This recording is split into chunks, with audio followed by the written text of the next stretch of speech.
two different. you know, this particular drug of yours? Because again, you mentioned that the research is, Misuse or abuse things. So I might say this is the measurement you take, and then you take more than that. These have phytochemicals. And for someone to consume a whole lot of phytochemicals, it definitely has a repercussion. But when you adhere to the rules and abide by the rules, the same way we consume drugs, we are told to take two paracetamol as adults. So if you take four, you're causing damage to yourself because that wasn't in the instruction. okay, as a researcher, I'm sure you must have faced some challenges in trying to develop these things. I mean, you must have tried to, put some of the products somewhere cold, somewhere warm. I'm sure that these things may have taken time. What are these major challenges that you faced, and how do you think it can be mitigated against, and also put it side by side with other developments in terms of research that your compatriots are also doing? Okay, yeah. In terms of getting these chemicals, you have to wait for a month, 2 months, especially chemicals you're getting outside the country. And the ones you're getting in the country, the road is bad. It's either it's spending a week on the way. We have light was an issue. And then financing. If you do not have financing to do this work, you wouldn't be able to finish. Wow. So these are the challenges that you faced. And I'm sure that some of these challenges are also across board, beyond what you have faced as well. But another question that I want to ask is, there's something called first aid on someone who has just been bitten by a snake. Can you talk us through that process? Because again, as soon as a snake bite happens, the next thing someone is thinking is going to the hospital, or thinking of what to do immediately, at least to be able to hold off for a bit, especially for rural areas. In town, you can always get into a pharmacy and get a drug or two, or maybe get to the hospital. But in the remote areas where you'd have to drive a longer distance to get to the hospital, what is the first aid? What does someone do in order for them to be able to hold off on snake bites as soon as it happens? Okay. Concerning that, growing up, we've seen people doing this, sucking up the venom with the mouth to throw it out. I wouldn't advise anybody to do that because why? This these enzymes that are in the snake are very harmful and dangerous. We've seen where someone goes to help someone by sucking out this venom and then dies in the process. The first thing you do is tie out the area a little bit above the area, but do not tie it too tight because you'll also be stopping any other movement that is going to be happening around that area, which is also the risk cause of amputation. Get to a point where they amputate your legs. Yeah. So the locals also say you can take palm oil. It is believed to help also. And then some even use electrocution. You would put on the bike, those wires. I also do not advise all those things. The only thing you do is if there are local medicinal herbs that you can rub on those areas, you do them before you get to the hospital. They help to neutralize, and then you tie up those areas to minimize the harm it will cause to you. Okay, do you think people who are in the rural areas know these things when it does happen? Are they well informed about how to go about the snake venom?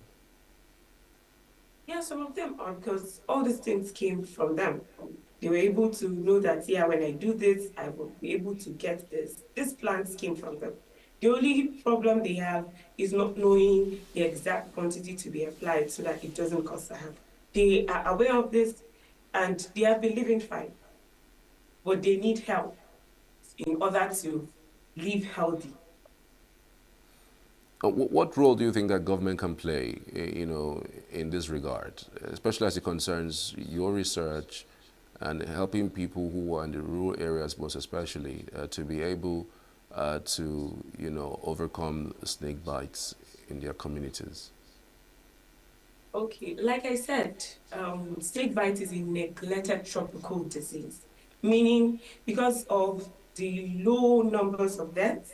In Nigeria, we have a population of 237.5 million. And out of this million, the percentage that die is 0.00084%. So you see, it's more like it's an invalid number, and so they don't pay attention to these things. India has 1.46 billion, and then the rate of death of snakes is 0.004%. You see, it's neglected. They don't pay so much attention to it because they feel the area doesn't actually need a lot of attention. But it does need attention for people like this to die in sub-Saharan deserts, in sub-Saharan places. A lot of things about snake bites is happening, and then there are researches about it. It is there in the journals. It is there. People talk about it every time. If it's not a problem, people will not talk about it. But because it's a problem, that is why they are talking about it. So the governors have to help with anti-snake venom is expensive from 20K to 50K upward. An average local man, a rural man cannot afford that. So maybe subsidizing it, making it cheap for them to afford, or giving this to them free. Since for every snake bite, I think in a year, annually we have 36,000 deaths. So if we can give them good health facilities that have this anti-venom in stock, not when you go and then there are no antivenoms, they are now sending to the urban areas to go and get antivenom. No. If they have them in stock, I think it will help the rural areas. Did you say we have a yearly death of 36,000 people Yes. in Nigeria? Not No, not Nigeria, sub-Saharan Africa. Okay. Okay, In that Nigeria, we scared have me. sorry. In Nigeria, it is two. That really scared me. But again, we needed to be sure, where those statistics came from, because when you say 36 in a year, it's it's stunning. Like I wouldn't understand it because we just spoke about 0.000%, or 1% as to the reasons why the people are passing on that. Are you open to collaborations? Collaboration with what you have done, with other organization, international organization, local organization, and to develop something that is quite legit, so that it can be distributed for people who are in the rural areas. Of course, we're open to collaborations. Okay, then. I want to appreciate you once again for your time on the program, speaking to us largely, on this topic. Like you said, it's a topic that's really not spoken about a whole lot. And largely because of the number of the people who are being affected by it. But we want to say a very big thank you and kudos to your work. We'll keep a tab on it, and hopefully we would have something much more expansive, and for your work, of course, and for some sort of recognition, as the case may be. I want to say a very big thank you to Habiba Hassan Fakai. Thank you. We truly appreciate you. Thank you, Tisa. All right, we'll be speaking to Habiba Hassan Fakai. It's a convergence of orthodox and traditional therapy, a case for anti-snake venom remedy. Just in case you want to watch this version again, would put it up later on our YouTube channel, which is Signature TV. Remember also we are on the platforms 265, talking about SLTV channel 265. You can watch us there. That's where we are for now, and we'll build up to other platforms. I want to say a very big thank you for being part of the morning show. It's been one wonderful morning with you. I'm connecting you to our Abuja studios, where my colleagues is waiting. I'm Charles Pius. Good morning.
of one of the three.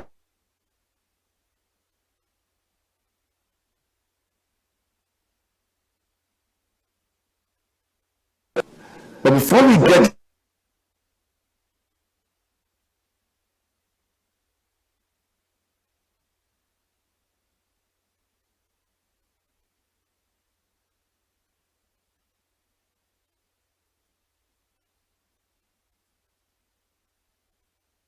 Nigeria are to achieve two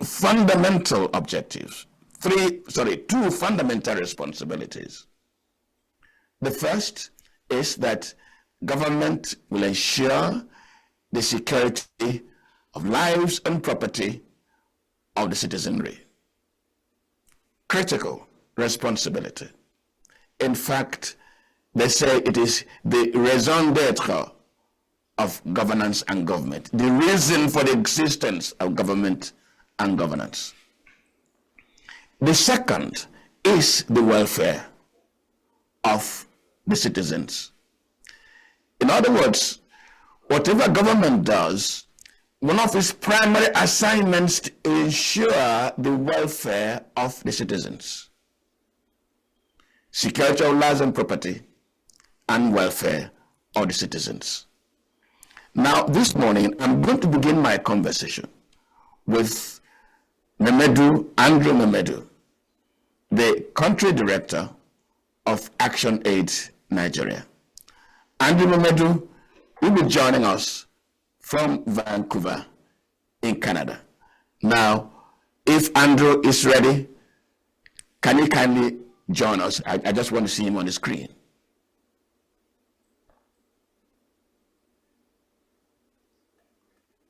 Is Andrew with us now?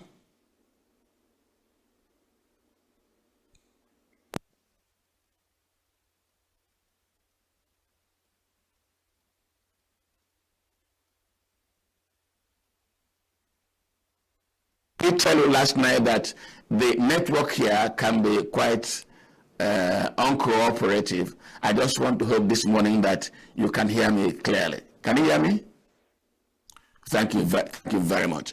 Now, I just put a background on what is the responsibility, two critical responsibilities of government, and that these are one, to safeguard lives and property, and the second is to be sure of provide for the welfare of the citizens. Let me ask you, in providing for that second responsibility of welfare of the citizens, is government expected to address the factor of poverty?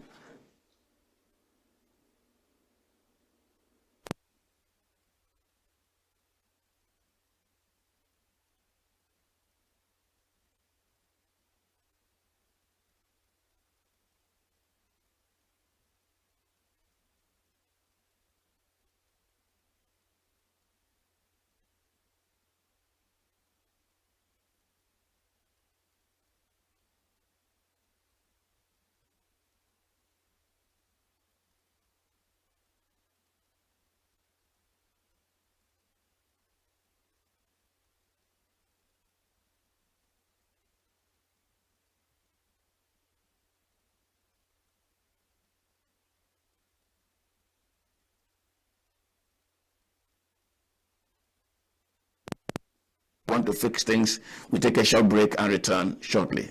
Please stay with us. Every second, every minute, every day, news is breaking, events occur, and there are new developments. At Signature TV, we follow these stories objectively, bringing all sides without bias, explaining the complex issues, breaking down the numbers, and investigating the issues behind the news.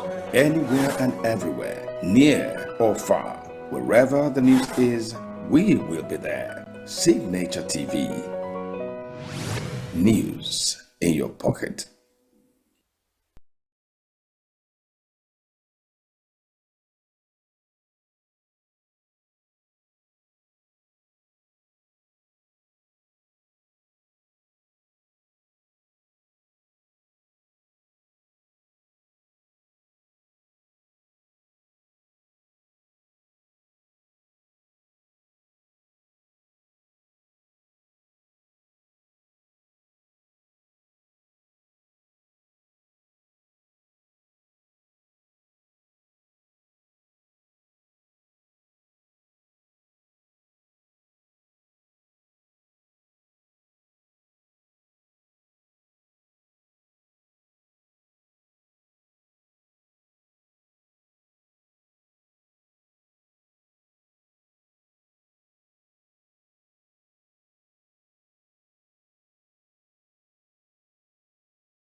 Well, Andrew, I do not know. Thank God I projected that some of our network can be sometimes cooperative. I had raised a question before we had some of these technical hitches here.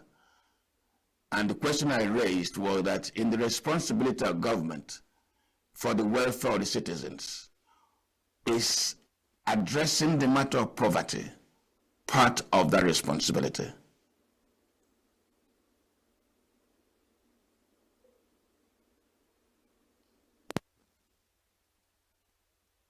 Andrew, if you can hear me, please continue.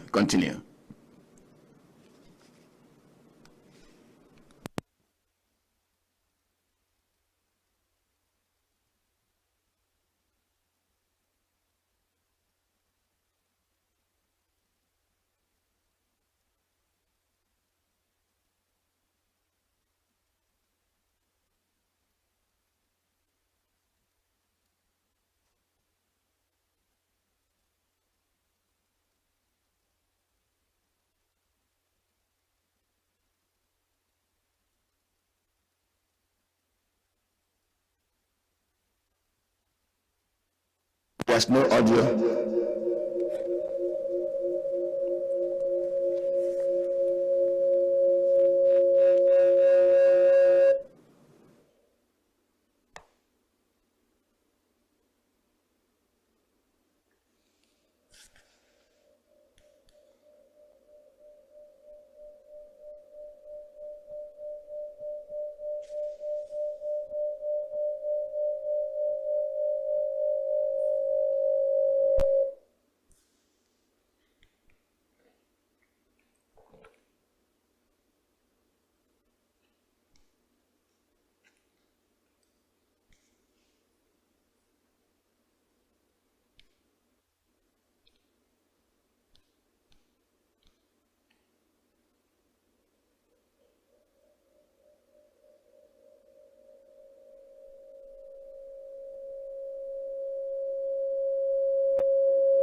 You know that in assessing a government, whether it has succeeded or it has failed, there are a number of criteria that are placed on the table. When a government does not, let me just before I ask my question, it was a very unkind comment about Nigeria, but some people say quite deserved, when Nigeria was called the poverty capital of the world. Very uncomplimentary. But some people say it was deserved. When a government, therefore, is not able to address that poverty, will it be unfair to categorize, assess that government as having failed?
Andrew, let us look at why this poverty matter has to be taken a little more seriously. I'm told, I'm not an expert, that poverty has a role to play in political stability, that poverty has a role to play in even security. Looking at poverty on the whole, how does it detract, how does it subtract from overall national development and social stability?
Because there is failure of the system. The root cause of the issue is poverty. If you don't deal with poverty, citizens will, people will find that whoever thought that years ago that you could have unrest in the north, in the northern part of this country, whoever thought that years ago, Niger Delta will be talking about kidnapping, whoever thought about years ago that you will have individuals committing suicide and eternity.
look at the institutional responsibilities. The political parties recruit candidates that make up the government when they win election. In other words, you cannot form a government without political parties. And so the attitude of those in government to poverty reflects the attitude of the political parties that produce them on such matters. Now, if our government is not showing the appropriate attitude to poverty, can we not also blame the political parties for not creating the kind of value that produces such people who, when they arrive at power, have the wrong attitude to government? Because I'm looking at the process of arriving at government and developing the right attitude to such issues as poverty. From the values which the political parties are putting together. Not just the manifesto, the belief, looking at what ought to be done. It should be bought over, taken over by the political parties, given to their candidates, who then deliver when they come into government. Do you think that our political parties are not culpable when it comes to creating the appropriate attitude in governance and government to poverty in Nigeria?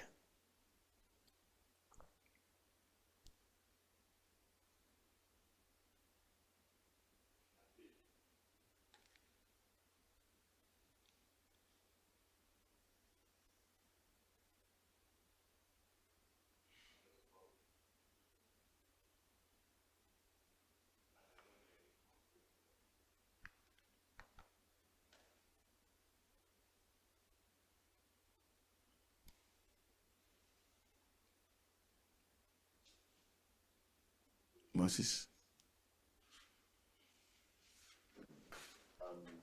Is different.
So do we now have power in the country? Do we still have people? He said also talked about estimated billing. So do we still have that in the country? So yes, we have that. So if we come to that point during election now, will the president be strong enough to say, "Oh, I said if I don't give you power." But of course, what will happen? He will tell you that, "Oh, I've increased power from 6,000 megawatts to 8,000 megawatts." But that was not his commitment. His commitment was, I would make sure that you all get power supply in your homes.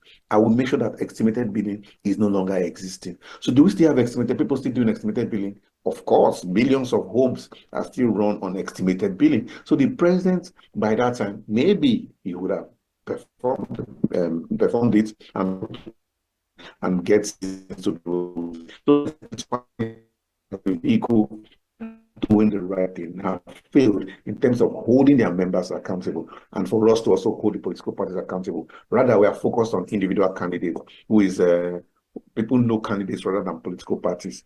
I'm sure if you ask an average Nigerian to name all the political parties, they will probably not know them.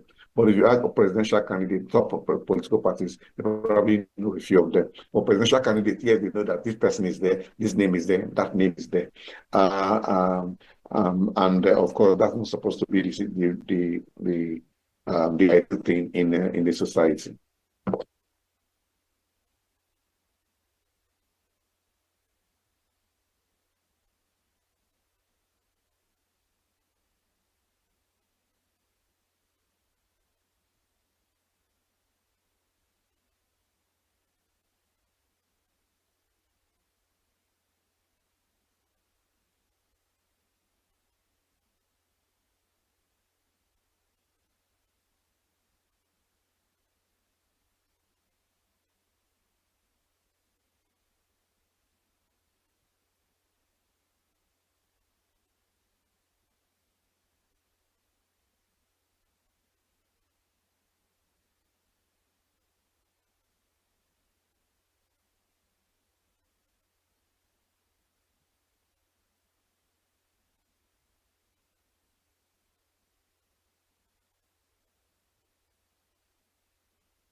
That it is not a crime.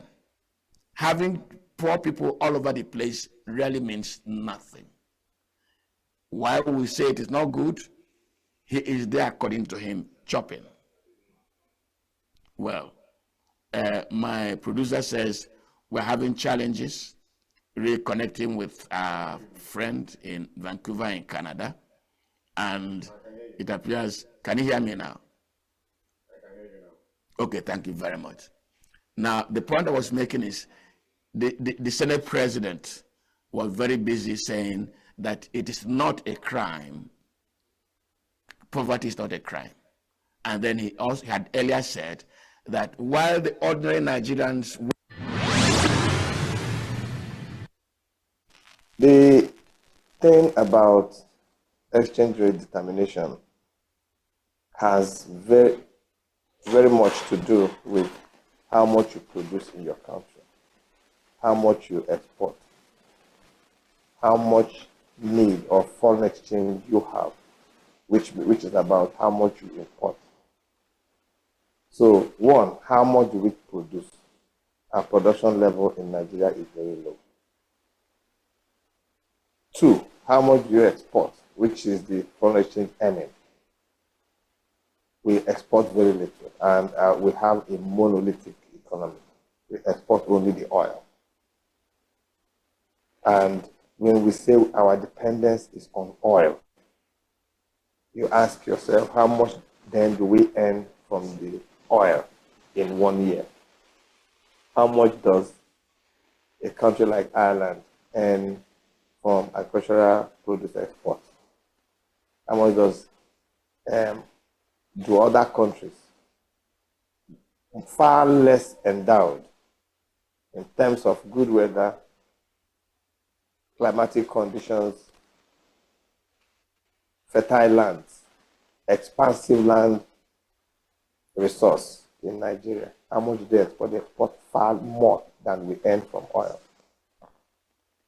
Then two, how much do we require the foreign exchange? Because it begins to play between the forces of demand and supply. How much do we need foreign exchange? The dollar, the pound sterling, the Chinese yuan, and so on. We need a lot of it. Nigeria is a consuming economy. Our appetite for consumption is so high. We don't even want to be satisfied with the things we produce in Nigeria. So our appetite is very high. So our demand for foreign exchange is very, very high. So when you demand a lot of foreign exchange and you don't supply, you don't have enough earnings of foreign exchange, which constitutes your supply, naturally the price will go up. What happened in Nigeria is that everything turned to the negative when our production of agricultural produce went drastically low. Because you can say our output of oil is fixed in the short to medium term by OPEC quota. It is only in agriculture that you can tweak how much you produce. You can increase it because you can increase it drastically because we have the natural endowments to do so. But we have not done this. And so when we started having the crisis between the herders and the farmers, production of agricultural produce went down drastically. It was low, but it went further down. Deserted the farms. At a point, we had come to the point where we were almost reaching a point of self-sufficiency in rice consumption, rice production. That is, we are curtailing the import. We are cutting off up to 500 something million US dollars used to import rice into Nigeria. We are almost cutting that off. But now we reversed again because people were becoming hungry. Prices of food items went skyrocketed. And then hunger was facing everybody. And the government had to start again allowing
Every second, every minute, every day, news is breaking, events occur, and there are new developments. At Signature TV, we follow these stories objectively, bringing all sides without bias, explaining the complex issues, breaking down the numbers, and investigating the issues behind the news.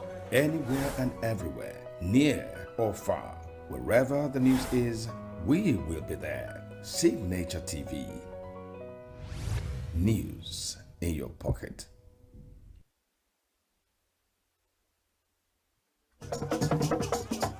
With a population of about 36 million people, the Southeast is awash with stories. Every day on Southeast News, we tell the peculiar story of the Southeast and her people. Our Southeast should be the Silicon Valley of Nigeria. Their successes, achievements, and daily challenges. Do you have a Southeast story to share? Community achievements and challenges, completed and uncompleted projects, bad roads, water scarcity, erosion, flooding, insecurity, or even disagreements? Bring it on to Southeast News. On Southeast News, no story is too big or too small. Southeast News. Let's tell our story. Showing on Signature TV every weekday at 4 p.m. WAT, 1600 hours GMT.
We are local.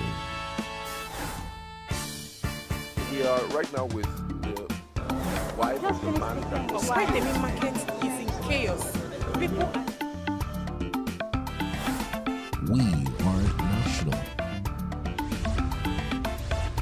Those in support of this motion as amended, say aye. Aye.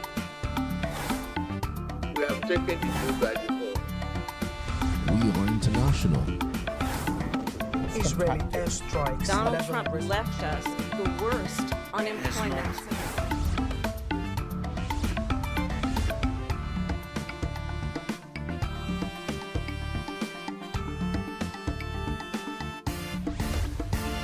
Signature TV, news in your pocket.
artificial intelligence actually help us to imbue a program, either a program, a project in form of technology that will help us achieve success, become more efficient in any of our operation, whether in farm, because I noticed there's a kind of an AI instrument that I noticed I watched in a video where you see that AI is being used in collaboration with technology, solar technology, to scare off animals that normally attack the farm.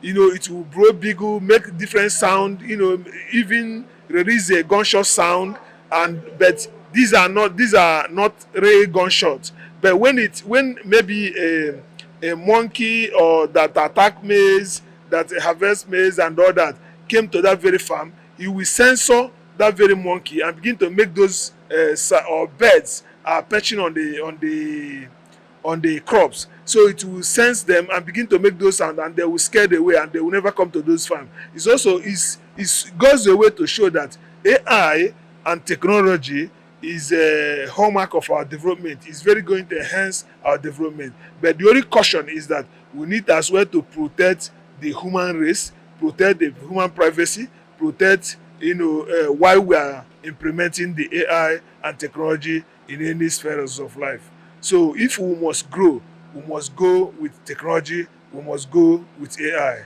That's the current thing about it there. Artificial intelligence, it's come to stay, right? Whether you like it or not, it's really helping drive a lot of sectors, technology, medicine, you know, agriculture, and all that. So it's something that has come to stay. And the only reservation that we have about it is that it's going to take a lot of valid jobs from humans, right? And I think that's the only concern. But you wouldn't compare the benefits, right? Because globally, AI drives the economy. It drives virtually everything that we do, and so it's a win. You know, it's a global win. Yeah, when I was in school, sourcing was not in our own tongue. So we don't have it, anything like AI, we don't have it there. We use books, we go to library, you make research. So then there's nothing like AI.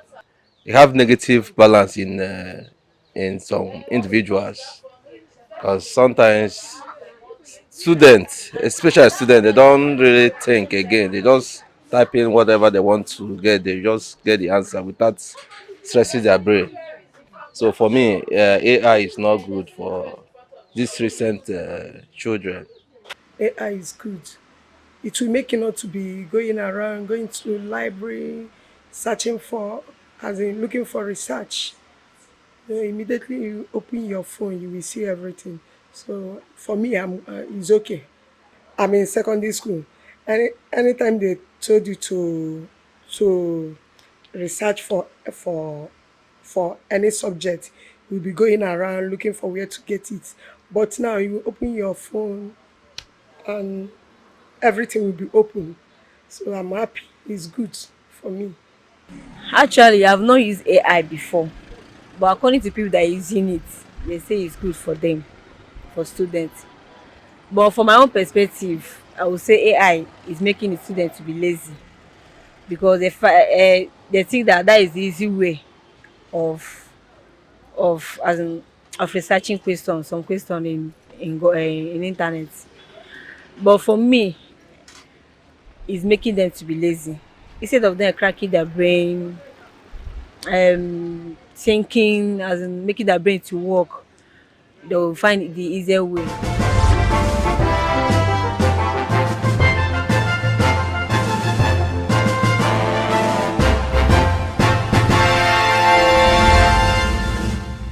And welcome to Full Day, your late night show on Signature TV. I am Vin Martin Obiora Ilo, and tonight we have in our studio Honorable Dennis Abo, member representing Ibueze North Udenu Federal Constituency. Dennis, you're welcome to the program. Thank you. I'll be talking to Dennis in a moment, but also tonight we'll be having a chat with Izuchukwu Epueke, who is a journalist with Solid FM in ENUGU, and we're looking at the media and challenges of democracy. You're watching Full Day and Signature TV. And joining me now via Zoom is Izuchukwu Epueke, a journalist, as we look at the media and challenges of democracy. Izuchukwu, are you there? Yes, I'm here. Izuchukwu, Yes, glad so to know you have Good joined us. Thank you. Okay, so would you say that the media is still the watchdog of our society?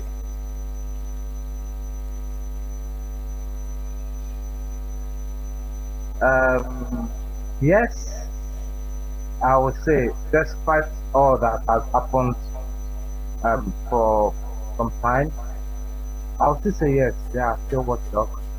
So what I can really say is that sometimes somehow the role of the watchdog is being stifled by the government, thanks to laws, the activities of security agencies, and also our courts. So because it's like the freedom of speech is under threat in Nigeria, because some journalists who have expressed themselves, who have tried to investigate or try to dig out things that the government doesn't want to, are kept behind bars, thereby somehow try to put fears in the minds of the people that want to take up that work. But by and large, that watchdog role of the media as enshrined in section 22 of the Nigerian Constitution has not failed. They are still keeping it up. But because of some things, because of some laws, some policies of the government, and the activity of law enforcement agencies, that's not how it is being watered down a little. But now there's still, as a journalist, I would say that that work is still being done. Well, some people have also argued that instead of being really the watchdog of democracy, they are really becoming the lapdog of political interests. But the next question I'd like to ask you is that so much is being demanded from journalists, and that's why they are called the fourth estate of the realm. But do you think that the government, the society, that they are doing enough to support the media to be able to do their work? Thank you for that question. The journalists in Nigeria are kind of how do I describe them? They are kind of endangered species. Yes, endangered species. Because the society, the government, they need a lot from you. They look up to you. Now they tell us that we are the fourth estate of the realm. Yes, but the question is this: how far has the government, how far has the people protected the journalists? Because it seems that both society and the government and anybody, they try to use journalists at the time when it's at their own convenience. They will use journalists. It is not a question of whether they have stopped being a watchdog and being a lip dog or another thing. The question is this: journalist in Nigeria has become a endangered species. Endangered species in the sense that sometimes you carry out your legitimate activity as a journalist, so that the government agency will come to you and say that you are trying to blackmail the government, you are trying to sabotage the government, and it will surprise you. It will be a shock to you that the same people you are fighting for will still be the one to say crucify him, crucify him. So now when you find yourself at that situation, you try to keep your head afloat, because I remember what I was told in the training I went to, that you as a journalist try and report the story. Don't allow them to report you. Meaning that you have to be alive to report. You have to be alive to be a watchdog. You have to be alive to do every other, to both investigate and other things. But it is heartbreaking that sometimes the people you are being listened for, because the work of the journalist is trying to be a hold government accountable. on behalf of the people. Now, people, I don't know whether people don't understand that journalists hold government accountable on their behalf, because the way sometimes the way they criticize journalists, they say that journalists is bad, this journalists is bad, journalists are corrupt, journalists is this. Sometimes it is the government that sponsor them to say to crucify it, to crucify it. What I know is that whenever they have problems, they do run back to journalists, because it is still journalists that it is still their voice that the government hears. Because sometimes journalists, aside writing, aside trying to report, also it's also a voice to the voiceless, especially in society. It's a voice of the downtrodden, and we have not. I think people have not yet forgotten, because if they have forgotten, they won't be running to journalists. Now you find that people that today somebody will be prosecuting a journalist today, tomorrow they will run back to that journalist and say, "Please, I need your help." So meaning that he still recognize that. Let me take you away. You know the interest. Let me take you away from that direction, because I think you've substantially made your point about how they throw us away today and then tomorrow they are looking for our face and looking for our help.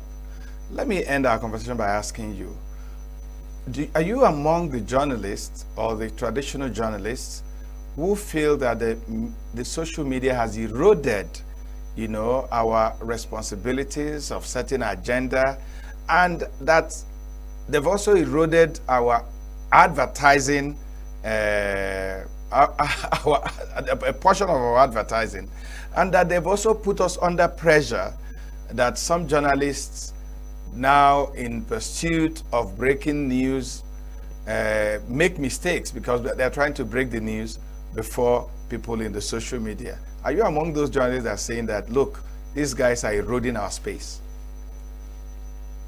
So, over the time, this discussion has been on for many years. The world we understand is dynamic.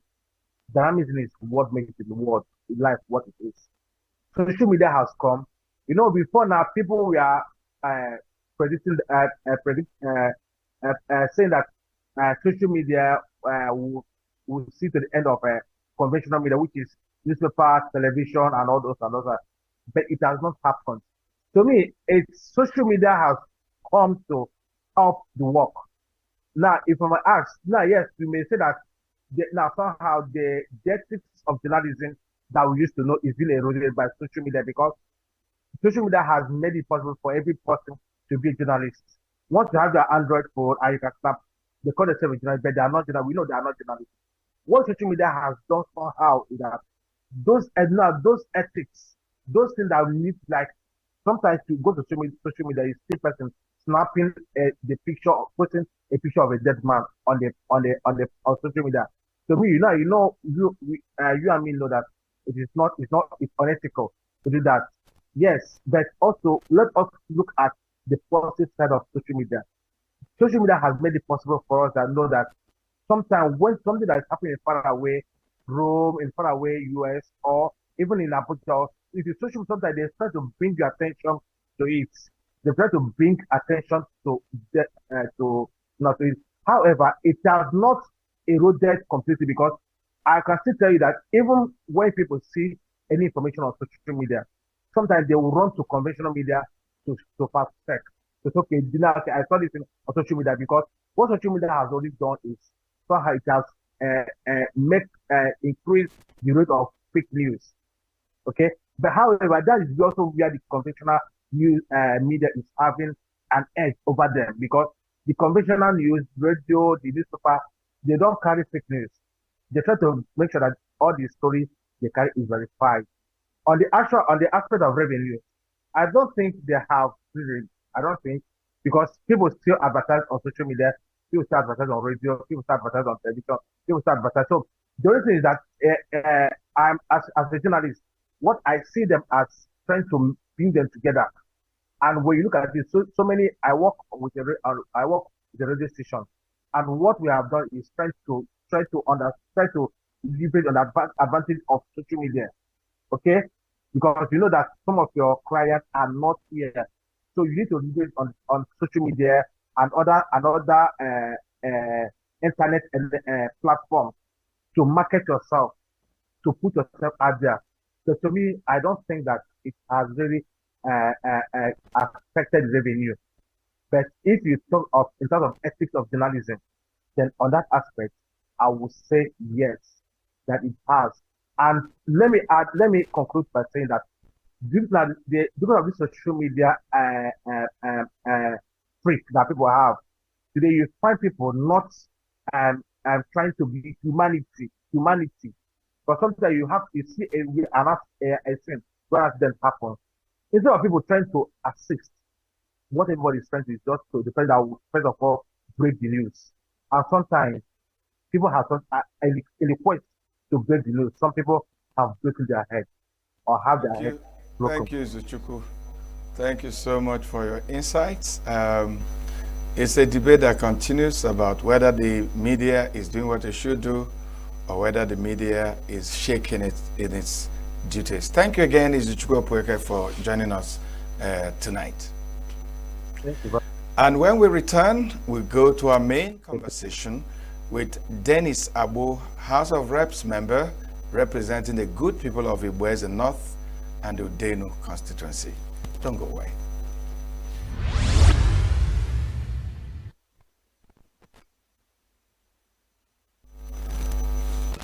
And already seated for this conversation is Honorable Dennis Abu. Dennis, you're welcome to Food Day. Thank you. Thank you. Thank you for having me. Well, let me just go straight to part of the reason why you're in this studio tonight. You are a member of the Labour Party. You were elected by the Labour Party in 2023. And you've had your challenges, being taken out by the court and then going back, winning the election again, being taken to court again, and then winning again and getting back to the National Assembly. It is no longer a hidden thing. Your party, Labour Party, is in trouble. You have many factions. And I'm asking, I mean, you are an insider. What is the problem with the Labour Party? Thank you once again, and good evening, viewers. What is going on in Labour Party is not different from what is going on in a number of opposition political parties. A lot of people have said, and I agree with them, that the opposition parties themselves have not been able to get themselves together and occupy their role and discharge their responsibility as opposition, which is very necessary in a democracy to keep the ruling party in check. Now, so they allow little issues within the party to fester, to linger, and then to degenerate into big issues.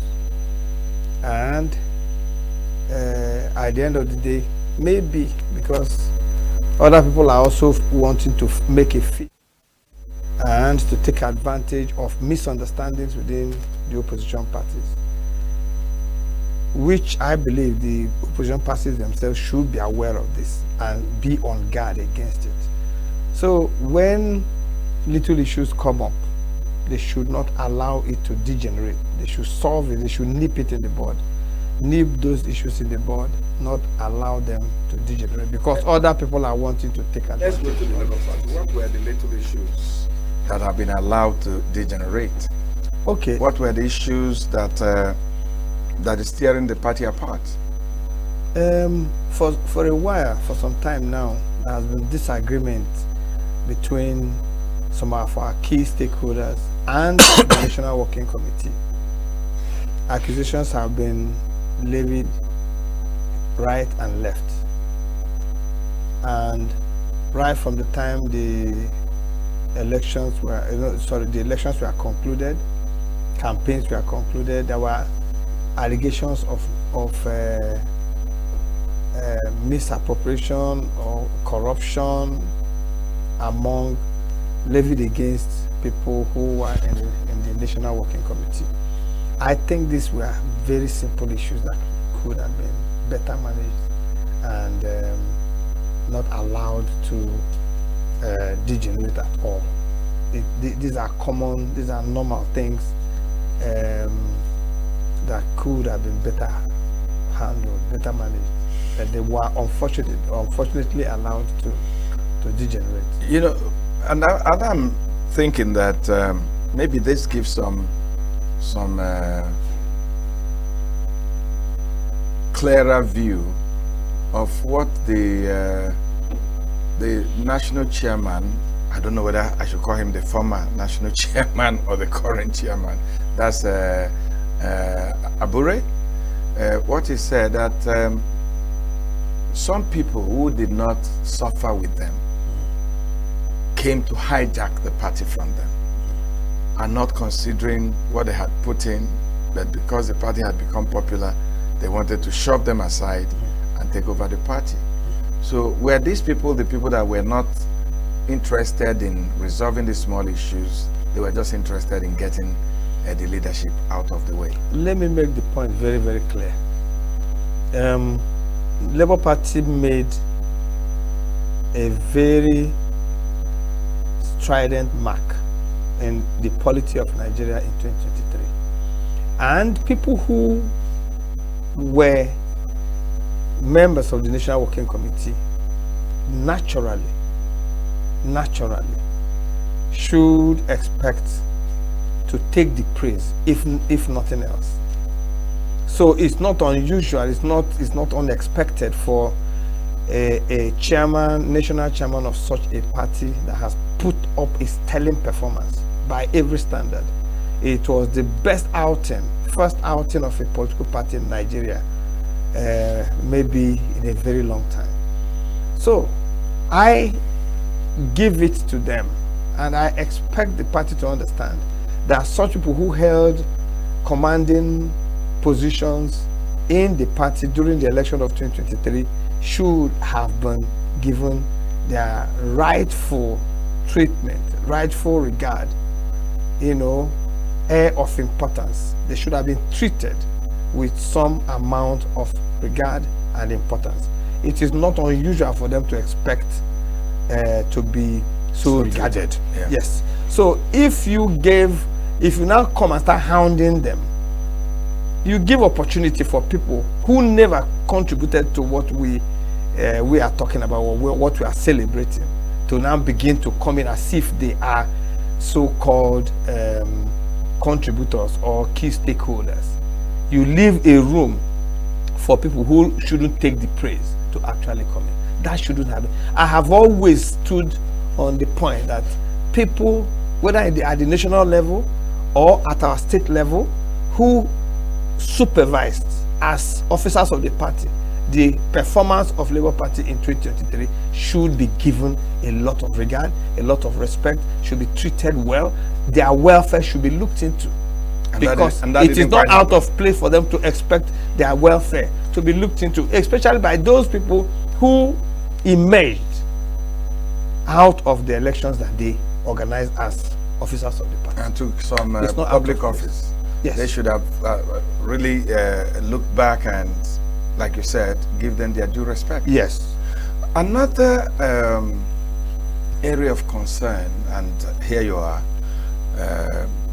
and I'd like to talk about it, was that people said that your presidential candidate, Peter Obi, did not manage the success of Labour well. He didn't nurture, Labour as he should have, considering the performance of the party in 2023. There was also the argument that a lot of legislators, for instance, that were elected, who faced challenges in court, were not assisted by the party as led by Peter Obi. Could this be part of the things that has continued to ruffle feathers inside the Labour Party? do you think Obi has done so well in managing the success of Labour? Let me say that what was achieved, let me repeat it again, what was achieved in 2023, even many people within Labour Party never realized the monumental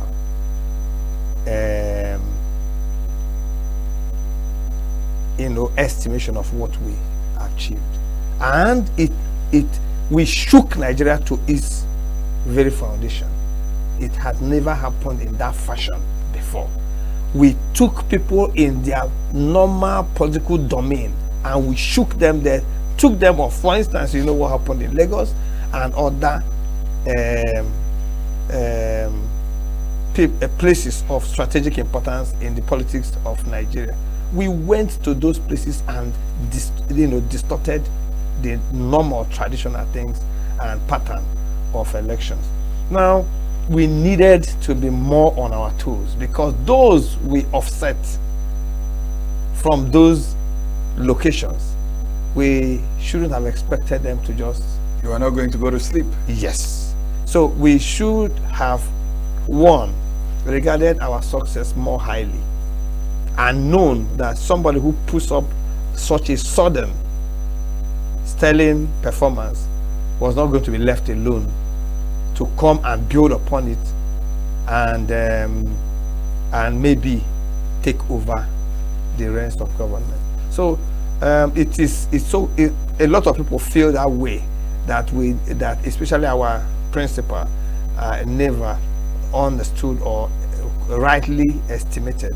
When you mean your principal, do you mean the national chairman? No, I'm talking about our presidential candidate in this case. Yes. So that he should have realized that this was going to be a 24-hour business, managing that success.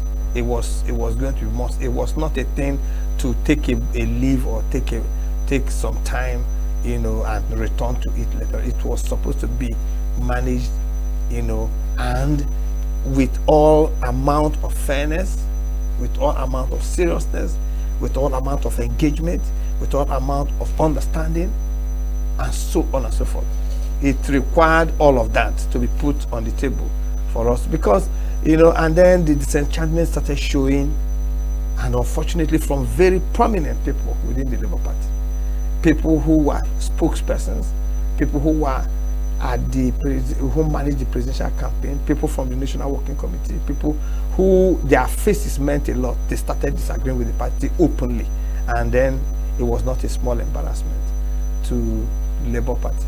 And then, of course, mischief makers also stepped forward and took advantage of that, and many people started laying claim to the control of the party.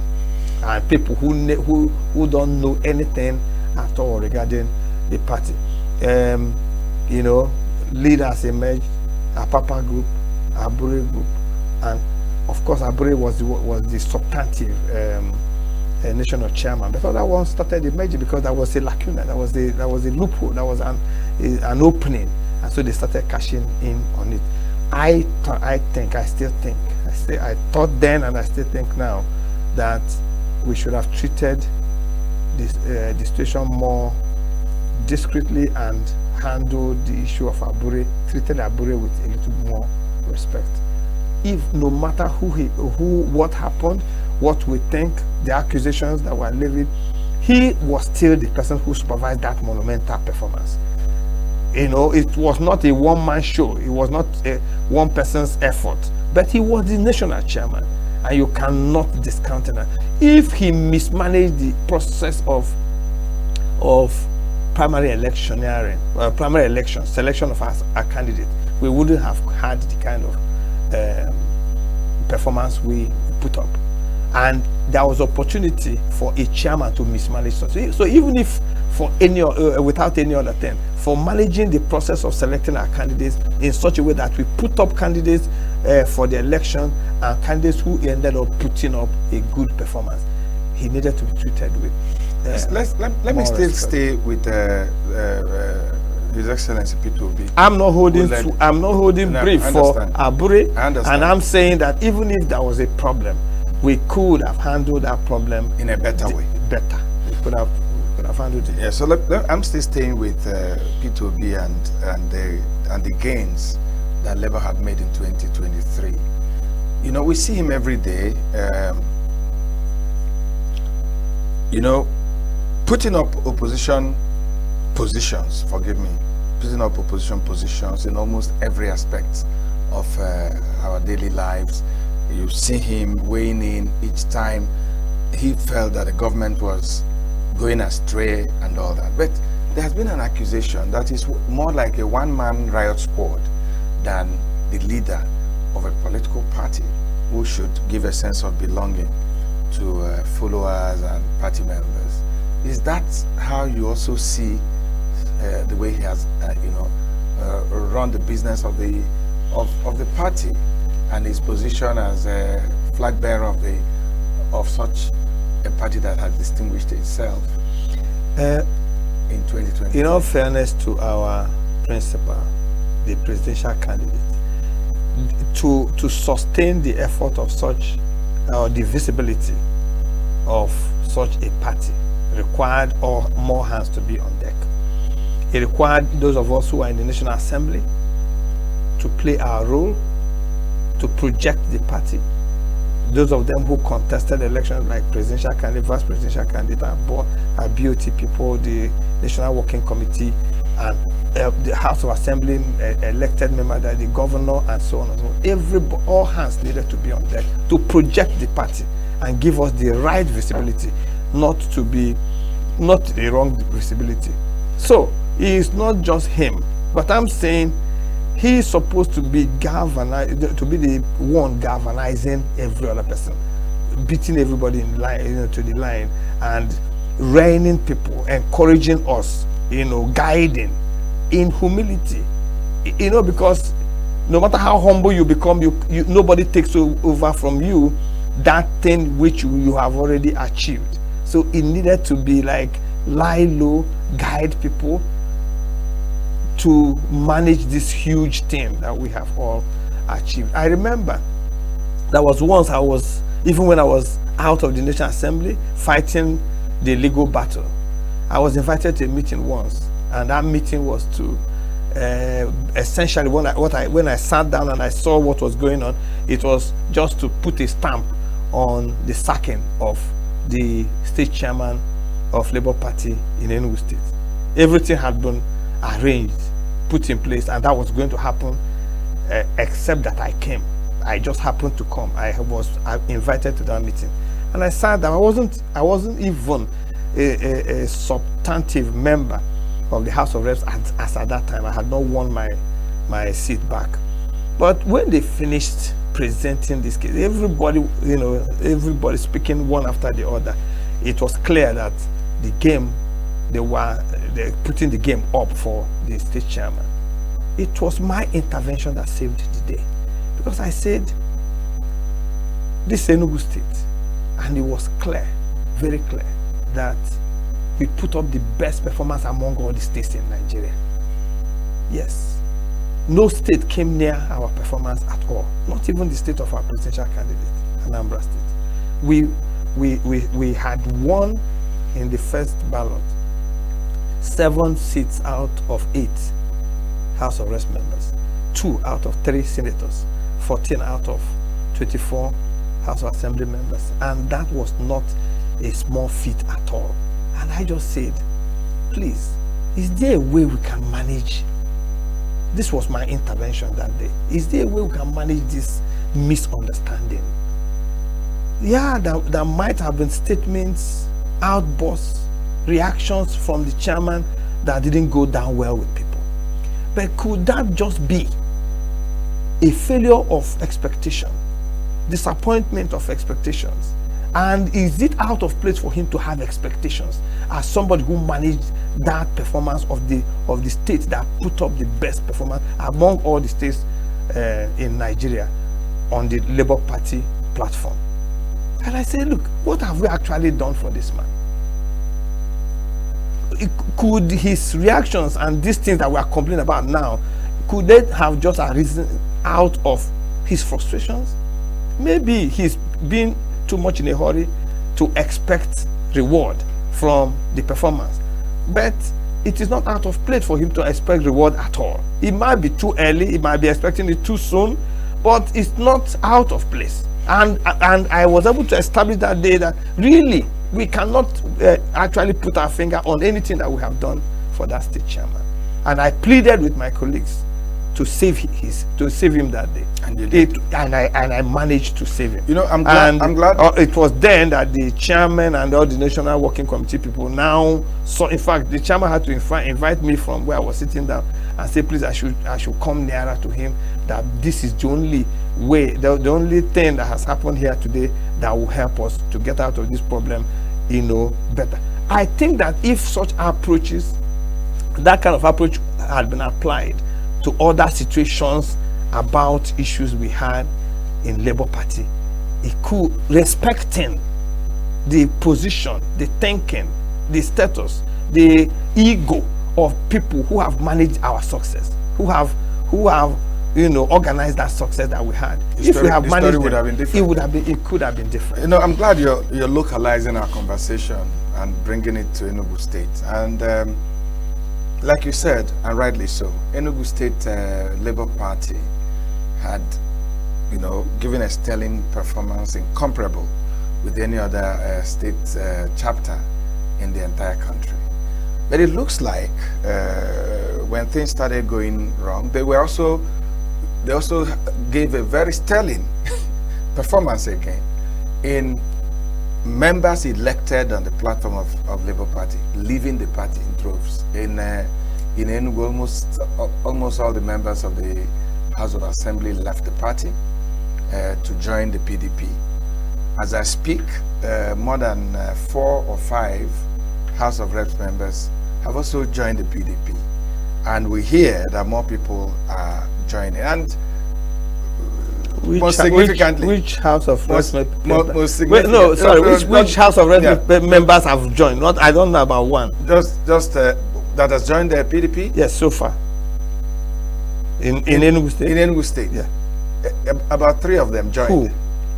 But let's not go into the statistics. No, let's not go into the statistics. But what I'm saying is that, for instance, the flag bearer of your party in Enugu has also joined the PDP. Governorship election. And I was watching on TV the other day. I saw your constituents leading delegations to you, asking you to also leave the Labour Party and join the PDP.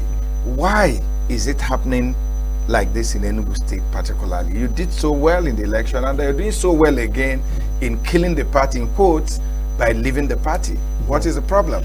I think what the only thing that has gone wrong with us as an opposition party is the performance of the governor, the present governor of Enugu State. It is difficult to oppose a performing governor. A governor that puts up the kind of performance we are seeing with the governor of Enugu State now, it is difficult to oppose him.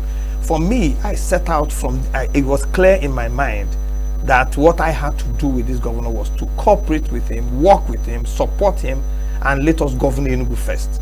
And then, project what he was doing, bring support to what he was doing from the center where we operate in Abuja, from the House of Representatives, from the National Assembly, from the federal government, bring support and support what he is doing in Enugu. That was very clear in my mind, and I set out to do it. I set out to make my suggestions as to wherever I felt that this thing can be done better this way. It can be. There was opportunity. Was it giving you? Yeah, there was opportunity. There was opportunity. He actually opened the door wide for us to be able to make input. And when you made input, if you made any intelligent input, you see him adjust the program. I'm not interrupting you, but about 2 weeks ago, I spoke with the senator representing Enugu North, Senator Kezia, and he pointedly accused the governor of non-cooperation with people in the National Assembly, especially him. The governor will not pick his calls. The governor will not reply to his letters, will not respond to his text messages, will not see him. Okay, well, I will speak for myself, and I can tell you straight away, I have never had the experience of trying to reach the governor without being able to reach him. I've not had that experience at all. I have. There was a particular occasion when I had a meeting over 1 hour 20 minutes with the governor, discussing his programs for this state, discussing how he's getting about it, his plans, what he campaigned with. I thought it gave me a lot of attention to bring me up to speed, especially when I came back from the litigations and then got back my seat. And then we had a very robust discussion. I'm from a different political party and he's from a different one. And for us to have that kind of healthy, robust discussion, I felt it was an honor to me. And I had opportunity to contribute to what was going on. And I made up my mind from that day that I was going to go back to Abuja, because there are so many wonderful programs that are going on in this state. If you talk about the Command and Control Center, if you talk about the farm estates, if you talk about the smart school project, if you talk about the infrastructure development, if you talk about, name it, there are so many things that we can, that is happening, wonderful things that are happening in ENUGU, that we in the center can contribute and support what is going on. I have not, personally, I have not had the experience of maybe doors being shut against me, or me not having access. I have been treated like a House of Reps member. I have been treated like a representative of this state at the federal level. I have been given opportunity to contribute to what is going on here, and I have not had any. Are you saying that your colleagues have not complained to you about the inability to communicate with the government? You've never heard anything like that? Nobody has complained to me, because why should they even complain to me? But just last week, we of the House of Reps caucus, we went to see the governor. There was an accident in ENUGU. We ran for help to the speaker to send help to ENUGU State because of the accident that happened at Onyama mine and Ugu Onyama, sorry. And then the speaker gave us some donation, which we presented to the governor. We didn't have issues getting an appointment or getting a meeting, having to meet with the governor and presenting. You're very close to the flag bearer of your party in Enugu State, Honorable Doga. We're all close. Did he consult you when he moved over to the PDP? Did he have a conversation with you? I knew about it, and I believe he was the one that led me into it when the discussions were going on. And did you encourage him? Yes, of course, because I encouraged him, because what was the alternative? What was the alternative? You know, he didn't have an office. We have office. We are busy with government. Now, if you say you are suspending politics till the right time, he could be looking for something to also engage himself with, and he is free. I'm not free. I wasn't that free at that, before now. So I encouraged him. Especially when it was about making inputs to the government of Enugu State. I didn't discourage him. Okay. About 2 weeks ago or 10 days ago, some constituents of yours, I remember 2 visits where they were talking to you about joining the PDP. Have you accepted to join the PDP? Okay, there were actually 4 visits. Oh, there were 4? Yes. I saw 2. Yeah, but your media station came and, they were part of 2, maybe 2 or 3, because the Venon constituency 1 came. They came in the name of Egalo Bonano. They came. Then Udenu state constituency came. They came in the name of Like Minds, Udenu Like Minds. They came. Then the Venon constituency 1 came. But Dennis, what I'm saying, they've come. Yes. Are you acceding to their request? They want you to leave Labour Party and join the PDP. Is it something you want to do? It is something I want to do. I'm going to do now, because I it has been a process. They've come. You've made up your mind? Yes, I've made up my mind.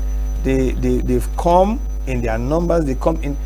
Each of these groups came with up to at least 200 people. And they had representatives of each of the 10 constituencies in each of these state constituencies. So will it the 10 wards in each of these would state it have constituencies. meant that if you don't, I'm it means coming. that you've lost your followership? Or what? Exactly, because no, I'm asking. No, but what I'm saying is that when we left to Labour Party for good reason, we explained our situation or the politics to our Okay, so constituents. why did you leave the PDP at that time to join Labour? There were so many problems. No, just give me some idea. Internal democracy, non-performance of government, and I mean, the governor of the state at that time was PDP. The governor of the state at that time was PDP, and the governor of the state today is still PDP. So you're saying that the governor at that time was not performing? The government of PDP and at that time was not performing. Was, in my own assessment, was not performing. And this is the general knowledge of anybody who is an ENUGU state person.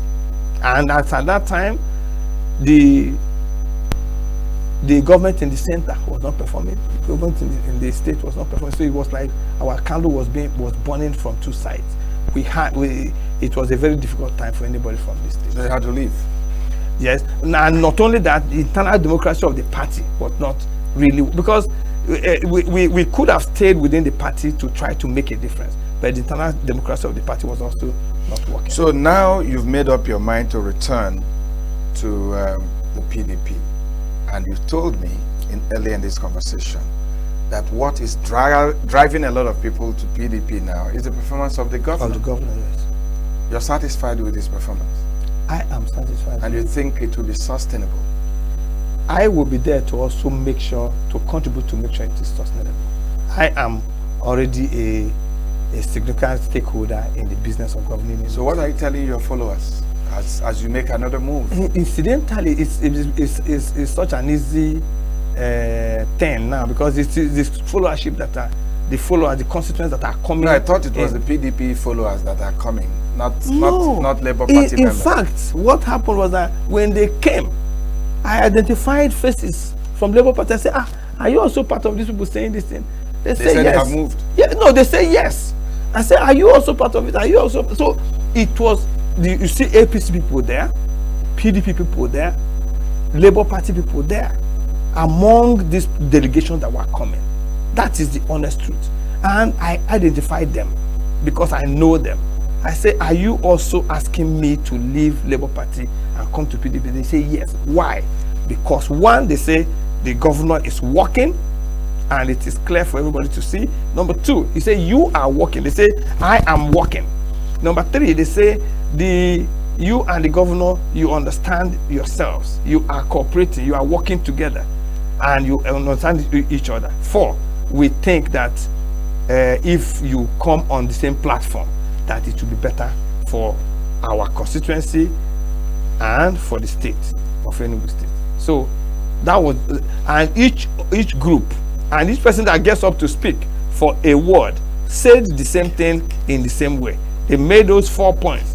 Governor is working, you are working together in cooperation. We want you to come on the same platform. So that was how all the groups came. The narration was the same. The narration. It doesn't look like you're living alone. It looks like some other members of the house are also living. Certainly. So doesn't mean you guys want to collapse the Labour Party? It's an unfortunate situation, because I don't know what else will remain in Labour Party when I leave on Thursday, because you're leaving on Thursday. You already put a date to it. Yeah, because it's a program that things have been arranged in a process. I have had to consult after those people have finished coming. I have slept over it, I've prayed over it, I've consulted key stakeholders. Not one person has discouraged me.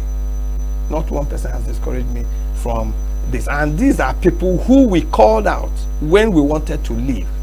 And they saw with us, they agreed with us, they went with us, and we achieved all the success that we did. Find accommodation in the People's Democratic Party for yourself, for your dreams, and for the aspirations of your followers? Are you sure that you find that accommodation in PDP? What do you mean by accommodation? My membership card. Do well in the party, be recognized in the party, be have a sense of belonging in the party. Let me tell you, number one, I guess the ward chairman has informed me that all is ready for my registration. In other words, a membership card is ready, the register is there, and all of them are ready. Both from in my particular ward, both the Labour Party ward chairman and the PDP ward chairman, they are in readiness. They are waiting for me. Now, two, I'm a House of Reps member, so I have my work cut out for me. How to contribute to what the state is doing, how to play my role, discharge my responsibility at the federal level. Everything is clear, and I have my work already cut out for me, and things are going very well. So I am not a role is already carved out for me, and already They can accommodate your followers. You're sure? How? What do you mean by? I mean, your role is cut out for you, a House of Reps member. How about the people that are joining with you? Will they get roles in the party? What kind of roles do you mean? What kind of roles do they have in political parties? Do you know? They already have chairmen. They have their executives and all that. You can't have. And they are leaving to join. How are their interests going to be? It is my responsibility to protect their interests, to make sure that the interests of every constituent is protected. And now everybody is coming under one roof. Everybody's interest will be protected, either as party functionaries, or we give them economic empowerment, or we employ them, we give them paid employment, or we give them economic empowerment whereby they can employ themselves in entrepreneurship and self-help. So there are so many opportunities. Will be, sincerely, look me in the eye and tell me, are you joining the PDP for pecuniary reasons? What kind of pecuniary reasons? Are you joining the PDP because you see that the interest of your people will be better protected? I am joining PDP because the interests of my people will be better protected. Thank you. And thank you. Thank you. Thank you, Dennis. You're not going yet. You go in a moment. But let's take our footnotes and quickly round off. Who said you are running late? Life isn't a race. It is a rhythm.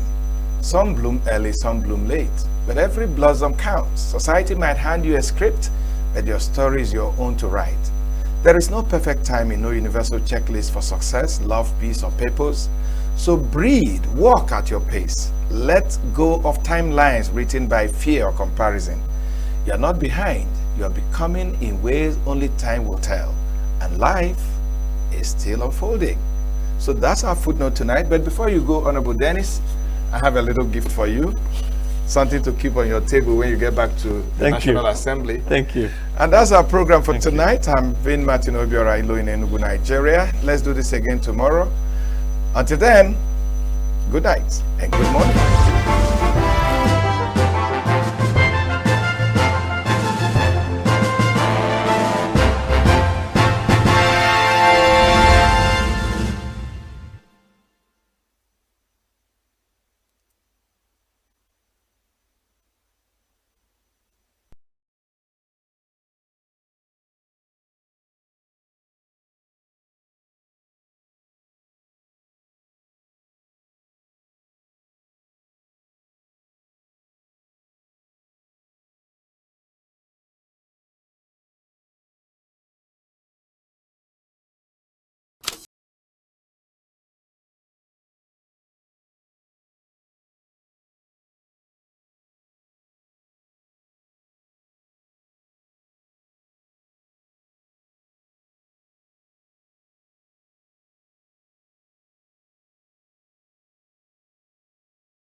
Artificial intelligence actually help us to imbue a program, either a program, a project in form of technology that will help us achieve success, become more efficient in any of our operation, whether in farm, because I noticed there's a kind of an AI instrument that I noticed I watched in a video where you see that AI is being used in collaboration with technology, solar technology, to scare off animals that normally attack the farm. You know, it will blow bugle, make different sound, you know, even release a gunshot sound. And but these are not real gunshots. But when maybe a monkey or that attack maize, that harvest maize and all that came to that very farm, you will censor that very monkey and begin to make those or birds are perching on the crops. So it will sense them and begin to make those sound, and they will scare them away and they will never come to those farms. It's also goes a way to show that AI and technology is a hallmark of our development. It's very going to enhance our development. But the only caution is that we need as well to protect the human race, protect the human privacy, protect, while we are implementing the AI and technology in any spheres of life. So if we must grow, we must go with technology, we must go with AI. That's the current thing about it. Artificial intelligence, it's come to stay, right? Whether you like it or not, it's really helping drive a lot of sectors, technology, medicine, agriculture, and all that. So it's something that has come to stay. And the only reservation that we have about it is that it's going to take a lot of valid jobs from humans, right? And I think that's the only concern. But you wouldn't compare the benefits, right? Because globally, AI drives the economy. It drives virtually everything that we do, and so a win. It's a global win. Yeah, when I was in school, sourcing was not in our own tongue. So we don't have it, anything like AI, we don't have it there. We use books, we go to library, you make research. So then there's nothing like AI. You have negative balance in some individuals because sometimes students, especially students, they don't really think again. They just type in whatever they want to get. They just get the answer without stressing their brain. So for me, AI is not good for these recent children. AI is good. It will make you not to be going around, going to library, searching for, as in looking for research. Immediately you open your phone, you will see everything. So for me, it's okay. I'm in secondary school. Anytime they told you to research for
Good afternoon. Welcome to Global News on Signature TV. I'm Charles Pius. In the headlines, Senate urges inclusion of local government representatives in FAC deliberations.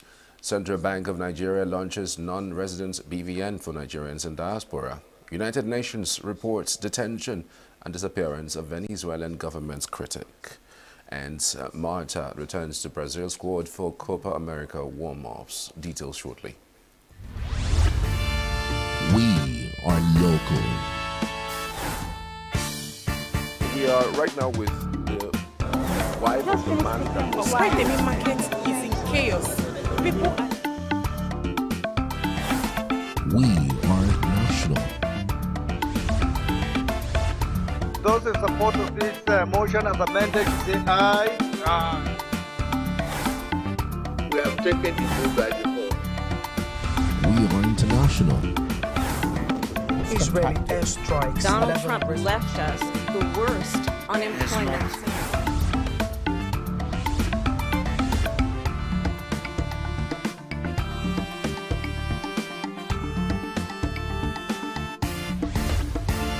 Signature TV, news in your pocket.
The Nigerian Senate has called on the federal government to ensure that local government councils have at least one representative at the Federation Account Allocation Committee to protect their interests. It also called for the immediate deployment of troops and equipment to the northeast to curb the renewed threats of Boko Haram insurgency. Details from the upper chamber. The federal government has been making efforts in the recent past to grant financial autonomy to the local government administrations in the country. This prompted the move by the Attorney General of the Federation, Lateef Fagbemi, to take the issue of local government autonomy to the Supreme Court, following which the Apex Court granted the relief sought by the AGF. The latest resolution by the Senate for the inclusion of the 30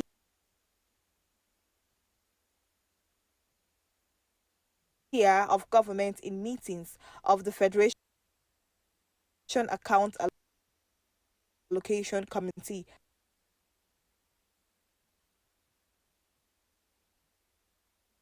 FAC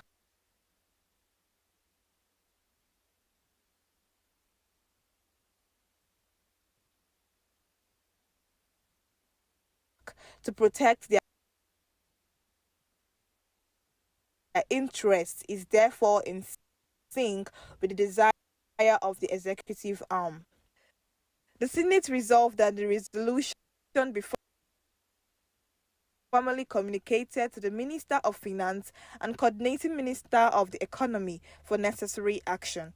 The resolution followed a motion presented by Issa Jibrin, representing Kogi East on behalf of the Deputy Senate President, Barau Jibrin. Jibrin noted that both local government councils and area councils in the Federal Capital Territory, FCT, are constitutionally entitled to receive federal allocations directly, emphasizing that the state does not have any right to hinder the allocation process. The Senate notes that local government councils established by Section 71 Constitution of the Federal Republic of Nigeria, 1999, as a third tier of the Federation, are entitled as such, and by Section 1623 CFRN 1999 to share directly in Federation account allocations as benefiting entities.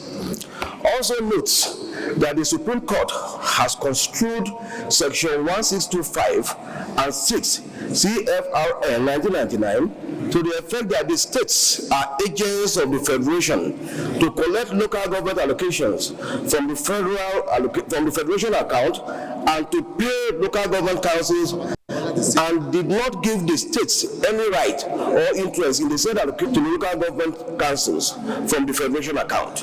The Supreme Court went further to also state that the duty of the states is to simply convey to the local government councils their allocations from the Federation account. Other lawmakers shared the views expressed in the notion and gave it an overwhelming support. The foresight by bringing up this motion.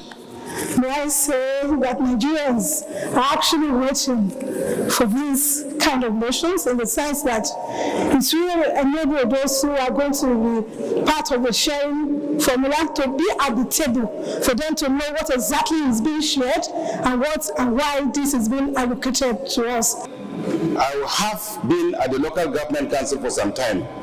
I was a former councillor and a former local government chairman. And I do know, as rightly said by most of our colleagues, is that if there is direct funding coming from the Federation account to the local government, there will be a lot of developmental changes. And I said, even from the action from radio, television, and also confirmed by the chairman, Progressive Governors Forum, he said from the time of subsidy to date, the allocation to the states and local government has been 3 times the amount. The Minister of the Economy, as the chairman of FAC, for urgent information and necessary action. Those in favor of this prayer, please say aye. Those against say nay, the ayes have it. 6. The concurrence of the House of Representatives on this. Those in favor, please say aye.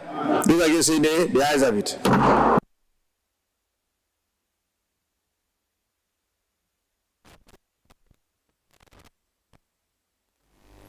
The Central Bank of Nigeria, CBN, in collaboration with the Nigerian Interbank Settlement System, NIBSS, has launched a non-resident bank verification number, NRBVN, platform for Nigerians in diaspora. Launched on Tuesday, the innovative digital gateway, which is projected to actualize the CBN's $1 billion monthly diaspora remittances target and about $12 billion annually, allows Nigerians in the diaspora to obtain a BVN remotely without the need for a physical presence in the country.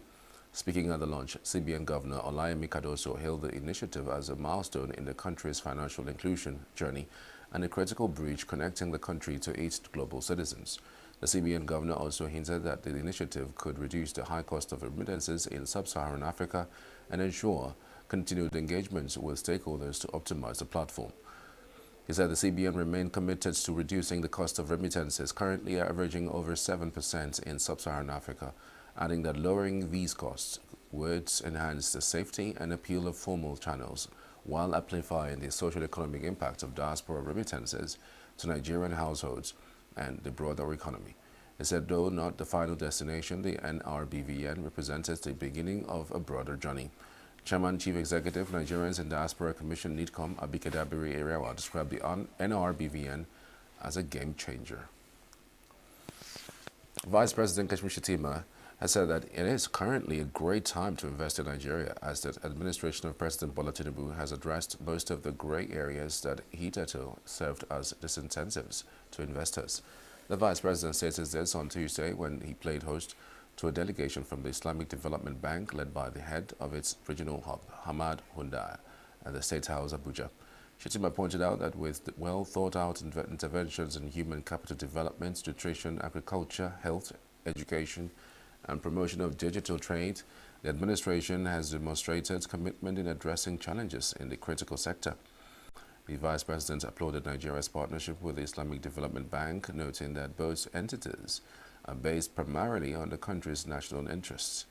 He urged the Islamic Bank to continue on the path already laid through its support for key government programs, including the development of a halal economy in the country. He called for improved support from the bank in areas of agriculture, human capital development, gender inclusion, investment in education and health infrastructure and nutrition. President Bola Tinubu has vowed that he will never be distracted from doing what is good for the overall development of the country. Speaking through the Minister of Information and National Orientation, Mohammed Idris, at the launch of the autobiography of former Jigawa State Governor Sule Lamido, Tinubu emphasized the importance of unity, political inclusivity, and a contest of ideas as against outright enmity. Tinubu said he is focused on achieving economic stability and national growth despite prevailing challenges, protect the citizens and defend Nigeria's territorial integrity, urging public support for the ongoing efforts of the military to restore security. He also spoke on the administration's push for increased national revenue through new tax reforms designed to boost development without overburdening citizens. Meanwhile, the House of Representatives has rejected a bill seeking to provide for rotation of the office of the president among the 6 geopolitical zones of the country.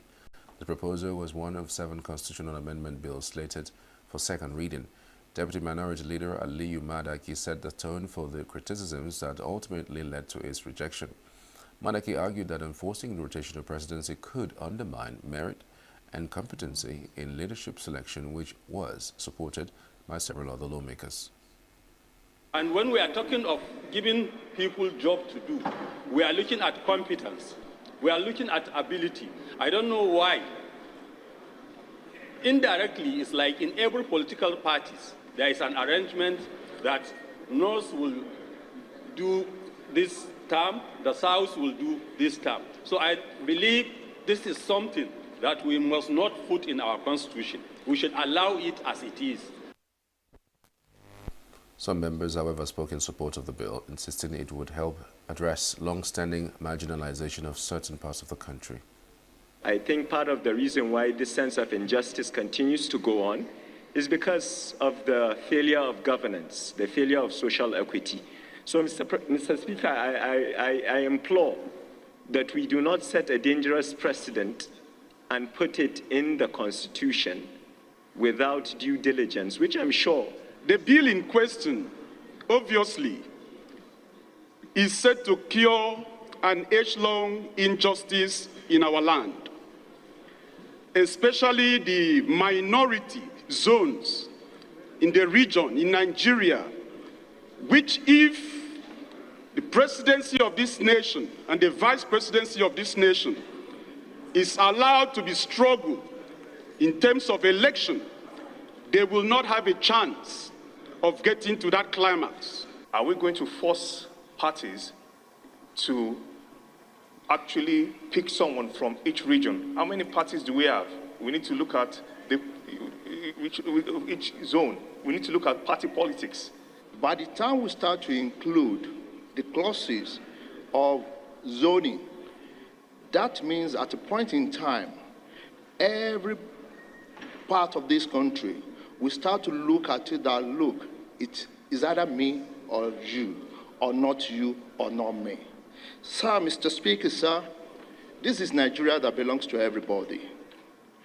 Everybody should be given the right to stand and contest for this office of the president. I believe every zone of the country have people with capacity, people that can govern not only this country, can govern any of, even the ECOWAS countries. So he mentions about the federal character. The federal character clearly specified that there should be fair distributions. The bill was subsequently subjected to a voice vote by the Deputy Speaker, Benjamin Kalu, who presided over the day session. I put the question again. Those in support that 1 to 7 constitutional review go to the Committee on Constitutional Review for it to progress. Say aye. Aye. Those against say nay. The nays have it.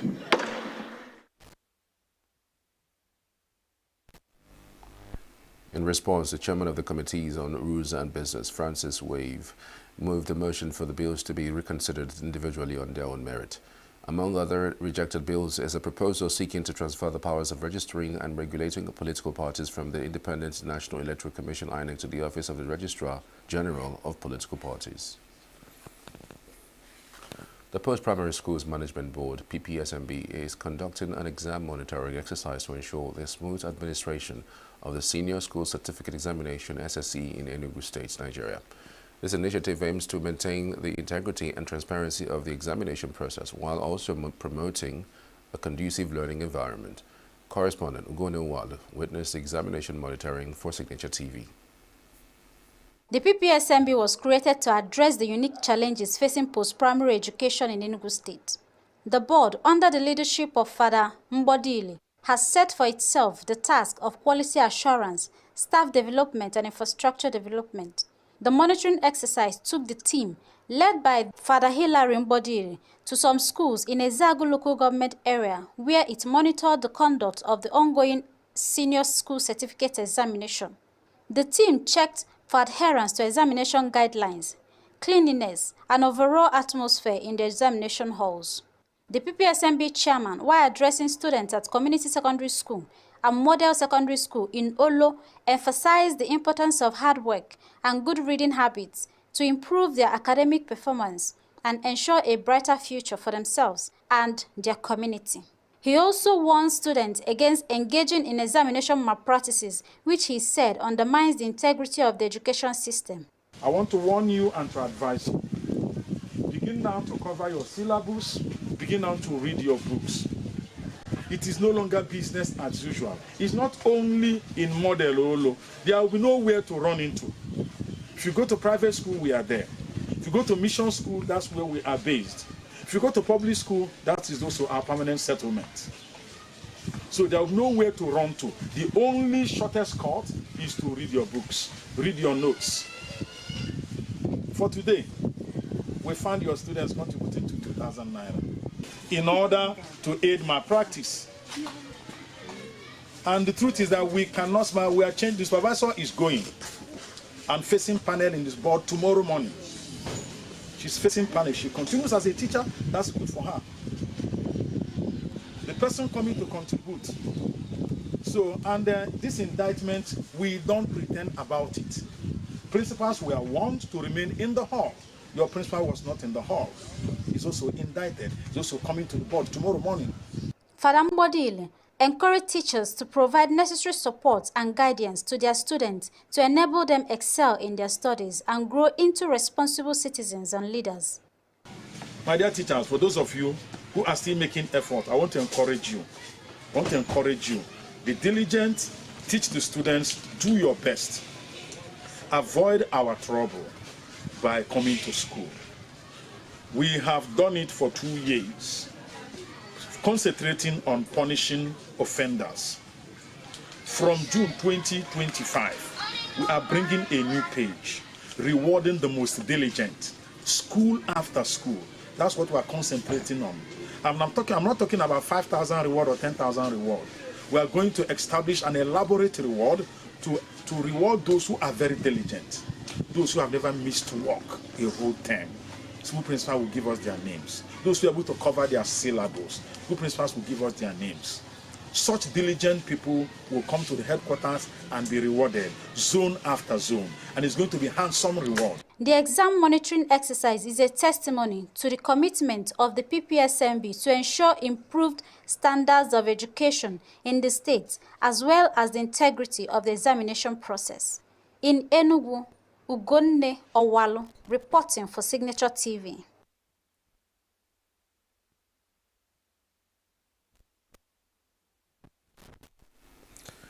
The national leadership of the Trade Union Congress of Nigeria, TUC, has suspended the chairperson of its Rivers State Council for allegations of misconduct and insubordination.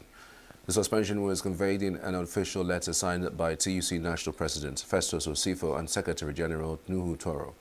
According to the letter, the chairperson was suspended for granting unauthorized media interviews despite an earlier warning, and issued a query on June 20, 2024, to which he responded with an apology. The letter addressed To the state vice chairperson, Hassan Anka noted that the national leadership deemed his response unconvincing and that the chairperson continued to engage the media with inflammatory comments that allegedly brought the Congress into disrepute. The TUC expressed deep concern over what he described as a pattern of behavior that undermines the unity and integrity of the organization and has therefore decided to relieve him of his duties with immediate effect, pending further review. Up ahead, fatal motor accident in Port Harcourt claims 4 lives, leaving 2 seriously injured. Power outage stifles social and economic activities in Burning Kebbi State. To stay with us. Every second, every minute, every day, news is breaking, events occur, and there are new developments. At Signature TV, we follow these stories objectively, bringing all sides without bias, explaining the complex issues, breaking down the numbers, and investigating the issues behind the news. Anywhere and everywhere, near or far, wherever the news is, we will be there. Signature TV. News in your pocket.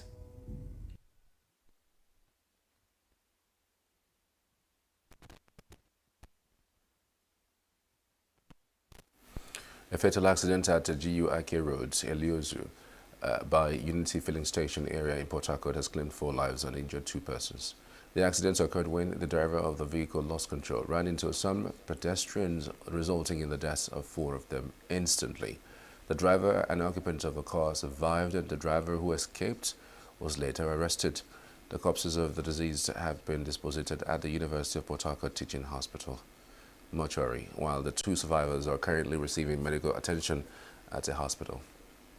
The River State Command of the Police has confirmed the incident in a press statement signed by its spokesperson, Grace Iringe Okoko. She said the driver of the vehicle is currently in custody while the accidented vehicle has been recovered and taken to the station, while the case has been transferred to the State Traffic Department for further investigation. Meanwhile, in Kano State, High Court has ruled that it has jurisdiction to hear the multi-billion-naira fraud case against the National Chairman of the All Progressives Congress, APC, Abdullahi Ganduje, dismissing his attempt to stop the trial. Ganduje, along with 7 other defendants, had filed an application challenging the court authority to preside over the case. However, in a ruling delivered on Tuesday, Justice Aminat Adamu rejected their preliminary objections, deeming them legally incompetent. The Kano State government had filed an 11-count charge against Ganduje, his wife, Hafsat Umar, and others, accusing them of bribery, conspiracy, misappropriation, and diversion of public funds amounting to billions of naira. Justice Aliyu ruled that the charges filed on May 13, 2024 are valid, and that the Kano State Public Complaints and Anti-Corruption Commission is legally empowered to investigate criminal matters, not just the police. The judge also issued a summons to Lamash Properties Limited and adjourned the case to July 30 and 31 for further hearing. Operatives of the Economic and Financial Crimes Commission (EFCC) have arrested Lagos-based socialite and businessman Fred Ajudua in Abuja following a Supreme Court ruling that revoked his bail. Ajudua is facing trial for allegedly defrauding a Palestinian businessman, Zad Abu Zalaf, of $1,043,000 and was taken into EFCC custody on Tuesday, where he is currently being detained. The Supreme Court, in a ruling delivered on May 5, 2025, ordered Ajudua's remand in a correctional facility and overturned the bail earlier granted by the Court of Appeal in 2018. The long-running case, which began in 2005, has experienced multiple delays due to changes in presiding judges and was last heard by Justice Mojishola Dada of the Lagos High Court, who originally denied Ajudua bail in 2018. The Apex Court also directed the Chief Judge of Lagos State to reassign the case to Justice Dada for continuation of trial.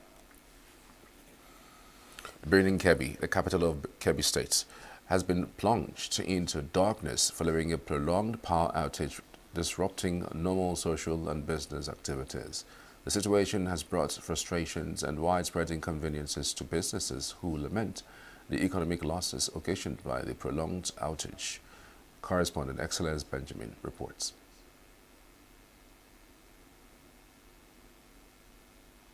City of Remedysignature has been grappling with an inconsistent power supply for quite some time now.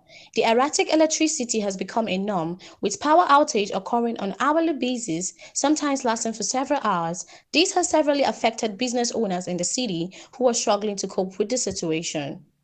Suraj Danjuma, a Kebbi State resident, emphasized on how the low voltage poses a significant risk to the safety of people as it can lead to electrical hazards, appliance damage, and even accidents. It's trying to affect some of our electronics by tripping up and tripping down. Sometimes you see the light given to us, if it's so bright, at the end of the day again it will low, which is affecting some of our electronics, especially for those that are using freezer nowadays. We cannot be able to leave our freezer on because of the light issue, because the light is not stable as usual used to be before.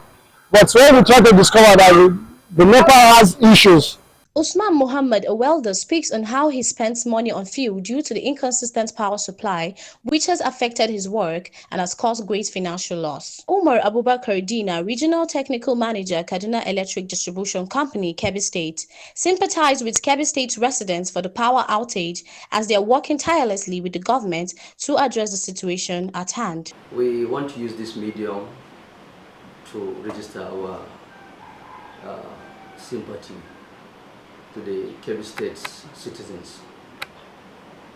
Actually, the cause of this outage in Kebbi State, it happens as a result of a windstorm damage which resulted the breakdown of 3 number towers that emanate from Kayenji down to Kebbi State. Presently, it affects not only Kebbi State, but also Sokoto State, and then Niger also is affected. And then state and federal government, the TCN, Transmission Company of Nigeria, has mobilized the contractors. They are currently now on site, ensuring to restore normal supply to Kebbi State. Then from our own site, Kaduna Electric preferred a temporary solution by rationing the supply from Kaduna down to Zamfara, moving to Sokoto, and then finally to Kebbi. That is what we are receiving now. The supply we are receiving now is not enough, we know, but this is a temporary solution. We want the community, the citizens, to bear with us that by the grace of God, everything possible is doing to ensure normal supply is restored. Residents of Remedysignature are calling on the government to address the issue of inconsistent power supply, which they believe is hindering the city's economic growth and development. As the temperature rises to 45 degrees Celsius, business owners are also urging the authorities to find a lasting solution to the problem, which would enable them to operate efficiently and effectively. From Remedysignature, Excellence Benjamin reporting for Signature TV.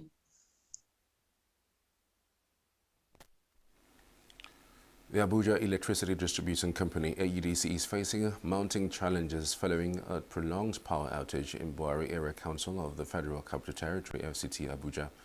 Buhari Area Council, home to major communities such as Kubwa, Dutse, Kwarimpa, Sokale, Ushafa, Jigo, Pambara, and Usman Dan, is one of the largest and most densely populated councils in the FCT.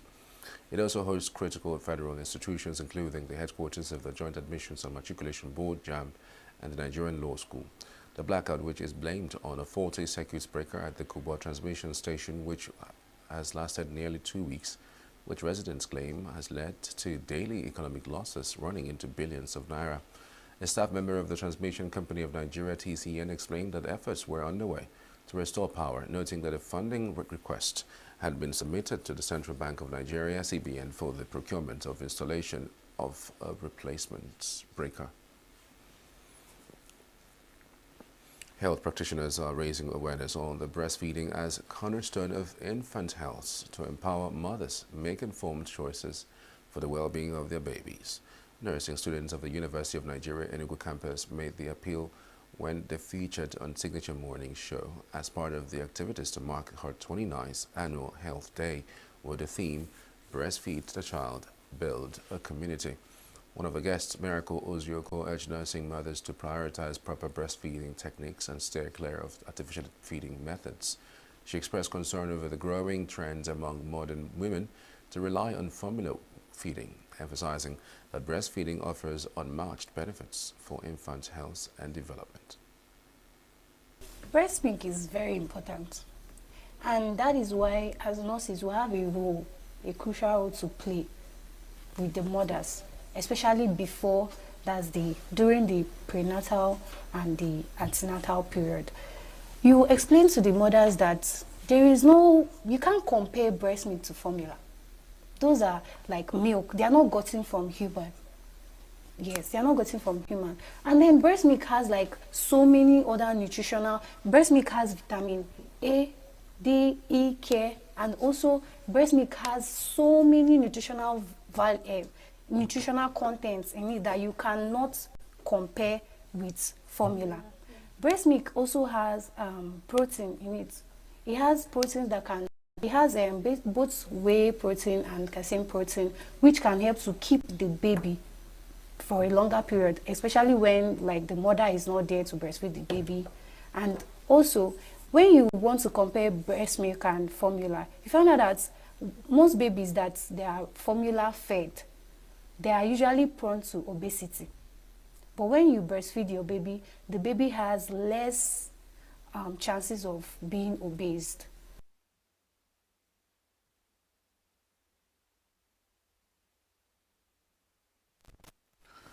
Another guest, Letitia Ibekwe, who highlighted the importance of exclusive breastfeeding, said that breast milk contains antibodies that fight infections, making it the best source of nutrition for babies.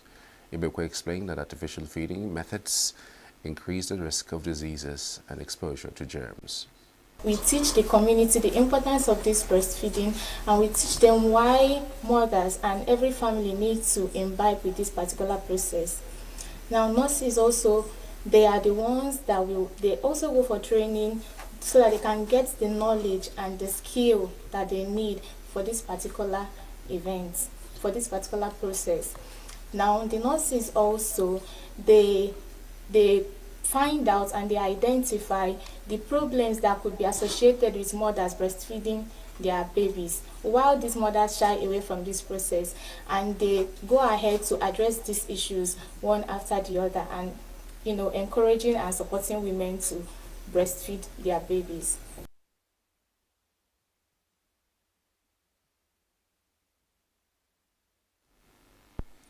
They also called on husbands to play a supportive role in encouraging their wives to breastfeed and care for their babies. The Group Chief Executive of the Nigerian National Petroleum Company Limited, Bayo Ojulari, says the company will resume oil drilling in the northern part of the country. Ojulari stated this in an interview with BBC News Hausa that this suspended project will be resumed under his leadership. He said the project will allow previously closed companies to reopen so they can continue operating and bring benefits to the region, which will lead to everyone benefiting from the increased wealth. Former President Muhammadu Buhari had in November 2022 launched a crude oil drilling project in Kolmani area of border of Bauchi and Gombe State in the northeast of the country, marking the first time that oil drilling had begun in the north. The NNPCL also inaugurated or announced that crude oil drilling in Nasarawa State, located in the north-central part of the country, would commence in March 2023, which is yet to take place. Northerners expressed joy over the plan by President Buhari to return the region into an oil-rich zone like the Niger Delta, but the project failed to continue for undisclosed reasons. The World Bank has stated that the Central Bank of Nigeria's policies would reduce inflation to 21%. It attributes the expected decline to the CBN's strict monetary measures. Following the official release of the latest Nigerian Development Updates report in Abuja. More details in our business news.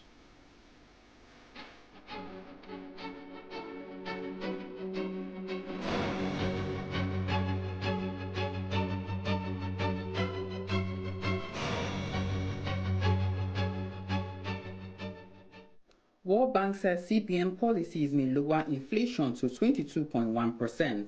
The World Bank has projected that Nigeria's inflation rate will average 22.1% in 2025 attributing anticipated decline to the CBN's tight monetary stance aimed at restoring price stability and anchoring inflation expectations. The projection was contained in a statement published on Monday on the World Bank's website, following the formal launch of the latest edition of Nigeria Development Update Report in Abuja.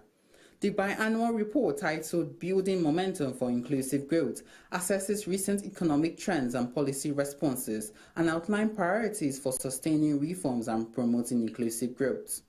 According to the report, while macroeconomic indicators have improved significantly, particularly GDP growth, revenue inflation remains a pressing concern. The World Bank identified the major driver of elevated inflation in recent years to include removal of petrol subsidies, exchange rate unification, rising logistics and energy costs, and recurring food supply disruptions. However, it noted that CBN's ongoing monetary tightening efforts are starting to show positive signs, with inflationary pressures expected to ease going into 2025. According to recent data released by the National Bureau of Statistics, Nigeria's headline inflation rose to 24.23% in March 2025, up from 23.18% recorded in February 2025. Mohammed Idris, the Minister of Information and National Orientation, has confirmed that Nigeria has fully repaid the $3.4 billion COVID loan from the International Monetary Fund, IMF. The minister said this while briefing State House correspondents after the 6th Federal Executive Council meeting. He explained that the loan was taken during the COVID-19 period before the current administration, but that President Bola Tinubu viewed government as a continuum and directed that the country exited the debts. Idris emphasized that the move demonstrated Nigeria's seriousness and capacity to meet its debt obligations, signaling to investors both domestically and internationally that Nigeria was responsible in managing its finances. He also stated that the Council had directed all MDAs, especially the Ministry of Works, to collaborate more with the private sector on infrastructure development. The federal government wants an effective and efficient distribution of the electricity in the country. To achieve this, the Minister of Power, Adebayo Adelabu, says the government is commencing a reform of power distribution with the restructuring of two poorly performing distribution companies, DISCOs. The minister spoke after he received representative of the Japanese International Cooperation Agency, who came with a strategic document on revamping the power distribution sector in Nigeria. According to the minister, the government can no longer stand by as distribution companies underperform. The reform initiative, which will begin in two DISCOs, one in the north and another in the south of the country, will begin between May and August 2025. Nigerian oil producer Owando says it has completed repairs on its pipeline in the oil-rich Bayelsa state after 4 oil spills incidents caused by sabotage in recent weeks. The company said it activated emergency responses immediately after each spill, shutting down affected wells, halting crude delivery and deploying containment measures. Joint investigations, which results the company did not make public, were conducted with government regulators and community representatives. Owando, which now owns former Eni unit Nigerian Ajip Oil Co., said it plans a sectional replacement of the pipeline to further reduce future risks. Stock market report. Trading on the Nigerian Stock Exchange closed on Tuesday with Chelaram registering the highest gain. At the opening bell on Tuesday, Chelaram shares opened at 10 naira 40 kobo per share and closed at 11 naira 44 kobo per share. This was a 1 naira 4 kobo gain, having a 10% change, putting Chelaram at the top of the gainers table. Two other companies, Owando PLC and Transcorp, follow with a gain of 4 naira 50 kobo and 4 naira 20 kobo respectively. Owando shares opened at 45 naira per share and closed at 49 naira 50 kobo per share, registering a 10% change, while Transcorp opened at 42 naira 5 kobo per share and closed at 46 naira 25 kobo per share, gaining a 9.99% change. The fourth highest gainer at the end of Tuesday's trading was Better Glass PLC, opening at 176 naira 70 kobo per share and closed at 194 naira 30 kobo per share, gaining 17 naira 60 kobo while registering a 0.96% change. On the losers chart at Tuesday's trading, HM Core occupied its top spot, losing 46 kobo per share from the 4 naira 67 kobo at which it opened and closed at 4 naira 21 kobo per share with a percentage change of negative 9.85%.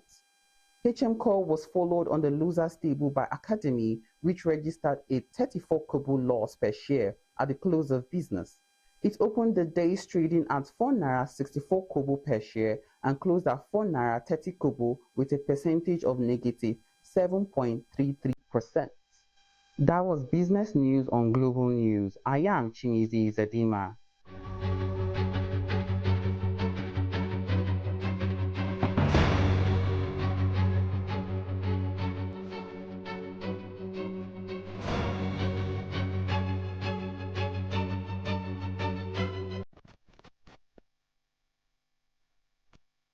United Nations Human Rights Office has reported that the Venezuelan government is intimidating and persecuting dissidents, journalists, and human rights defenders following the 2024 presidential election.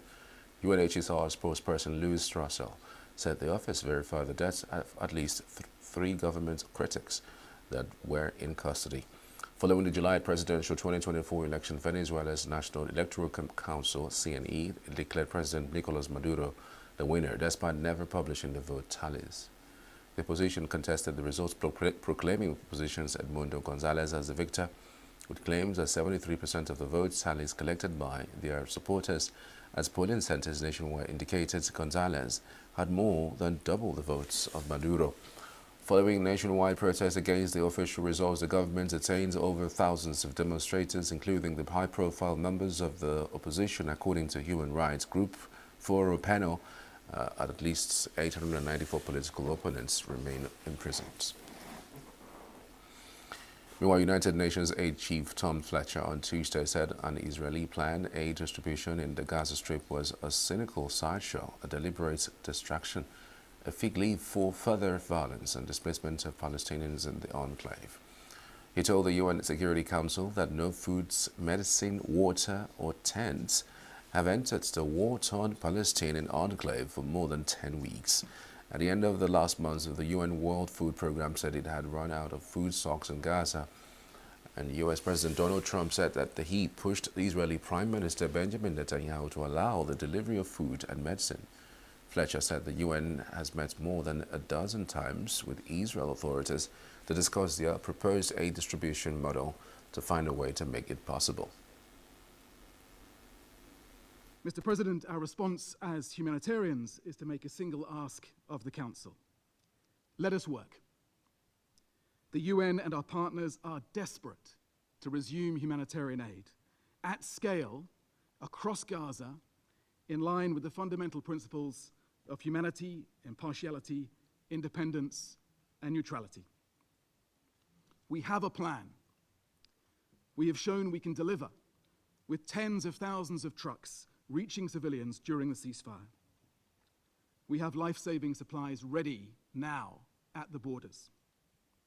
We can save hundreds of thousands of survivors. We have rigorous mechanisms to ensure our aid gets to civilians and not to Hamas. But Israel denies us access, placing the objective of depopulating Gaza before the lives of civilians.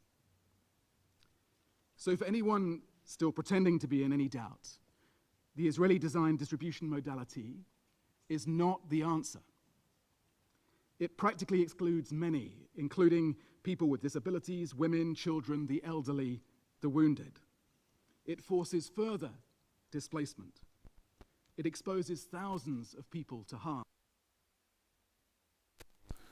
The war in Gaza was triggered on October 7, 2023, when Hamas killed 1,200 people in southern Israel and took some 250 hostages, according to Israeli tallies.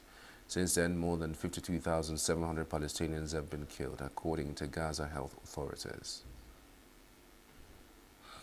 Yemen's Iran-aligned Houthis claimed responsibility for a missile launched towards Israel on Tuesday evening, which the Israeli military said it intercepted.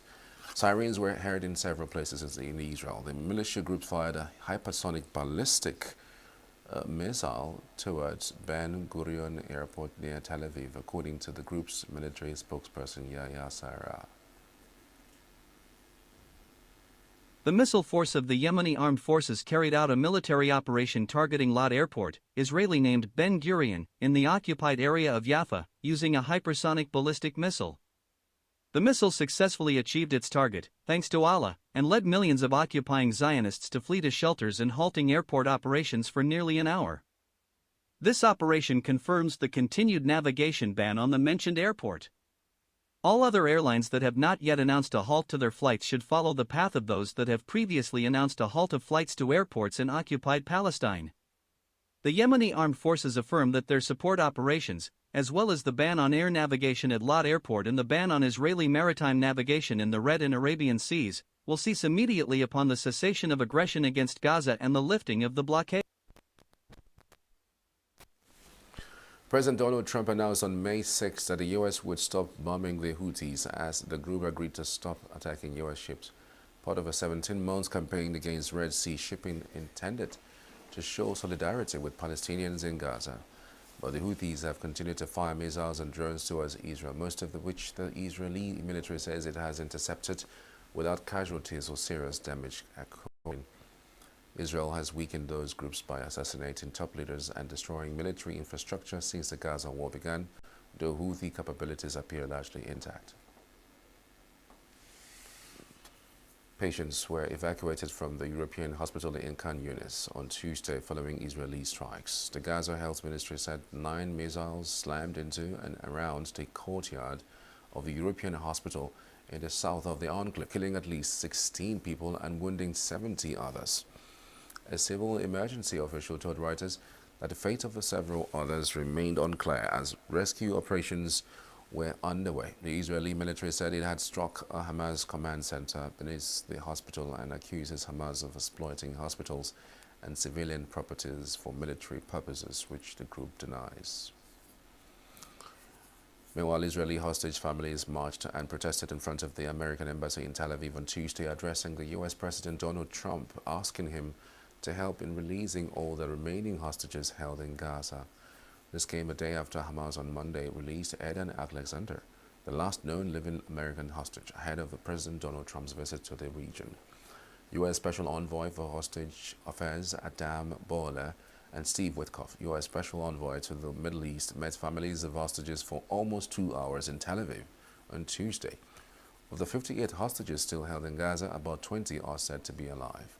The U.S. officials told families of hostages still held in Gaza they see a better chance of a deal for their release after Washington reached an accord with militant group Hamas for an American hostages' freedom that largely bypassed the Israeli government. Give up on the hostages and don't give up on the people of Israel. We believe you can end this war and bring all the hostage back home. I will be forever grateful to you for the important role you played in the release of my uncle Gadi. I am glad that you understand that Benjamin Netanyahu is the obstacle to the release of the hostages.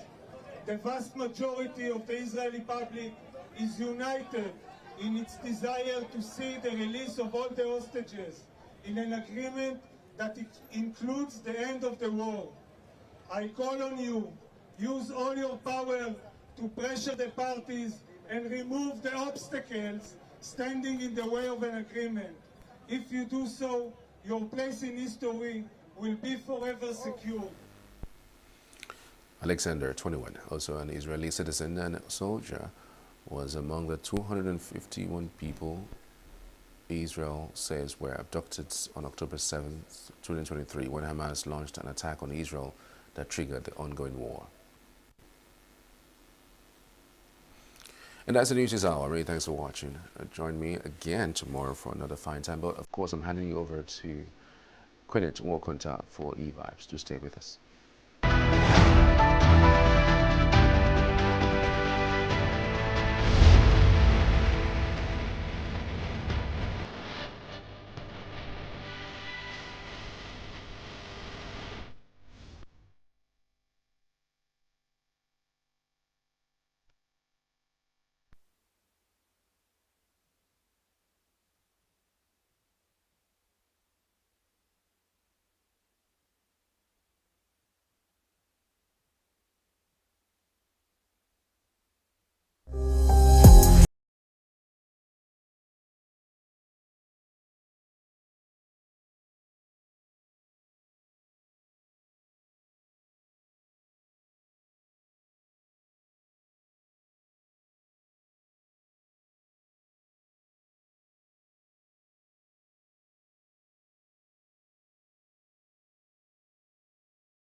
curbing such thing, you will be talking about curbing the disaster effect, and that will be early warning.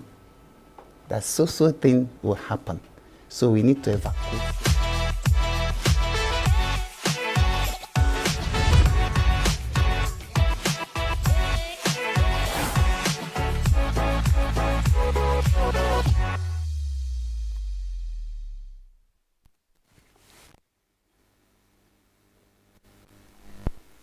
Good afternoon. Welcome to another edition of E-Vibes, the entertainment show on Signature TV. This is the art, pop, culture, drama, gist, stories, everything that has to do with entertainment. And I have striking stories that have been, making rounds on social media. And of course, I have a guest whom I'll be reviewing to you after the stories of the day. I'm your baby girl, Queenette Smokunta. We'll do this 1 hour together. So let's delve into the stories of the day. Nigerian rapper and activist Falz has sparked major controversy online over the past 24 hours after stating that premarital sex is not a sin, despite heavy backlash from Christians and conservative groups. He has remained resolute on his stance, in the midst of the uproar. Falz took to X, formerly Twitter, to double down on his views, responding to critics with the message, "Only religion I know is love. You should try it."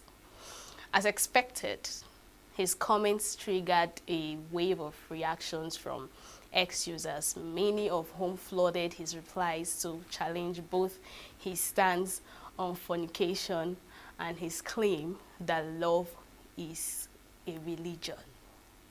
Now, these have been making waves for over 24 hours now, or even more, to the point that Solomon Buchi even gave his 2 cents concerning it.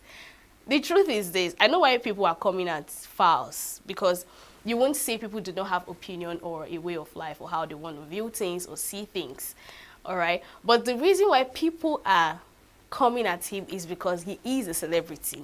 He has fans, and people listen to people like this. People tend to, follow statements like this. We've had this conversation on a podcast, same on Signature TV, sex before marriage. Is it a yes or a no? And you'll find out that most of us, some people said it's a yes for them, for some reasons, and some people said it's a no for them for their reason. But the truth is, biblically, sex before marriage is a sin. It's called fornication. Now, he's trying to say we are all using religion to cover up this, to cover up that, and stuffs like that. But the truth is this: sex before marriage is fornication, and it's a sin.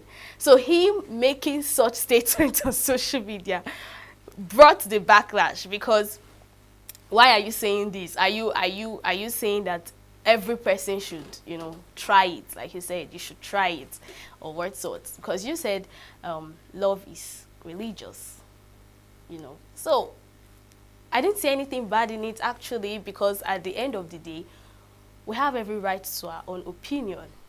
Everybody have a way of life. Everybody have their reasons to some certain things, So if he said that sex before marriage is a go-to for him, then fine, no problem. He should go for it. But he shouldn't have posted it. I think that's the beginning of the problem. He shouldn't have posted it. And the fact that he posted it and he kept on, sending tweets concerning it, sparked more audience on the comment section, to the point that Solomon Buchi had to call him to order. We all know Solomon Buchi to be that relationship, what do we call him now, a therapist or counselor that comes up on social media to, give advice to couples, singles, basically things that has to do with relationships. So of course, I wouldn't be surprised if he said that. But let's move forward. That's the first gossip of the day. So there's a reason Lagos never sleeps, and it's not just the endless traffic or sizzling late night suya. It's the music, the vibrant rhythm that echoes through its streets, is about to take the spotlight once again, as Lagos, Nigeria has officially been named the host city for the 2025 edition of the All African Music Award, AFRIMA, running from November 25th to 30th. The announcement was made on Tuesday, May 13, during the AFRIMA 2025 Music Conference calendar launch and host city review at the African Union Commission Secretariat in Addis Ababa, Ethiopia. This marks the 7th time Lagos will welcome the continent's biggest celebration of music, and honestly, we're better to embody the spirit of unstoppable African than in Africa's beating heart of sound and culture. This year's theme, Unstoppable Africa, couldn't be more timely. African music is not just trending, it's leading from chart-topping global hits to headlining major festivals and influencing cultural movements. AFRIMA 2025 isn't just another awards show. It's a bold statement about Africa's undeniable influence on the world stage. As anticipation builds toward November, one thing is clear. Lagos is ready, Africa is ready, and the rest of the world better catch up. So mark your calendars, update your playlist, and if you're an artist, submissions open on May 20th, 2025, because the sound of Africa isn't just rising, it's unstoppable. So I don't know how to feel. Should I feel so excited, happy, and, you know, should I start jumping? Maybe that's what I should do, because this particular event is gonna be a wild one. And of course, yes, the question will be, why are they bringing this? Why are we getting to know the news when it's something that would happen in November? We are bringing it to your table because the contracts have been signed that Lagos will be hosting it. And this is not just Nigeria, this is Africa. Africa. I mean countries in Africa, not just Nigeria. So that's why it's a big gig. Like it's something we should all be proud of, happy about, something that is going to, you know, encourage more art and culture, to bring blend, to bring that harmony, unison, fun, entertainment, and the likes of it. And the fact that the governor of Lagos State is part of this makes it more interesting and exciting. To tell you that since this event is going to take place in November, there's a whole lot of preparation going on right now. You know, and right now they've said it that May 20th, you know, artists to start bringing their submission, up and coming artists, veteran artists, you know, just come display your talent, and I'm sure awards will be given on that very day. So it's a big one, and Lagos is, for me, Lagos is the best place to do this, because like I said, Lagos, they don't go to sleep. It's that place where you go have fun.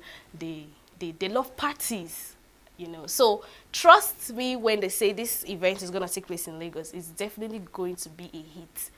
The fact that it's in Lagos doesn't mean you can't travel to Lagos for it too. No. Book your tickets, keep your tickets ready, because it's going to be a blast, and I'm sure you don't want to miss on that. All right, let's go to more interesting stories. This one will shock you.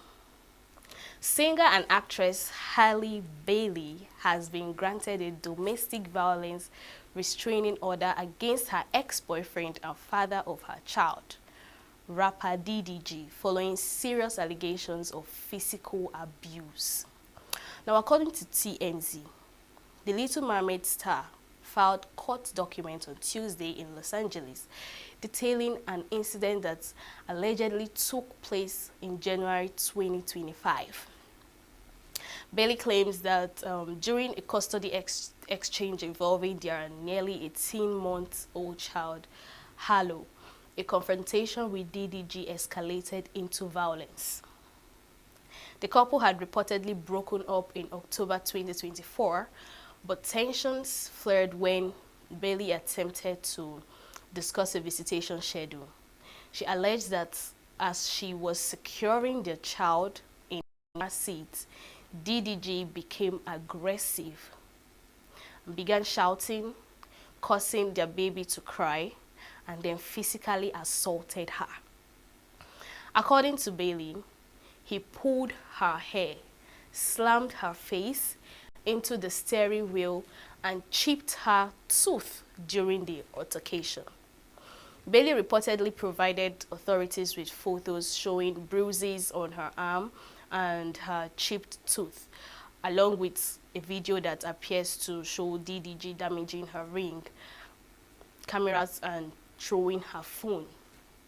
In response to the claims, a judge issued a restraining order requiring DDG to stay at least 100 yards away from Bailey. The order also prohibits him from publicly discussing Bailey or their son, including during his live streams.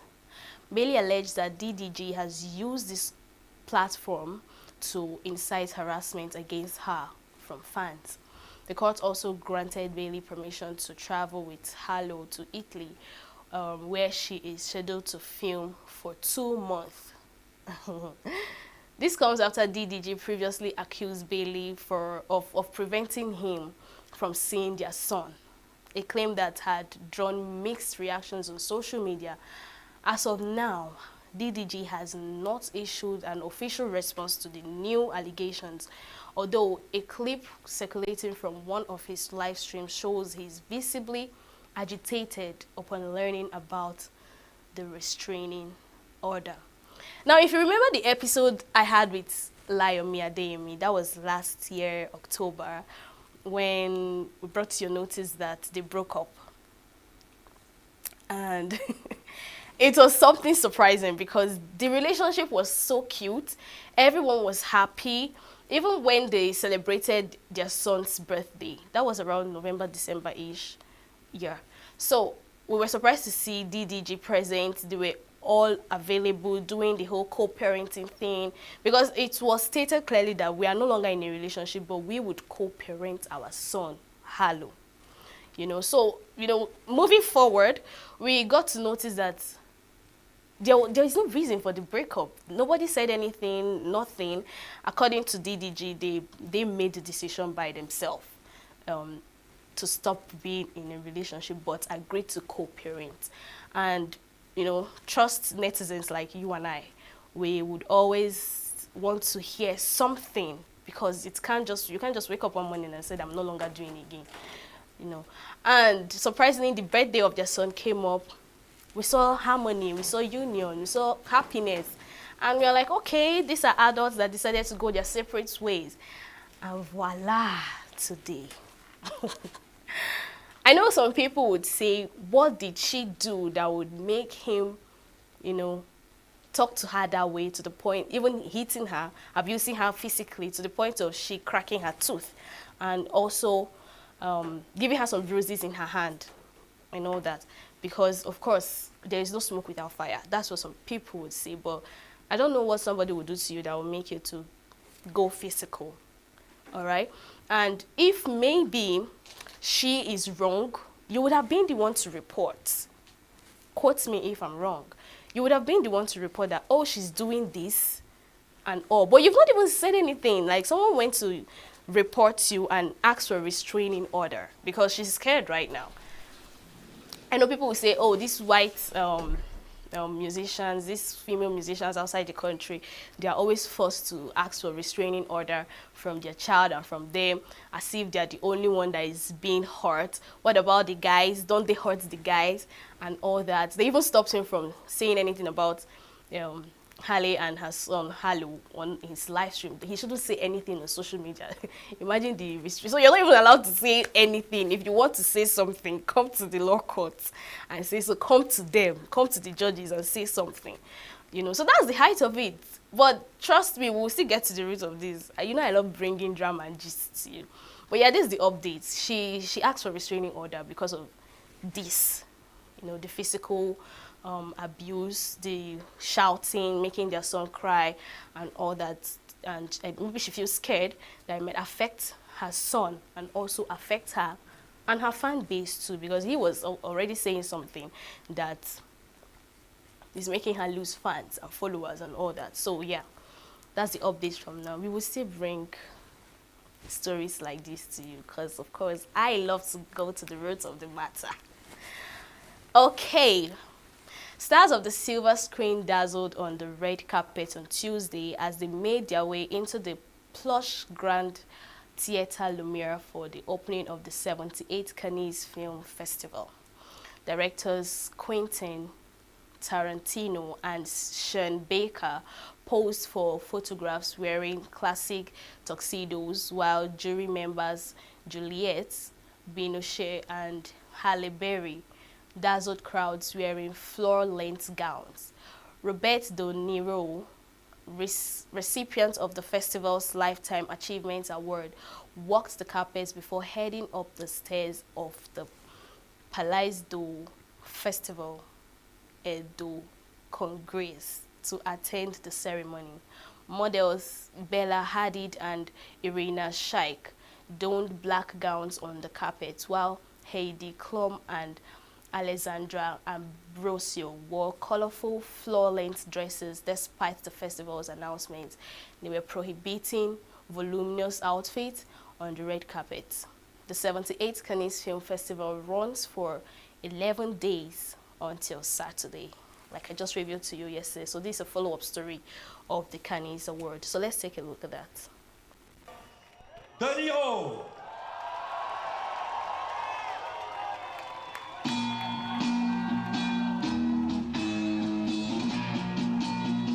Du 7e art, le parrain 2 de Francis Ford Coppola, Oscar du meilleur acteur dans un second rôle en 1975, Oscar du meilleur acteur pour l'incroyable Raging Bull, Hunter de Michael Cimino. Il était une fois en Amérique, Once Upon a Time in America. Et voilà la musique, l'implication dans les œuvres des cinéastes. Incroyable dans Raging Bull. Je vous citais Il était une fois en Amérique, 50 ans en arrière. Taxi driver, il est de retour, le chauffeur de taxi. Et il a depuis, et oui on peut le saluer, merci au public canois de saluer Monsieur Robert De Niro. Il est depuis. Eh oui, Pulp Fiction. La Palme d'Or, mythique. La Palme d'Or 1994. Un maître du western, George Sherman. Présenté en séance Cannes classique. Et 2 ans plus tard, il remportait la Palme d'Or avec Pulp Fiction. On se souvient de films comme Boulevard de la Mort, également présenté à Cannes.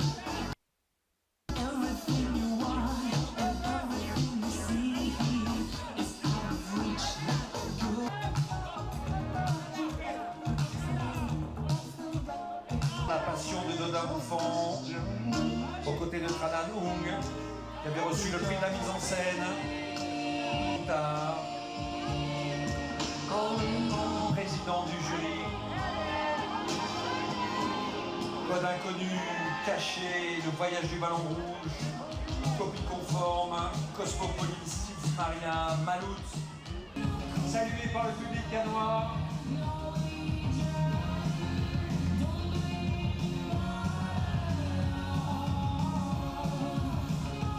Ils reviendront bien sûr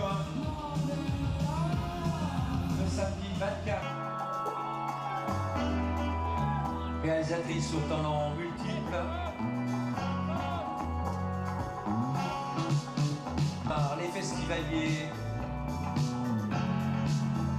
et l'ensemble du public français, puisque je vous le rappelle, le film sera en salle aujourd'hui. Snowblock et Thierry Frémaux qui accueillent donc Claude Lelouch en haut des marches du Palais.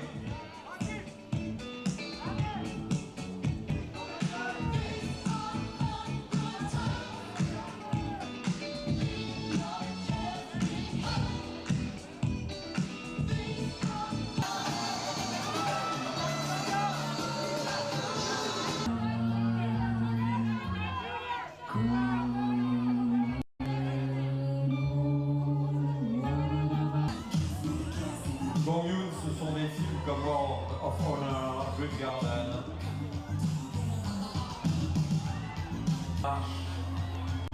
Du Palais des Festivals.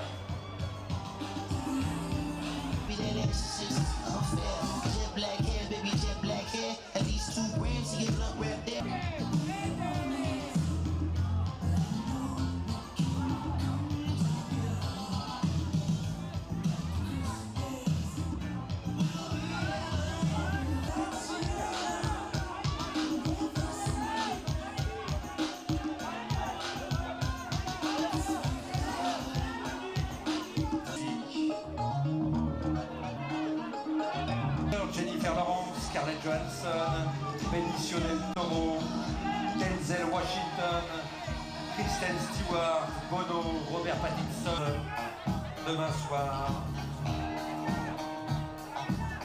aux alentours de 18h30, sur les marches du Palais du Festival. Il était venu en compétition avec Red Rocket.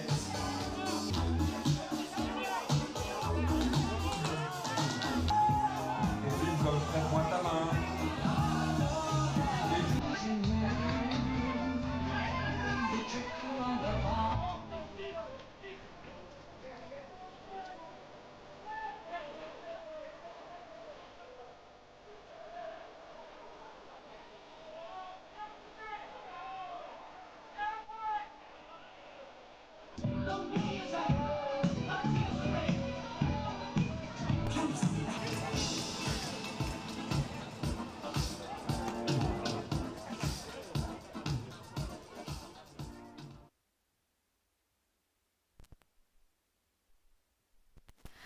At their Kikere studio in Lagos, Nigeria, tailors meticulously stitch together vibrant dresses infused with traditional raffia, each garment weaving a narrative of African culture and heritage, underscored by a commitment to sustainability. Beside them, Abasie Kemi Okanire, the creative director and designer of the Ekikere brand, is carefully reviewing the pieces, ensuring every detail embodies her unique creative vision. Abasie Keme was already a designer but launched her sustainable fashion line Ekikere in 2022 when COVID brought the world to a standstill.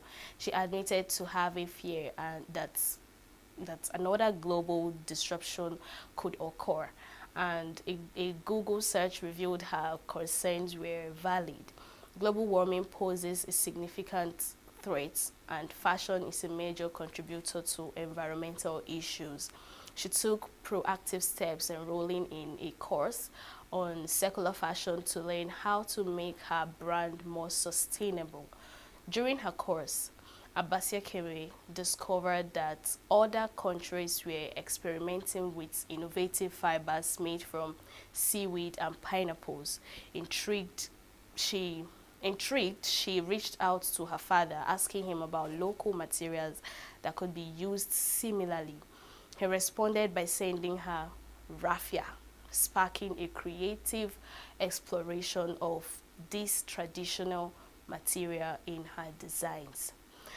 Abasie Keme's raffia-infused designs quickly gained popularity, gracing runways and selling worldwide.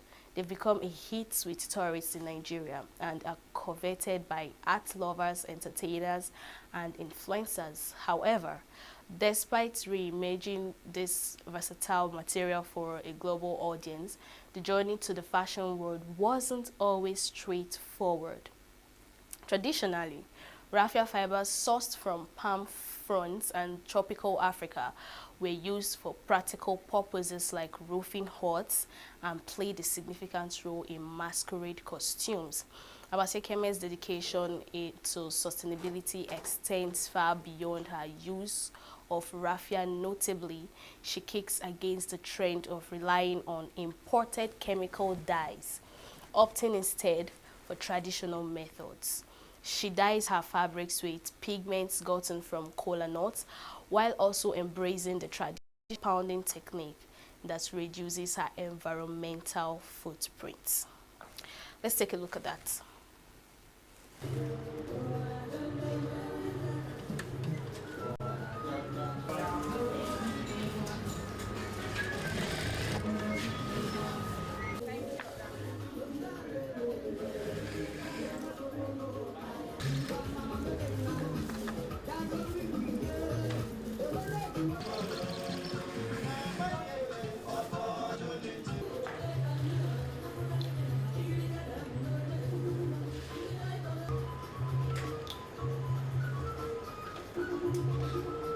Then I started thinking, okay, you know what if we have this kind of fashion where at the end of life we can just clip it, cut it, reduce it, and just use it in a flower pot, you know.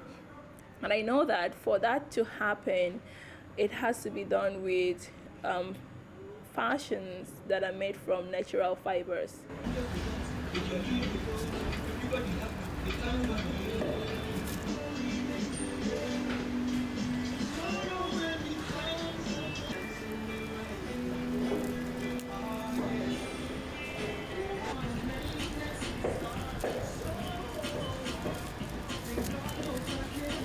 Raffia really stood out strong for me because it could withstand the different stress I put it through. I had to dye it, bleach it, you know, drag it. I did a lot of things, and I realized that raffia is very strong.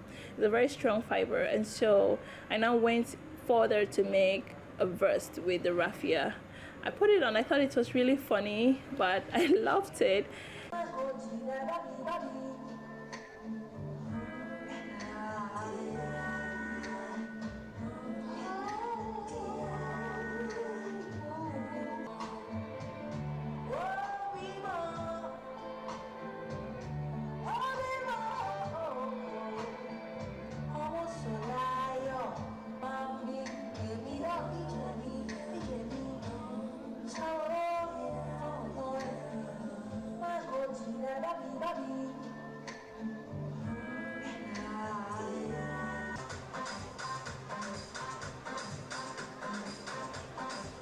If it's long, but like it's big here. Yeah, no, it's big. Let me check.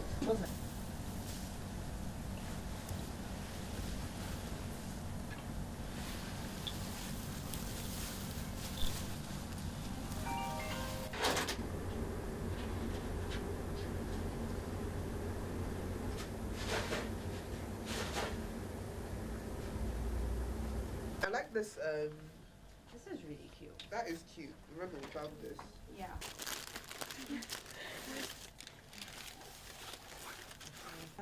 Thank you. Oh, I love the bags. Very cool. People that are very artistically inclined, they started seeing it as a unique brand, and so they were curious. They got curious and they started trying it out, and it really, I think we were lucky that a lot of people that now wanted to try out our brand are people that a lot of people look up to, you know. So they will wear this thing, and the people that looking up to them will now start aspiring to put it on.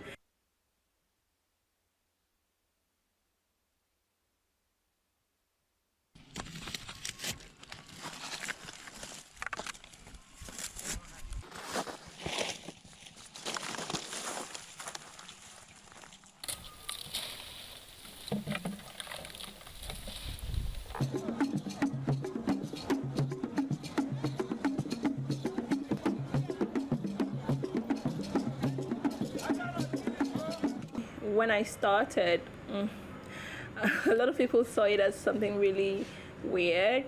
You know, most times when someone is thinking of raffia, they're thinking of masquerade, they're thinking of juju, you know.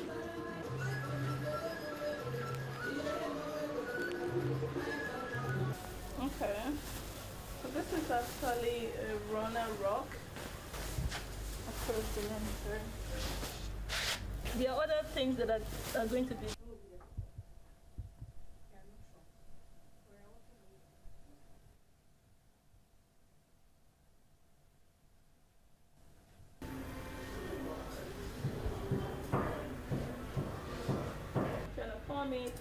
So I just use paper, cut it. We don't have weather problems, you know, weather changes. We don't need to like overhaul our wardrobe because we are changing to another weather, you know. So yeah, so when it comes to that fashion waste, we don't have that kind of problem. the kind of fashion we want to sustain in Nigeria is a kind of fashion that is profitable and is beneficial for the people, And so with raffia, for me, using raffia is beneficial for my people, and the process of achieving this raffia is not destructive.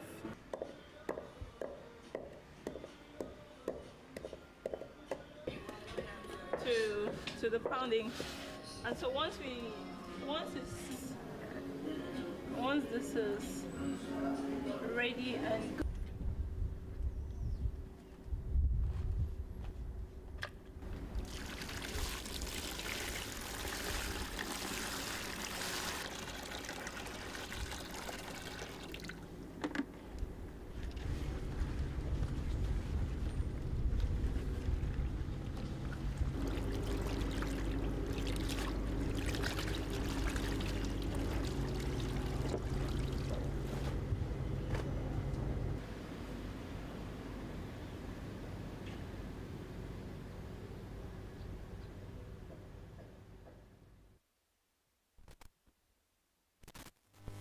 So when I saw that raffia stuff, I immediately, my brain came back to Femi David's outfit at AMVCA Cultural Day.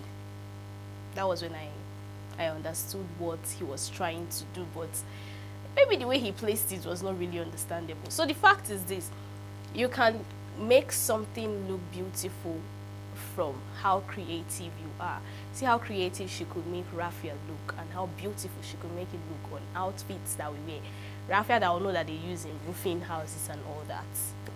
Anyways, that's all we have for you in the news segment this hour. We'll go on a very short break, and when we return, I would reveal my guest to you. So stay tuned.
Welcome back. You're still watching E-Vibes, the entertainment show on Signature TV.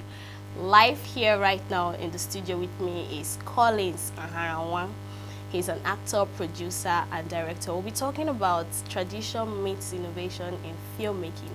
We've had him once before where he spoke about something totally different. So that's why now I want to talk about filmmaking as a director.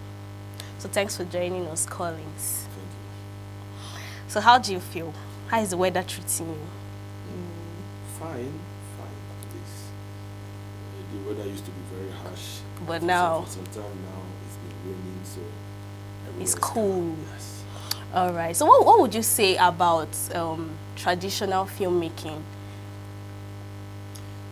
Traditional filmmaking. Well, I would say it's cool. Yeah, traditional. Talking about the way films are made. In those days, yes. Okay, that's you see, it's not bad because everything is it's all about time, stages. So remember, those years there were patterns, ways films were made, and that was because of the things we had in place then. Okay. The equipment, the locations, and the lifestyle as of then. Okay. So, and now things have actually changed. That changed. The things have changed. We have a new lifestyle, quality equipment, better locations, and all that. So things have taken a step ahead what it used to be. So would you say that you're proud of the way Nollywood has evolved, especially when it comes to filmmaking? Like you said, locations and the likes. Would you say that Nollywood has evolved, and would you also say that we don't have such locations anymore to produce films like that? Well, I would say I am proud of Nollywood to some extent, and at the same time, I am not proud of Nollywood in some areas. So which one should I ask you now? Is it the proud part or the not being proud part? Okay. Why are you not proud of Nollywood to some extent? Okay. Whichever way you ask the question, the two of them must be touched. Yes, if yes. I say this, I will have to balance it. Yes, you will. So I'm going by the way you asked it, as in why am I not proud? Okay. Now, if you look at the way things are now, I grew up following, or I grew up a lover of film. There was a time Hollywood was the in thing. Yeah. If you're not watching Commando, all those ones, Schwarzenegger, them, it's as if you're not watching film. Yeah. Then our own films were very local then, but we were still appreciating those making the films as of then. Now, the Hollywood I know, as time progressed, they kept improving. If you watch a Hollywood film made this year, you can't compare it to that of Hollywood film made like 10 years ago. Yeah. Then, but in our own case, Nollywood, it's as if the ones we made in the olden days are better than the ones we're doing now. I don't know. The only places we improved is only when you talk about the equipment, talk about the technical aspect of it. But the story itself, the story, in fact, the stories we are telling these days are not the things that are familiar to our people. Because filmmaking is all about a people. Yes, you must tell your story the way it's related to your people. I don't know if you're getting what I'm saying. Yeah. That's why the whites seems to appreciate our films when we are indigenous. Okay, like the epic movies we have and the likes. You cannot be telling a white man we treated love or handled love in our own way here. Before they now brought their own pattern. Now you now want to tell them how to love in their pattern. To them it will look like you're making mockery of the whole thing. Okay, let me cut you short there, right? Because as a matter of fact, it's not just love movies that we make, especially when it comes to those cinema movies, right? So now you're saying the movies we make now, it's not in line with the story, right? Now you're a movie director, and we had a guest who is a screen/script writer who said the director is the go-to person that has the final say in the movie.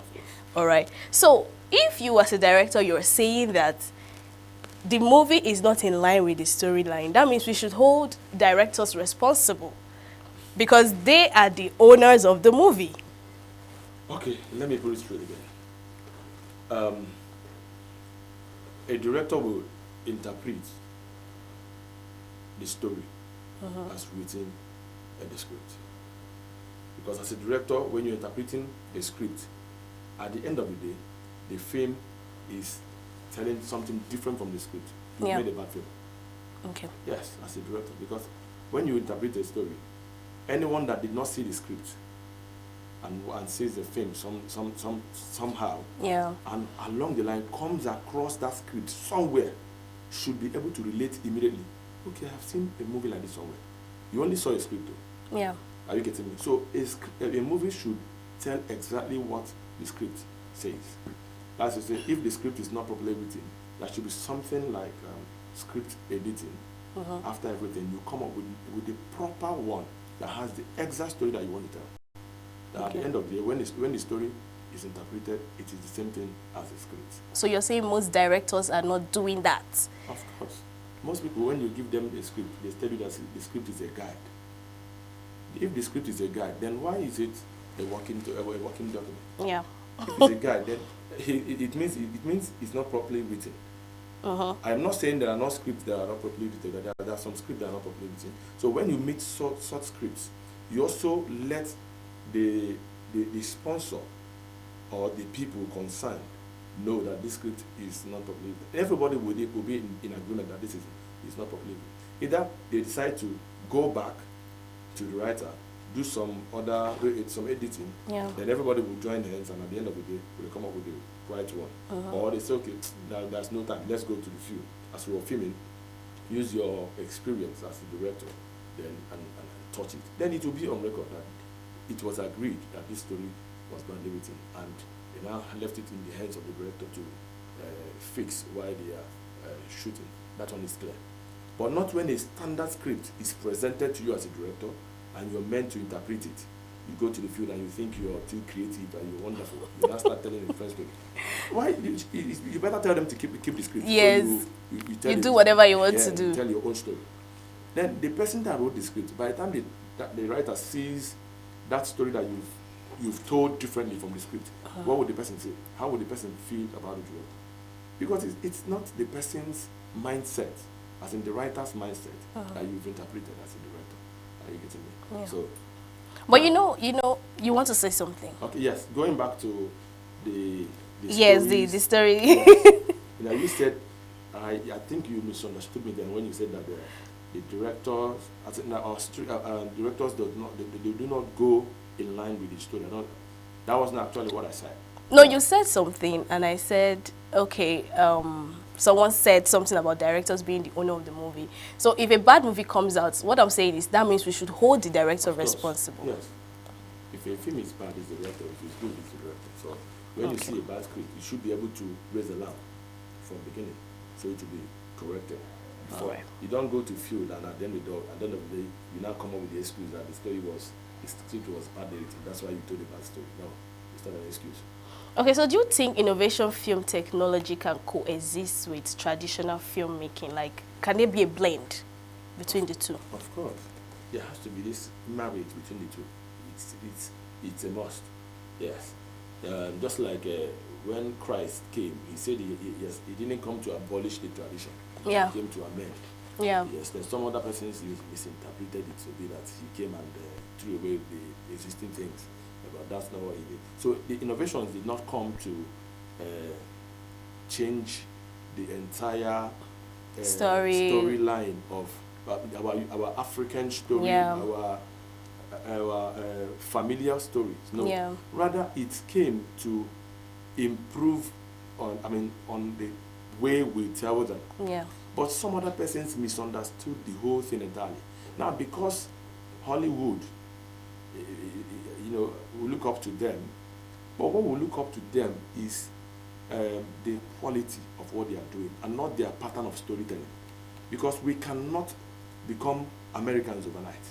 It's not possible. Yeah, that's true. If I come today and shoot an action film, the type we watched in those years, like Commando, where Actor and Bose and the likes. Where Arnold Schwarzenegger, one person will kit up and carry his weapons and all those things, enter a place like a 2 division.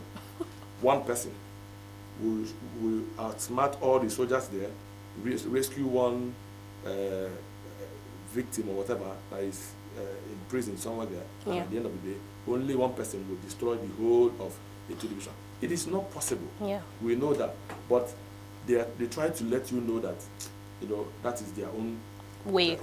And you know that their stories, most of them are based on fiction.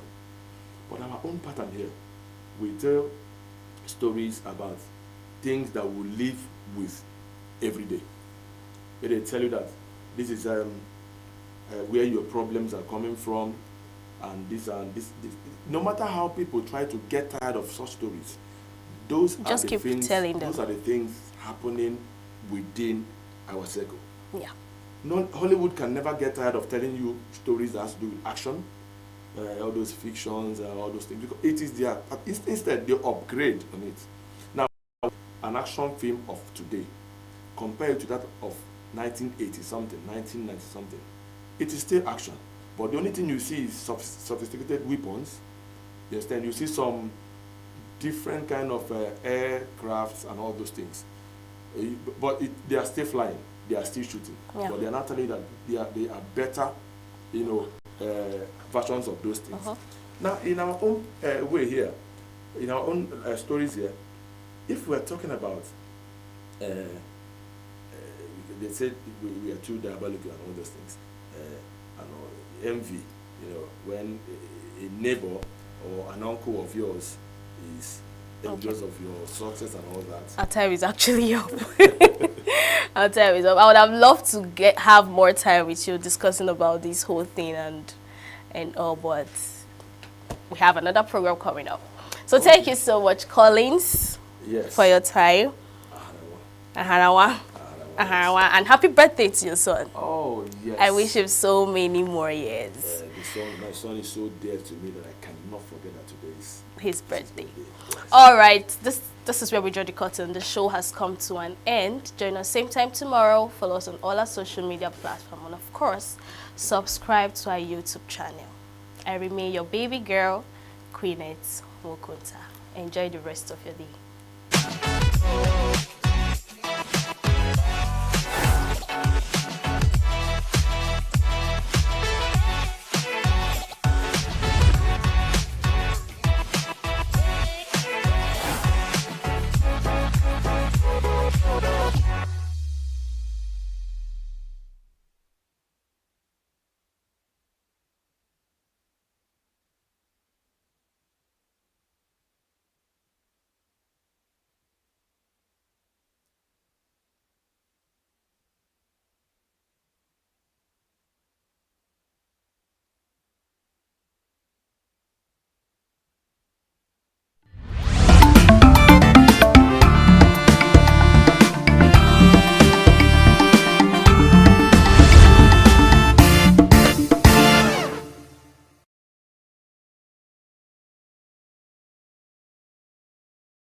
Welcome to Global News on Signature TV. I am Barry Kumo Ado. In the headlines, Pope Leo says he will make every effort for world peace. Trump says he could see himself dealing directly with China's Xi on details of trade deal. Saudi Crown Prince says Kingdom aims to work with US to ease Middle East tensions. An HIV patient testing falls in South Africa after aid cuts that funded health workers and clinics. Details shortly. We are local. We are right now with the wife of the man that was... The main market is in chaos. People... We are national. Those in support of this motion as amended, say aye. Aye. We have taken the vote by default. We are international. Israeli airstrikes. Donald Trump left us the worst unemployment.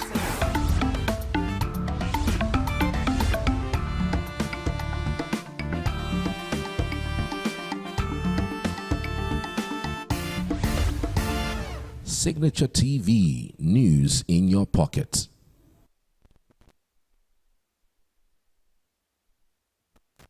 Testing and monitoring of HIV patients across South Africa are falling since the United States cut aid that funded health workers and clinics with pregnant women, infants and youth, the most affected. Previously unpublished government data shows. South Africa has the world's highest burden of HIV with about 8 million people, 1 in 5 adults, living with the virus. The United States was funding 17% of the country's HIV budget until President Donald Trump slashed aid earlier this year. With less testing, fewer people who may transmit the virus will be identified. Missing a test can also indicate that a patient has dropped out of a system and may be missing treatment. It is especially important for pregnant women who may be at risk of transmitting HIV through childbirth, and for infants who need to be diagnosed and treated early to survive. Trump froze many foreign aid programs early in his presidency before reinstating some life-saving assistance, including parts of the United States President's Emergency Plan for AIDS Relief, PEPFAR, its global HIV initiative. But South Africa was also specifically targeted with an executive order cutting all funding to the country in February. South Africa did not rely on U.S. funding for its HIV drugs, but about 15,000 health workers' salaries were paid by PEPFAR, which previously gave South Africa over $400 million a year. Most of that funding has been withdrawn, though it is unclear exactly how much. Compare month on month. So you're comparing April data with April data from 2024. And so you're looking at the same number of pregnancies. The number of pregnancies hasn't changed. And so the only thing that's really changed in this time period is the withdrawal of the PEPFAR funding support, which impacted directly on almost 10,000 healthcare providers, including doctors, nurses, community health workers, and HIV counselors that were key in the communities with the highest HIV prevalence and incidence in South Africa. And so it's the only thing that's changed. And when you look at that data in this really large national data set, you can see that the laboratory testing has declined by about 20%, especially in pregnant women and infants. So if all of this testing is not getting done, we don't know what level of virus pregnant women have. We don't know how many infants are acquiring HIV. And unfortunately, all of these people are the most vulnerable in our society here.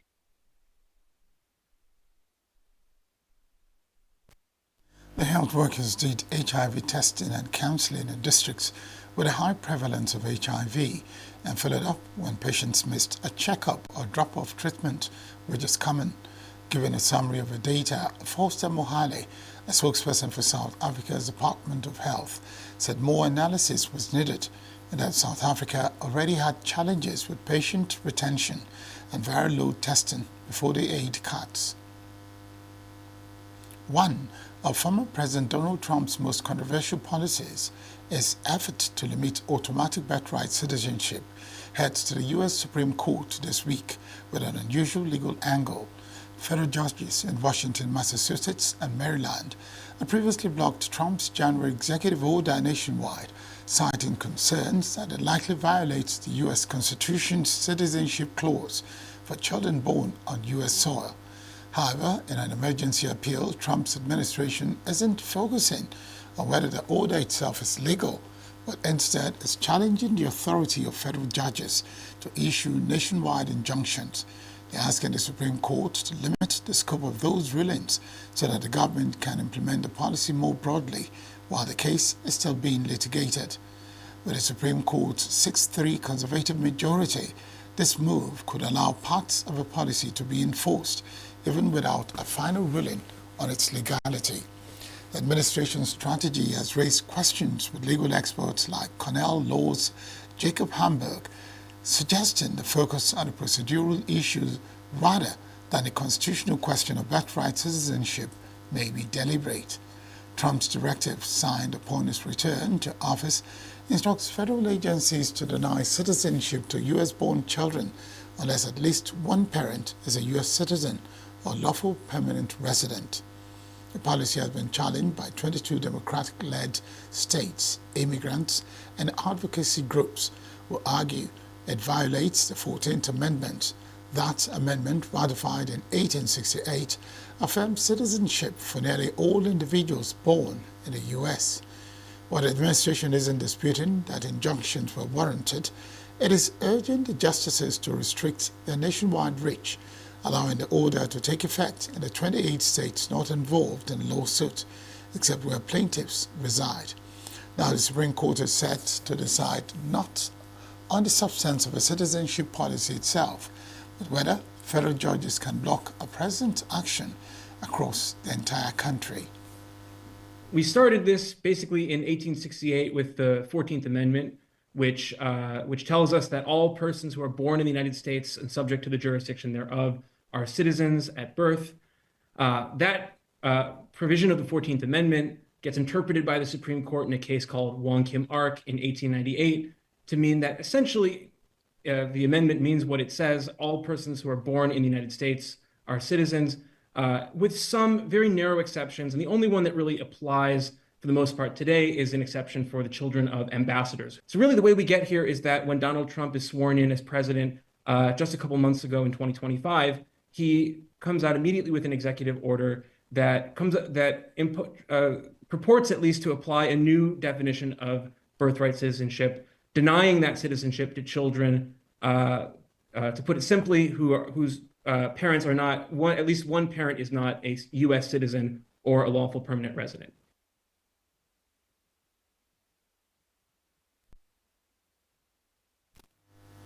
Saudi Arabia's Crown Prince Mohammed bin Salman said on Wednesday that Arab Gulf states were seeking to work with the U.S.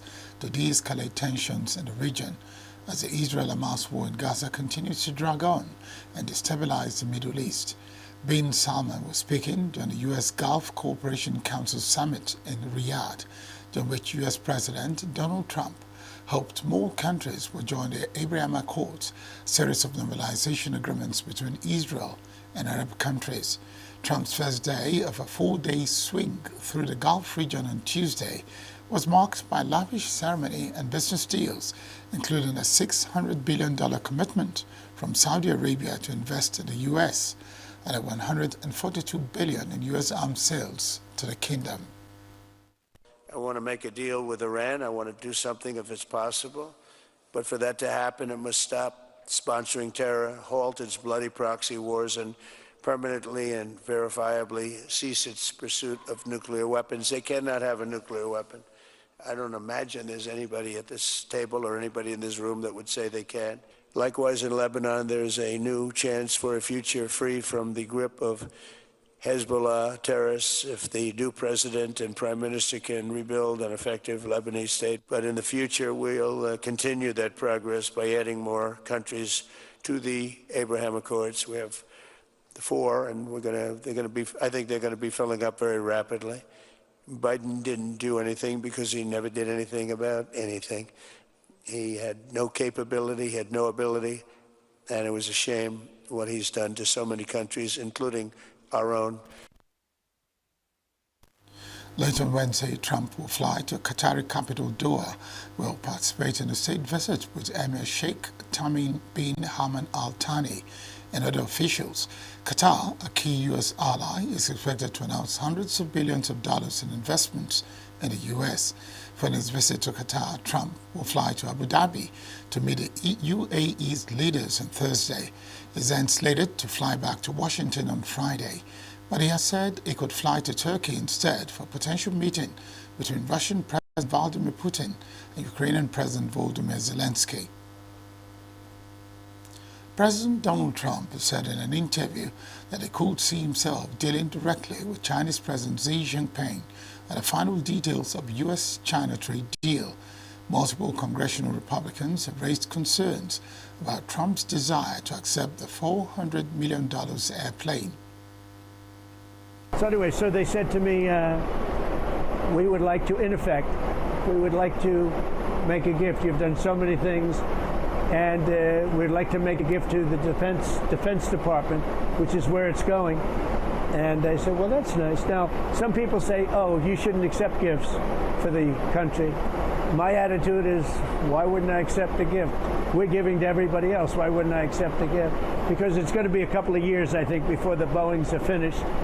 And they'll be wonderful when they're finished, but that's a long time. Part of your argument how the United States has paid untold billions and trillions of dollars securing every aspect of the world? Well, I said that. I said, you know, we've secured that part of the world for many years. So if somebody makes a gift, and I get nothing. I get to fly it like any other president would. Pope Leo XIV, the first U.S.-born leader of a global Catholic Church, has said on Wednesday that he would make every effort for peace and offer the Vatican as a mediator in global conflicts. Leo, elected last week as a successor to the late Pope Francis, has made repeated calls for peace in the early days of his papacy. The Pope made renewed calls for an end to violence while addressing members of the Eastern Catholic churches, some of which are based in conflict-ridden places like Ukraine, Syria, Lebanon, and Iraq, and often face persecution as religious minorities. Pope Leo warned against the rise of simplistic narratives that divide the world into good and evil. On Sunday, the Pope called for an authentic and lasting peace in Ukraine, a ceasefire in Gaza, the release of all Israeli hostages held by militant group Hamas, and welcomed the fragile ceasefire between India and Pakistan. Leo spoke with Ukrainian President Volodymyr Zelensky on Monday in his first known conversation with a foreign leader, and offered to facilitate peace talks as world leaders come to his inauguration mass. Ukrainian leader said Zelensky hopes to be present for the May 18th event, St. Peter's Square, and is ready to hold meetings on the sidelines. The United Nations Security Council has convened an emergency public meeting to discuss the catastrophic humanitarian situation in Gaza, urging Israel to immediately lift its blockade and allow unimpeded aid access to Gaza. The meeting also rejected a military-led aid distribution plan in Gaza proposed by Israel. At a meeting, Under Secretary General for Humanitarian Affairs and Emergency Relief Coordinator Tom Fletcher briefing the Security Council on the latest humanitarian situation in the Palestinian enclave and strongly condemned Israel's actions, saying that Israel is deliberately imposing inhumane conditions on civilians in the occupied Palestinian territory. Fleischer noted that hundreds of thousands of Palestinians have again been forcibly displaced and confined into an ever-shrinking space. The life-saving supplies are now ready at the borders, but Israel denies humanitarian access, placing the objective of depopulating Gaza before the lives of civilians. The UN official also warned of a widespread famine, the collapsed health care, and the humanitarian system, which is at a breaking point in Gaza. Delegates of France and Britain raised objections at the emergency session against the Israeli proposed aid distribution modality, warning it would exacerbate forced displacement of Palestinians. Riyad Mansour, permanent observer of Palestine to the United Nations, urged the Security Council to act decisively. United Nations Aid Chief Tom Fletcher said an Israeli planned aid distribution in Gaza Strip was a deliberate distraction, a fig leaf for further violence and displacement of Palestinians in the enclave, told the UN Security Council that no food, medicine, water, or tents have entered the war-torn Palestinian enclave for more than 10 weeks. Fletcher said the UN has met more than a dozen times with Israeli authorities to discuss their proposed aid distribution model to find a way to make it possible. Mr. President, our response as humanitarians is to make a single ask of the Council. Let us work. The UN and our partners are desperate to resume humanitarian aid at scale across Gaza in line with the fundamental principles of humanity, impartiality, independence, and neutrality. We have a plan. We have shown we can deliver with tens of thousands of trucks reaching civilians during the ceasefire. We have life-saving supplies ready now at the borders. We can save hundreds of thousands of survivors. We have rigorous mechanisms to ensure our aid gets to civilians and not to Hamas. But Israel denies us access, placing the objective of depopulating Gaza before the lives of civilians. So for anyone still pretending to be in any doubt, the Israeli-designed distribution modality is not the answer. It practically excludes many, including people with disabilities, women, children, the elderly, the wounded. It forces further displacement. It exposes thousands of people to harm. At the end of last month, the UN World Food Programme said it had run out of food stocks in Gaza, and the US President Donald Trump said that it pushed Israeli Prime Minister Benjamin Netanyahu to allow the delivery of food and medicine. Kogat, the Israeli military agency that coordinates aid, met with UN agencies and international aid groups in early April and proposed a structured monitoring and aid entry mechanism. Yemen's Iran-aligned Houthis has claimed responsibility for missile launch towards Israel on Tuesday evening, which the Israeli military said it intercepted. Sirens were heard in several places in Israel, according to the group's military spokesperson Yahya Sareh. The military group fired a hypersonic ballistic missile towards Ben Gurion Airport near Tel Aviv. The missile force of the Yemeni armed forces carried out a military operation targeting Lod Airport, Israeli named Ben Gurion, in the occupied area of Jaffa, using a hypersonic ballistic missile. The missile successfully achieved its target, thanks to Allah, and led millions of occupying Zionists to flee to shelters and halting airport operations for nearly an hour. This operation confirms the continued navigation ban on the mentioned airport. All other airlines that have not yet announced a halt to their flights should follow the path of those that have previously announced a halt of flights to airports in occupied Palestine. The Yemeni armed forces affirm that their support operations, as well as the ban on air navigation at Lod Airport and the ban on Israeli maritime navigation in the Red and Arabian Seas, will cease immediately upon the cessation of aggression against Gaza and the lifting of the blockade. President Donald Trump announced on May 6 that the U.S. would stop bombing the Houthis as the group agreed to stop attacking U.S. ships part of a 17-month campaign against Red Sea shipping intended to show solidarity with Palestinians in Gaza. But the Houthis have continued to fire missiles and drones towards Israel, most of which the Israeli military says it has intercepted, without casualties or serious damage occurring. Israel has weakened those groups by assassinating top leaders and destroying military infrastructure since the Gaza war began, though Houthi capabilities appear largely intact.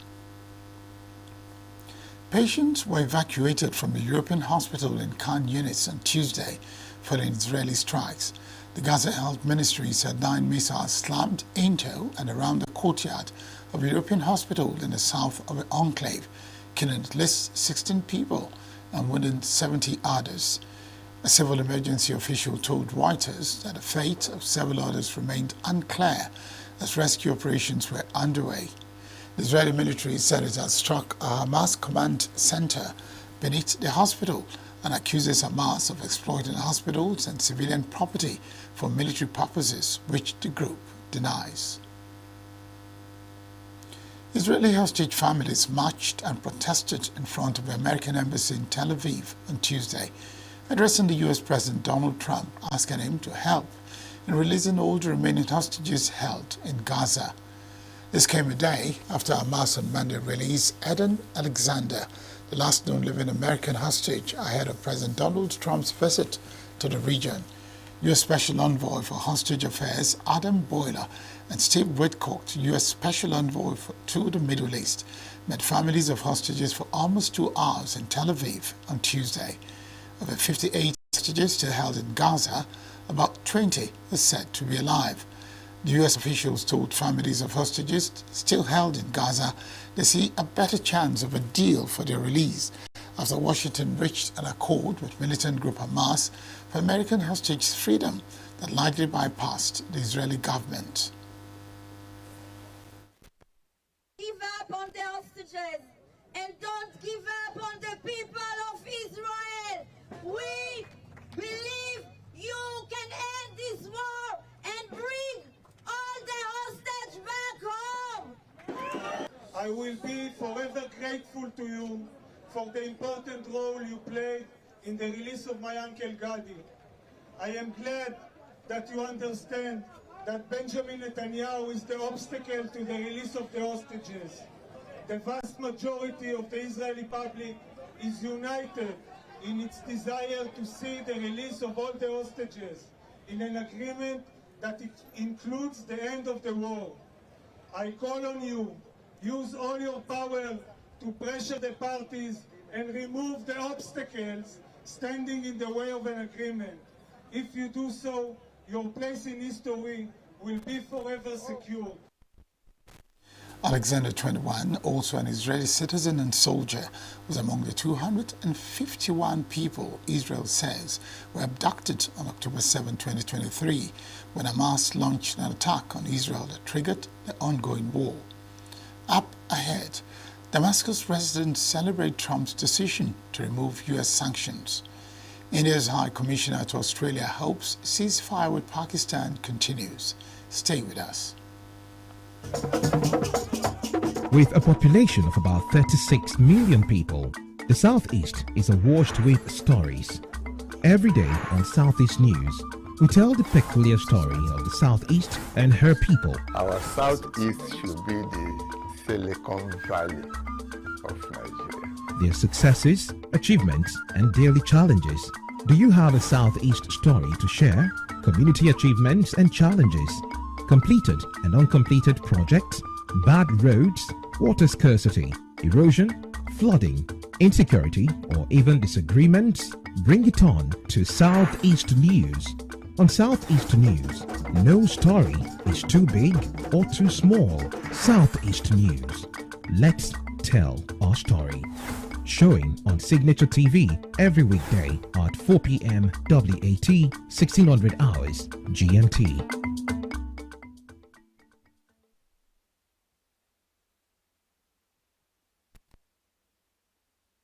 Syrians in Damascus went to the streets to celebrate the decision of U.S. President Donald Trump to remove sanctions over Syria on Tuesday. Surprise move was announced despite deep Israeli suspicion of Sharat's administration. Israeli officials have continually described Sharat as a jihadist, though he severed ties with al-Qaeda in 2016. Sanctions imposed when Assad was in power have cut Syria off from the global financial system and deterred foreign investment and trade, hampering efforts to rebuild from the war. India's High Commissioner to Australia said that he hopes a ceasefire with Pakistan will continue to hold, but added that New Delhi has a duty to defend its citizens. In an interview, Gopal Bagley said that non-escalation had been his country's priority since it began strikes against targets in Pakistan. Unfortunately, Pakistan violated it in the first few hours, but I think in the last few hours it has held, and we hope that this will continue. When we targeted specifically the terrorist infrastructure on the 7th of May, we made it very clear that this is, from our side, non-escalatory. We were focused, we were measured, we were very precise, and we also said that we are not targeting any military installations. We not only did not target them, we said this publicly. So non-escalation is what we had said in the beginning, and it dovetails into our priorities. Our priority is development. Our priority is to work for the growth of the people with the partners like Australia. I would say Pakistan's strategy in all these matters has been a 3D strategy: deny, deflect, and delay. India and Pakistan agreed to a ceasefire last Saturday after 4 days of intense fighting. The two neighbors fired missiles and drones targeting each other's military installations after India said it struck what it called terrorist infrastructure in Pakistan, Pakistani-administered Kashmir, last Wednesday in retaliation for an attack in Indian-administered Kashmir last month that killed 26 people. Lyle and Eric Menendez, who have served 35 years in prison for the 1989 murders of their parents, were ruled eligible for parole by a Los Angeles judge on Tuesday, prompting what legal analyst Nami Raimani called a historic day. In an interview, Rahmani, a former federal prosecutor, explained that under California's youthful offender law, the brothers' new sentence of 50 years to life makes them immediately eligible for parole. Rahmani also pointed to rare support from victims, relatives, and testimony from prison guards and inmates, praising the brothers' rehabilitation. Judge Michael Jessic called the crime absolutely horrific, said the brothers' transformation behind bars was unlike anything he had seen before. Today is a historic day for the Menendez brothers. Judge Michael Jessic ruled that they will be resentenced to 50 years to life. And that means that they're immediately eligible for parole because under California law, because they were youthful offenders at the time of the murders, under 26 years old, they're eligible for parole after serving half of their sentence, or 25 years. They've served 35 years, so they're immediately eligible. This means that the Menendez brothers are immediately eligible for parole. So as soon as they can get a hearing before the parole board, they may be released. The parole board makes a recommendation, and the California governor, Gavin Newsom, can accept or reject that recommendation. But it does seem like the governor is willing to release the Menendez brothers because he ordered a comprehensive risk assessment before the brothers were even eligible. That makes it likely that he's not going to stand in the parole board's way, and the brothers will be released in a matter of months.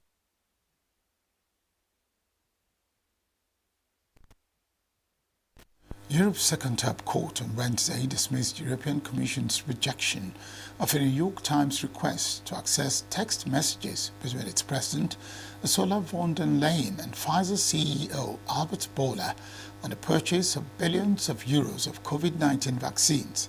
The New York Times said the messages between January 1, 2021 and May 11, 2022, at the height of the pandemic, could shed light on $1 billion vaccine deals. Commissioner turned down its request, saying von der Leyen had not kept the messages. That prompted the newspaper's lawsuit against the EU executive.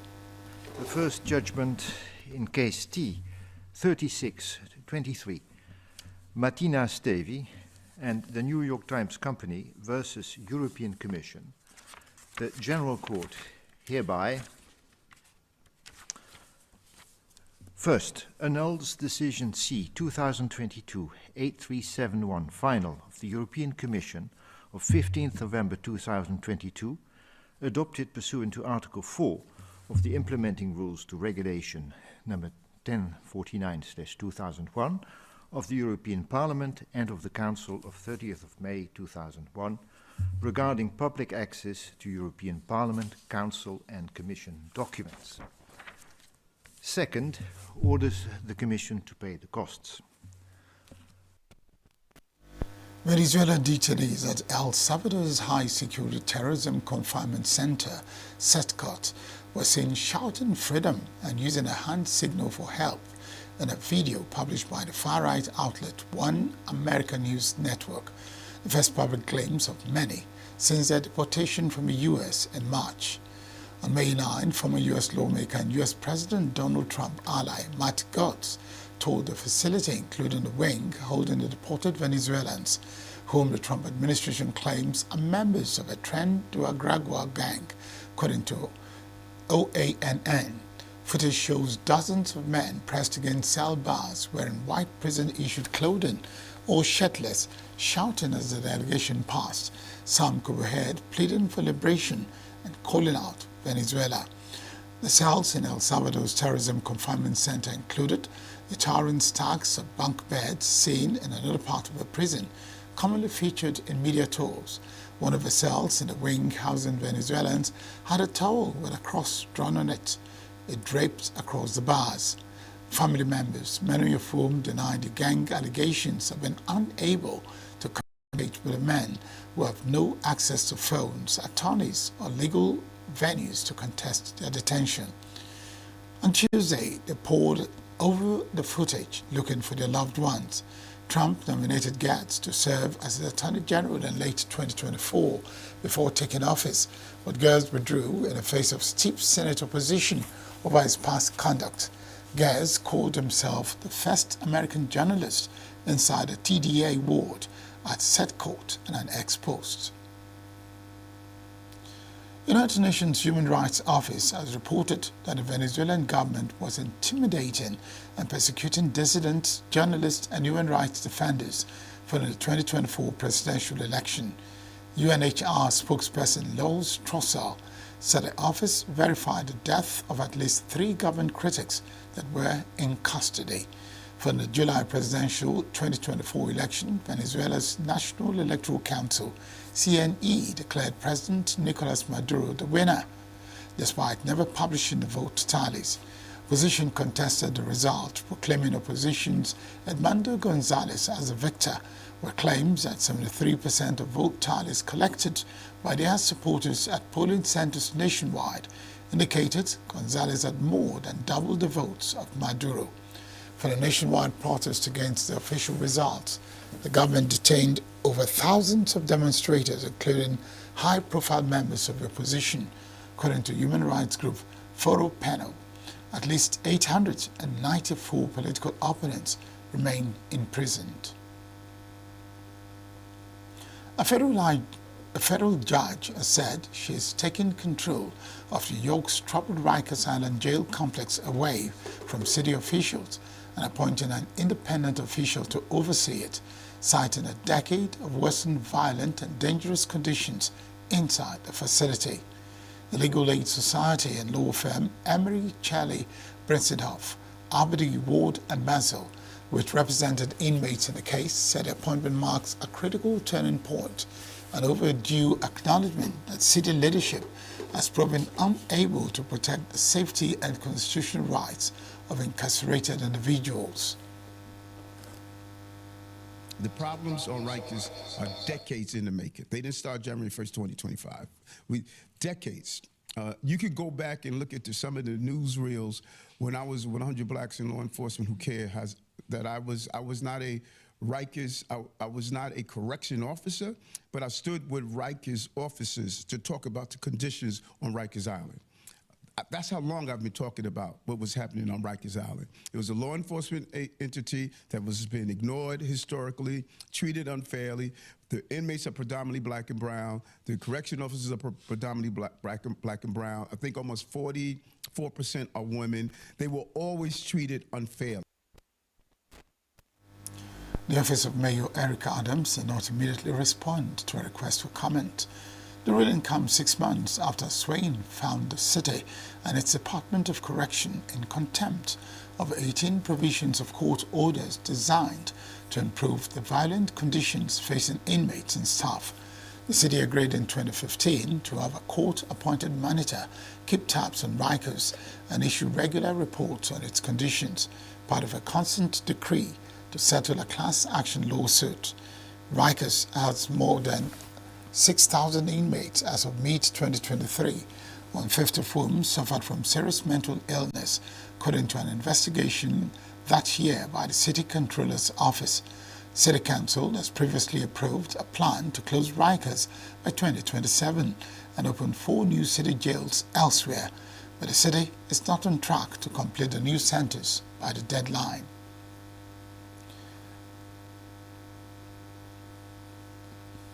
Turkish police has detained 97 students in Istanbul's Boğaziçi University over a protest against an Islamic preachers' conference on the campus. Istanbul Governor Davut Gül said a total of 97 students were detained when they tried to break a police barricade on the campus, and 13 police officers were injured when they fell into a 5-meter construction pit during scuffles. Students were protesting against a conference by Nuruddin Yildiz, an Islamic preacher who is known for his controversial views on early marriages. Meanwhile, the conference was organized by a student club of a university. University students have been at the forefront of protest in Turkey in recent months over the detention of Istanbul Mayor Ekrem İmamoğlu, who is President Tayyip Erdogan's main political rival. Students and teachers at Boğaziçi have protested regularly in recent years against what they say is government interference in academia. Peruvian Prime Minister Gustavo Adriansen has resigned a day before he was set to face a censure vote in Congress related to rising crime and the recent killing of a group of minors. Adriansen's exit is the latest test for Peru's massively unpopular president, Dina Boluarte, who must now replace her entire cabinet. She can name previous ministers to the same roles, but only under a new prime minister. Boluarte's approval ratings have dropped to historic lows, with a poll released this week showing support at just 2%. Adriansen's announcement at an event alongside Boluarte on Tuesday evening capped a day of shake-ups for the government. Early on Tuesday, Boluarte replaced economy and interior ministers, and administration has been under pressure to combat rising crime. The kidnapping and killing of 13 minors by illegal miners earlier this month stoked calls for Adriansen's resignation. Political changes come less than a year before Peruvians go to the polls to elect a president and members of Congress. Presidential re-election in the Andean country is prohibited by the Constitution. Still to come, Brazil seeks currency alternatives for trade without fighting dollar, says Lula. Mexico to tighten cattle flows from south, rules out shutting border over screwworm. Details shortly. We are local. We are right now with the wife of the man that was... Why the main market is in chaos? People... We are national. Those in support of this motion as amended, say aye. Aye. We have taken it through by default. We are international. Israeli airstrikes. Donald Trump left us the worst unemployment.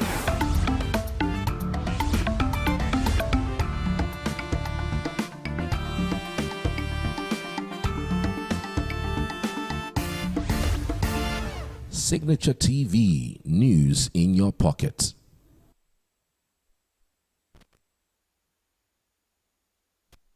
Brazilian President Luiz Inácio Lula da Silva has said on Wednesday during a visit to China that Brazil does not want to fight the US dollar, but rather find a solution that would allow trade without depending on a single currency.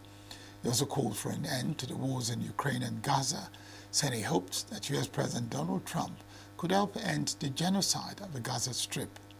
Lula was speaking in his final remarks during his trip to the Chinese capital, where he was attending a forum of China and Community of Latin American and Caribbean States, or CELAC.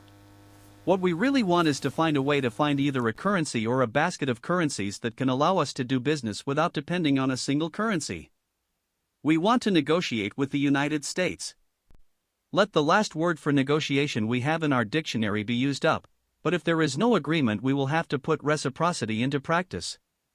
And I hope that he, Donald Trump, can make a contribution to ending a genocide. I'll repeat the word here, genocide, to end the genocide of the Gaza Strip. That's not a war.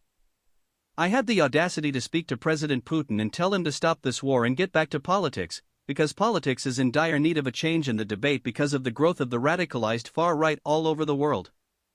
I had the audacity to speak to President Putin and tell him to stop this war and get back to politics, Lula told reporters in Beijing, referring to the war in Ukraine.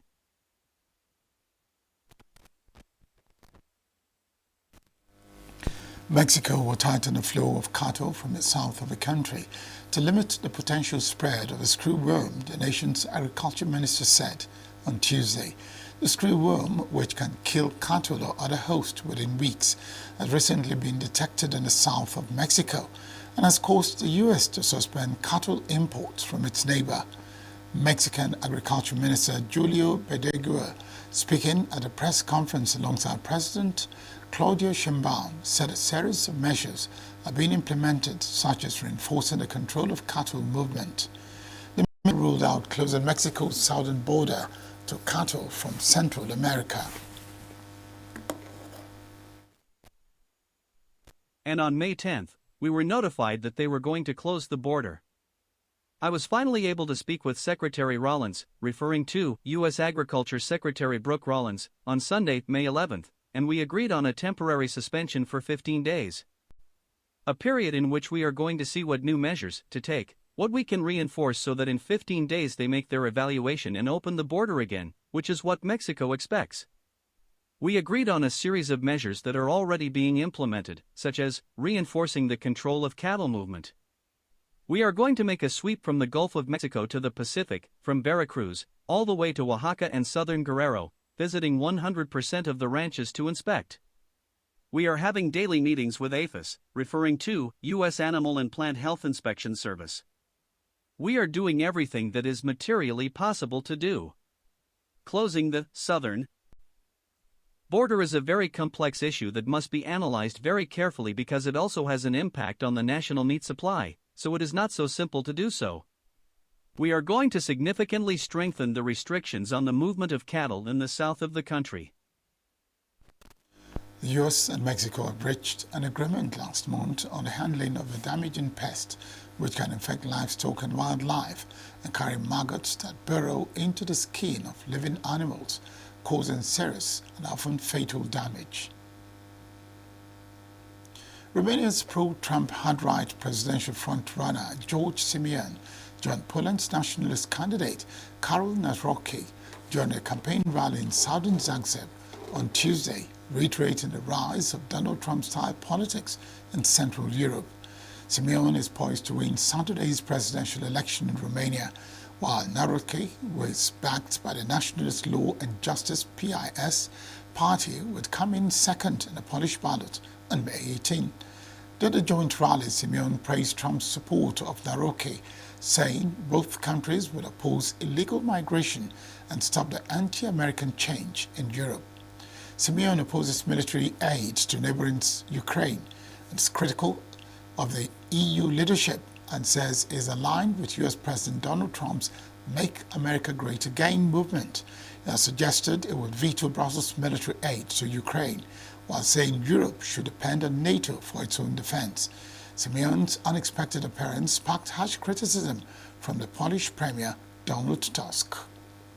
Everywhere in Europe, the nations are waking up, and we will not allow the neo-Marxist ideology and the Green Deal to take place.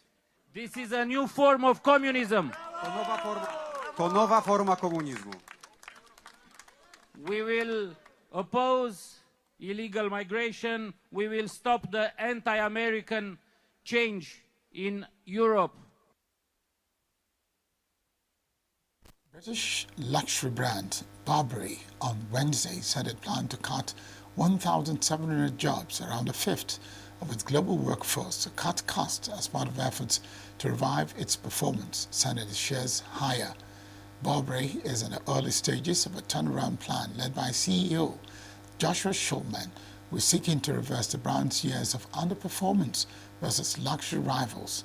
Schulman, formerly at Jimmy Choo, took over last year and shifted Burberry's strategy and marketing to focus more on iconic trench coats and scarves after the brand was bruised by product missteps, excessive price hikes, and a broader luxury downturn.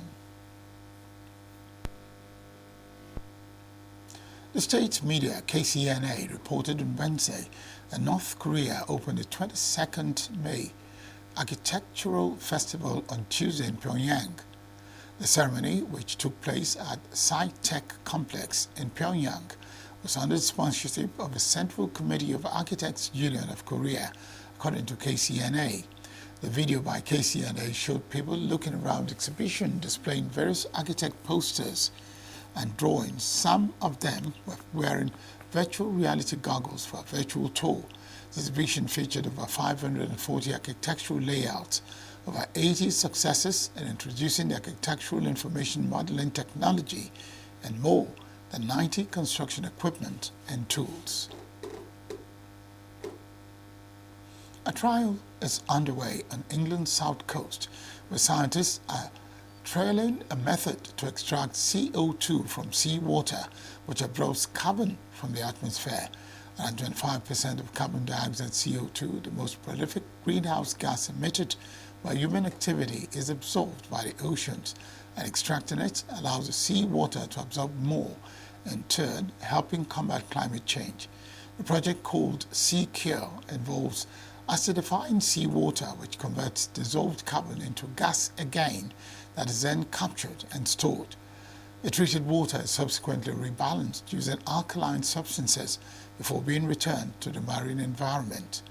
Although the current scale is limited, the project removes a modest 100 tons of CO2 annually, roughly equivalent to the emissions of one-way transatlantic flight.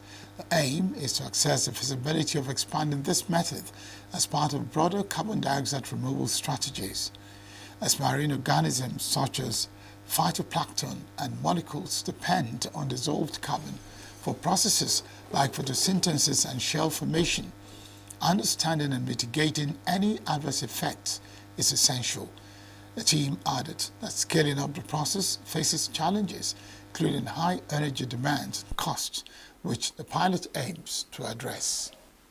So the aim of this is to remove carbon dioxide from seawater, so that seawater can then remove more CO2 from the atmosphere. And the reason for this is that essentially there's a lot of carbon dioxide in seawater, more so than there is in air. So extracting it from seawater rather than air is a sensible starting point. This step of the process is taking CO2 ultimately from the atmosphere, but via the ocean, and getting it to the stage where it's pure. And when it's pure, you can compress it, you can transport it, and ultimately you can store it. So this can join other CO2 that's being used to decarbonize industrial processes that we don't have other mechanisms to decarbonize, and being piped underground into geological storage, essentially permanently removed from our atmosphere. This is new technology, and because it's new, we're still gathering the science to make well-informed decisions about this. And one of the things we're doing is those environmental impact experiments to make sure that it's environmentally responsible, what we're doing. And that is a really important part of this Secure project. It's not just the technology, it's not just the engineering of the process, but it's other things like environmental impact. So I really think that's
Hello and welcome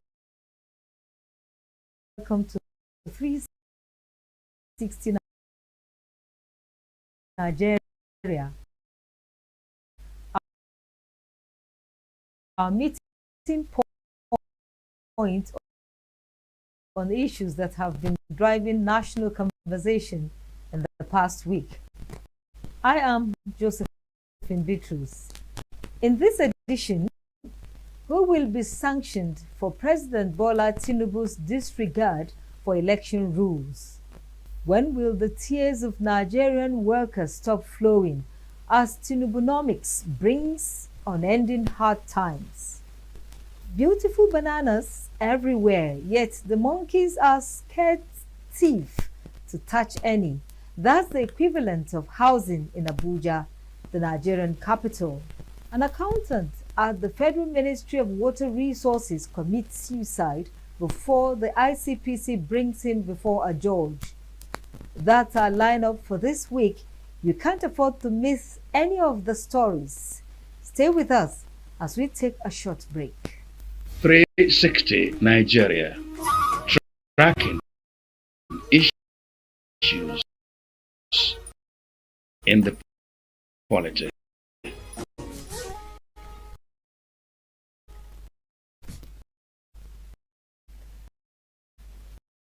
Nigeria's next general election is 2 years away in 2027. But in Nigeria today, governance, especially at the federal level, has ceased. What is happening is the celebration of high-profile politicians they campaign into the ruling or progressive Congress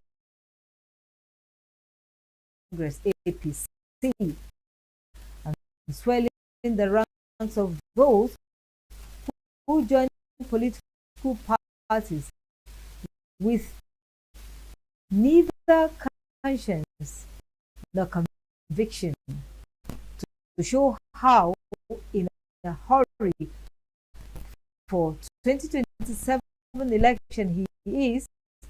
President Bola Ahmed Tinubu has forgotten that there are rules for politics in Nigeria. Correspondent Nasiru Usman reports on Tinubu's 2027 campaign against all the rules. Penultimate Friday, that was the Christian Good Friday, a convoy of 4 brand new buses blazing with pictures of Bola Ahmed Tinubu for 2027 were speeding on the Abuja-Kefi Expressway heading towards Nasarawa State. A week earlier, the presidency, following media reports, had issued a statement distancing itself from the flood of billboards in Abuja and Kano, announcing the candidature of Tinubu for president in 2027. Was the presidency playing the Pontius Pilate, distancing itself from the death of Jesus Christ, but supporting his killers and even providing them with the nails? You see, politics is about is a thing of it's a very interesting arena whereby politicians will always like to propagate their actions, would like to project themselves in a certain light to their constituents. And so I don't think it's completely out of place to have the president's posters around. Even though, like you rightly alluded to yourself, INEC has not released the timetable for campaigns to commence. But again, like I said, politics is about projecting. And so it's not completely out of place to see perhaps supporters of the president and his wife and his vice litter the place with posters and campaign pictures or billboards, not necessarily campaigning for the president, but projecting the president and showcasing his personality. I think, by and large, this is what the administration is trying to achieve, or rather, this is what the supporters of the administration are trying to achieve. Because if you look around, and I'm sure if you would ask the president or his vice, they have not put anybody to this. You know, so it is all a part of the permutation, whether for where he's coming from to showcase some of the things that he has achieved, or for where he's going to, which is the unknown. So we will all fold our arms and watch and observe to see what the administration has done or is doing or will do. It's unfortunate to see that even before INEC announced the commencement of campaigns for the general elections, there are already phony organizations emerging, and the entire city is flooded with posters. It's a violation of the Electoral Act. Yes, the president has spoken to condemn those, but it's really unfortunate. Most Nigerians believe in eye service. You know, all those billboards. I'm not sure it is the president that is asking them to do, because they are interested in eye service. They do all those things. To me, it is too early to start campaigning for 2027 elections, because Nigerians are yet to have the dividends of democracy they voted for in 2023. We don't have it. It's just 2 years. So after 2 years, it is a distraction for people to start putting on billboards for politicians in 2025. It is a distraction because it affects the focus of the people in power.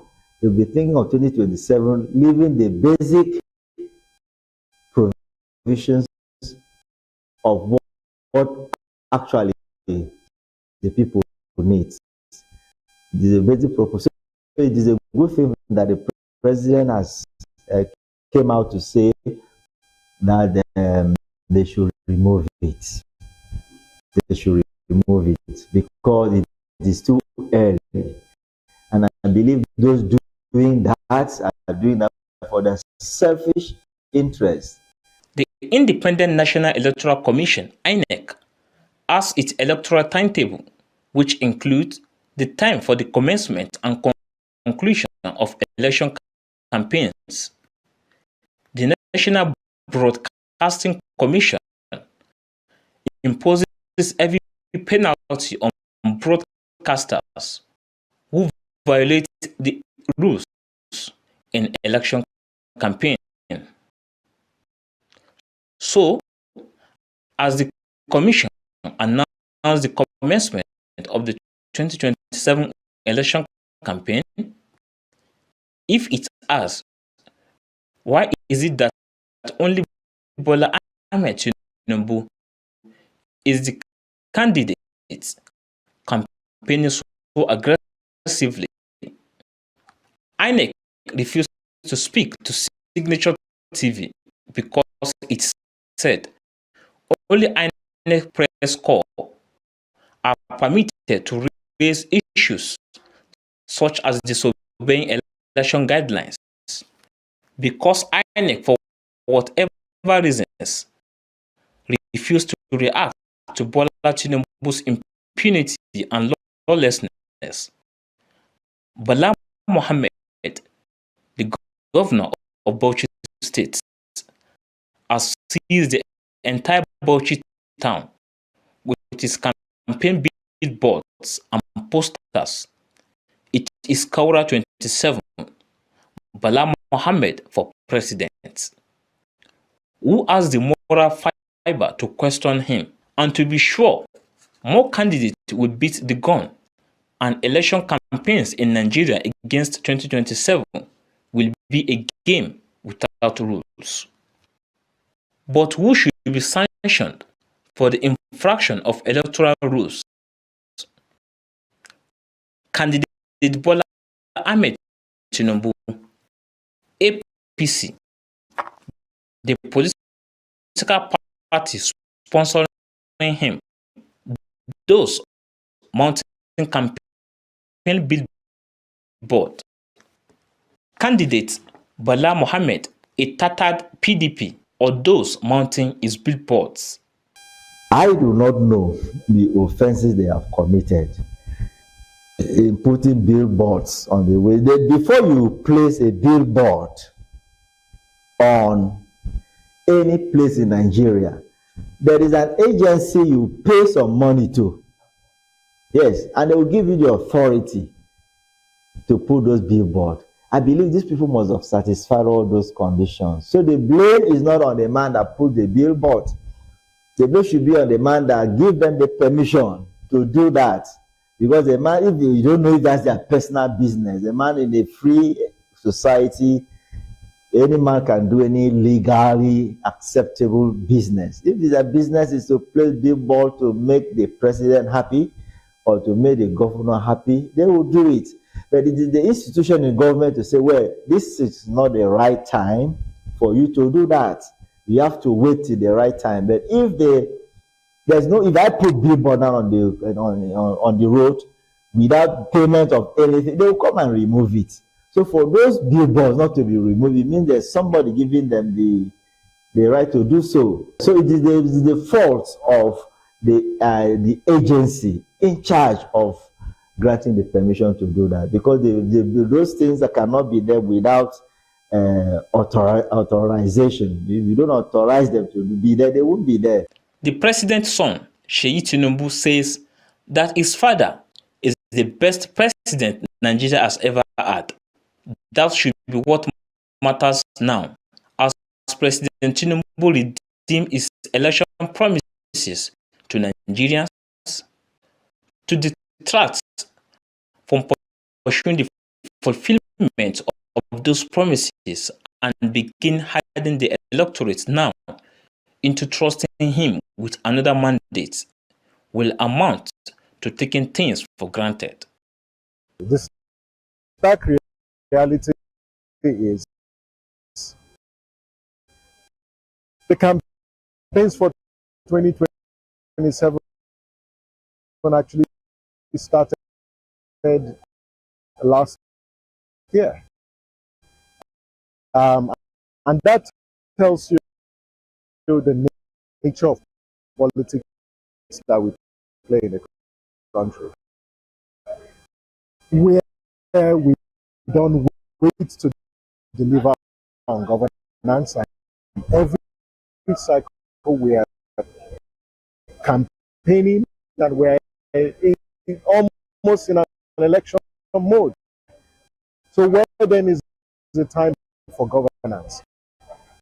And I think that it's important that all political stakeholders need to uphold the provisions of the Electoral Act to the effect that campaigns shall not start until 150 days before the date of an election? I think the bigger question would be left to Nigerians to answer. There's a model called the onion model. And in that model, the machines or the machineries that drives the onion model are the PIN, position, interest, and needs. Politicians, including the president and his vice and his wife, of course, have subconsciously, that is, the office of the First Lady doesn't have any portfolio as far as the Constitution is concerned. These individuals have defined their position, interest, and needs. It is left for their constituents, Nigerians, that is, to define their own position, interest, and needs. So I'll leave that to Nigerians to decide. The critical question is, however, that now that rules have been broken, who is to suffer the consequence? Who should enforce the sanction? Or does impunity take care of this also? There's already a consequence in the provisions of the Act that once you violate the provisions, INEC can impose certain sanctions. But I think that, yes, the ongoing electoral reform also provides an opportunity. If there are gaps within the law, then we should introduce laws that provide stricter sanctions for campaigns outside the legal period for the conduct of electoral campaigns. In Abuja, I am Nasiru Usman for 360 Nigeria. At the May 1st, 2025 Workers' Day celebration in Abuja, the president of the Nigeria Labour Congress, NLC, Joe Ajero, called for the freeing of the civic space. What he said amounted to accusing the Tinubu administration of stifling freedom of expression. Many workers say Nigerian workers are grappling with multiple challenges. These challenges include soaring living costs, wages that cannot take the workers home, and rising insecurity, all of which make the work life unrewarding. The Tinubu administration has also faced criticism for its approach to addressing Nigeria's economic challenges, with many feeling that the federal government's rhetoric and reassurances do not match expected improvements. The citizens are left to endure prolonged hardship.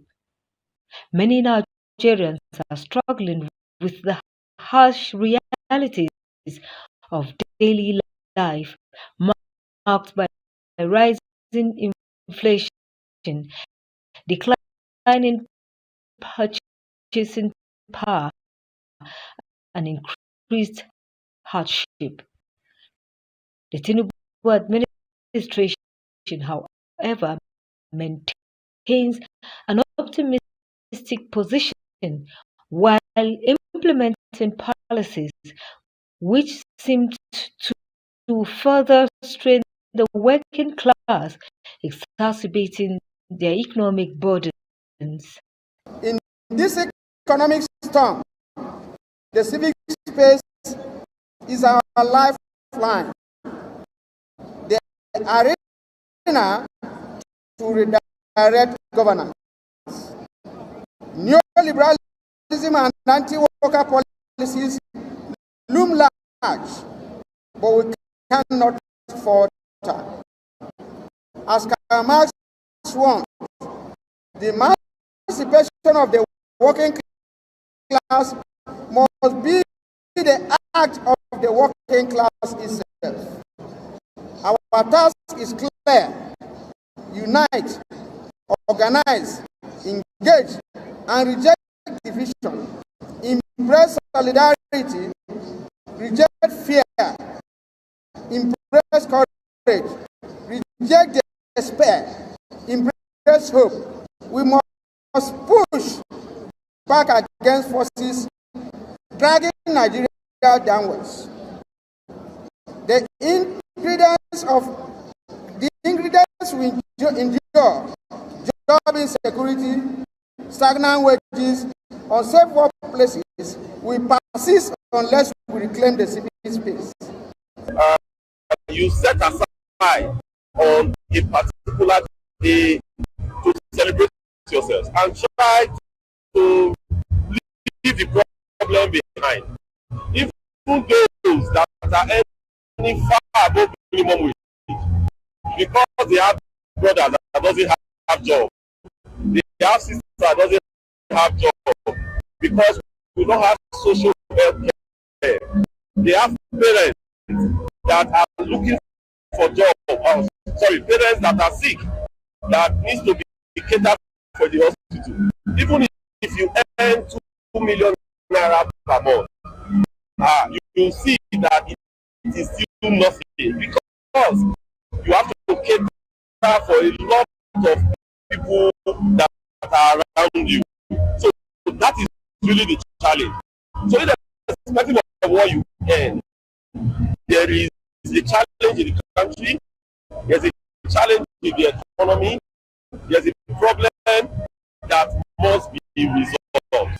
Challenges, yes, we have challenges, serious challenges that have not been able to be resolved. The reason, I don't know why the government are turning deaf ears to the workers. Before you become a government, you must have workers, and their challenges must be addressed. But up till this moment, you see that we keep on postponing the answers to the workers' question up till this year. According to data from the National Bureau of Statistics, NBS, workers have borne the brunt of poor government policies between 2024 and 2025, experiencing worsening inflation, reduced purchasing power, and increasingly unaffordable basic goods and services. Moreover, the World Bank projects that an additional 13 million Nigerians will likely fall below the poverty line by the end of 2025 due to persistent inflation, bringing the total to 142 million Nigerians living in poverty. The 70,000 minimum wage approved by the federal government in 2024, which is yet to be fully implemented, is still insufficient to boost workers' purchasing capacity due to the escalating cost of living and deteriorating social conditions. The situation is made worse by some state governments' failure to pay the minimum wage, leaving workers struggling to make ends meet. For the past years, we talk of minimum wage of 30,000 naira. 30,000 naira minimum wage. It was long overdue and was reviewed to 70,000 minimum wage. And up till this moment, many states have not paid. Many states are battling with strike with workers they have not paid. We thought when the president accept to pay minimum wage, to just go down the ladder. But to my dismay, we discover they are giving governors opportunity to negotiate again. What are you negotiating? Something that has become a law.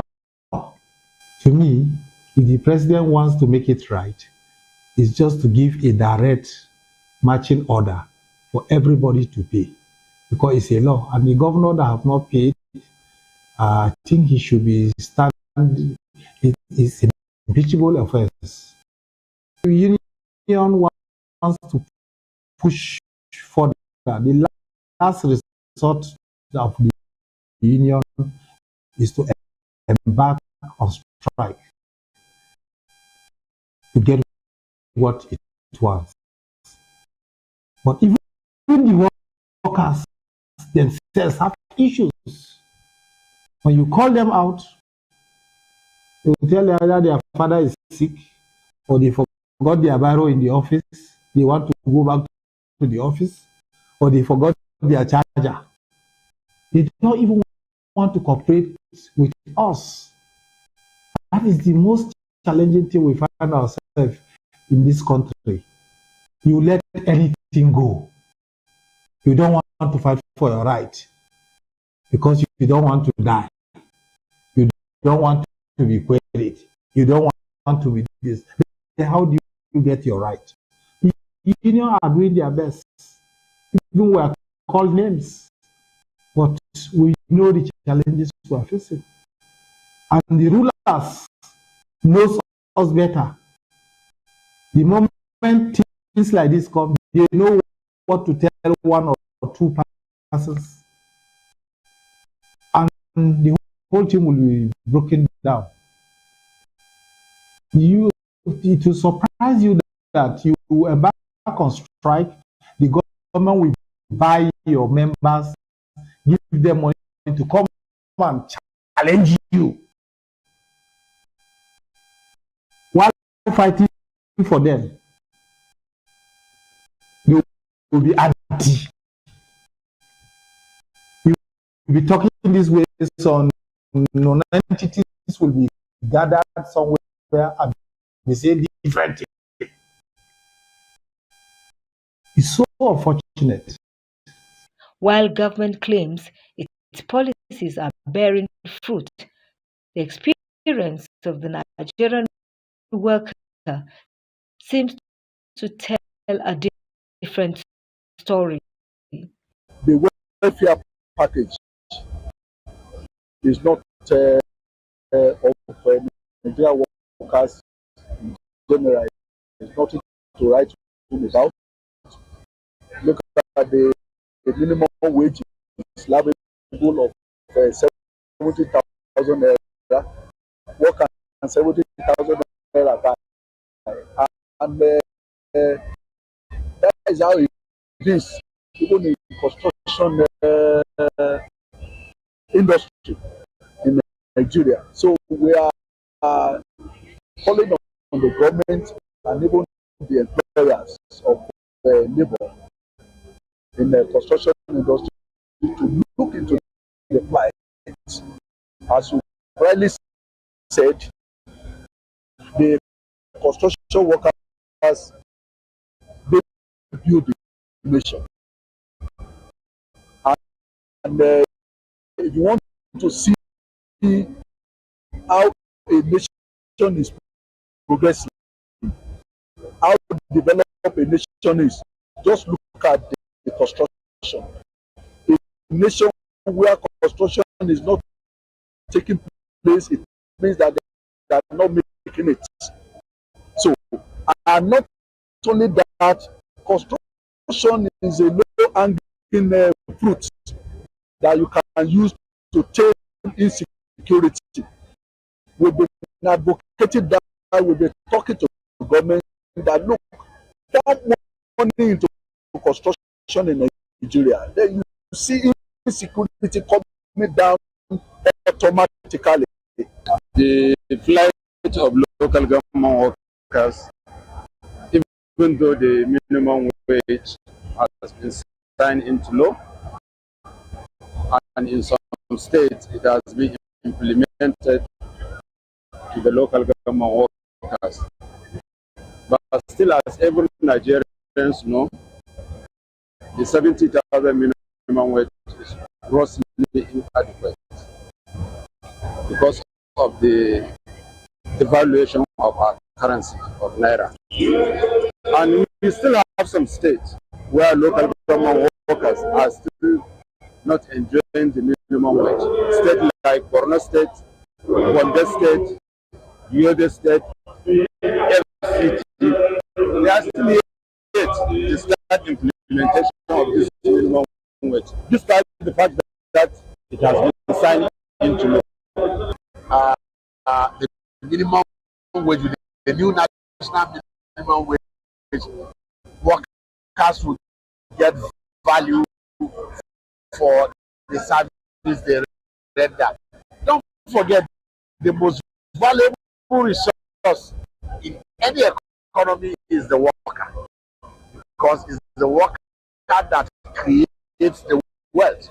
So from that standpoint, you will agree that the worker is significant in nation building. Having said that, it is not yet Uhuru, because the minimum wage as it is today cannot sadly buy a bag of rice. So what happens to the worker? What happens to his transportation? What happens to his housing? What happens to his health care? What happens to what he will eat and that of his family? Your guess will be as good as mine. It is very difficult for the worker to survive.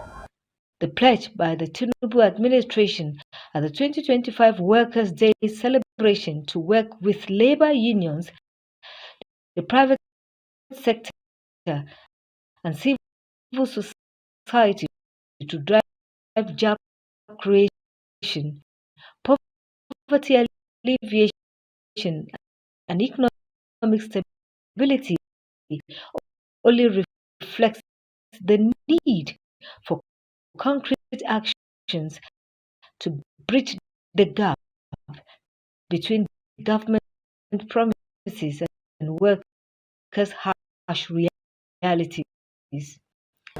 This administration stands ready to collaborate with the labor unions, the organized and informal private sector, the civil society organizations, to create policies and programs that safeguard the rights and livelihoods of workers across all sectors of the economy. My dear comrades, the theme for this year's May Day celebrations, that is to say, reclaiming the civic space in the midst of economic hardship, speaks to the challenges we face as a nation and the opportunities that lie ahead of us as a people. The theme is one that demands our collective attention and serves a stark reminder of the need to create an environment where every worker feels safe, valued, and empowered to contribute most productively to the growth and prosperity of our nation. As you are President, I assure you that this administration is committed such a utopic climate for the common good of all of us. Economic hardship, which today is a global phenomenon, cuts across all regions, testing the resolve of world leaders, but has not broken our spirit. I am well aware of the peculiarities of this economic hardship for Nigerians, which is occasioned by struggles and challenges youth workers and indeed many Nigerians face, ranging from rising costs of living, hunger, insecurity, unemployment, loss of livelihood, and pressure to provide necessities for their families, amongst others. Let me say,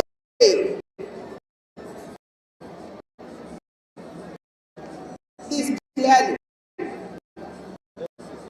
Your voices are heard.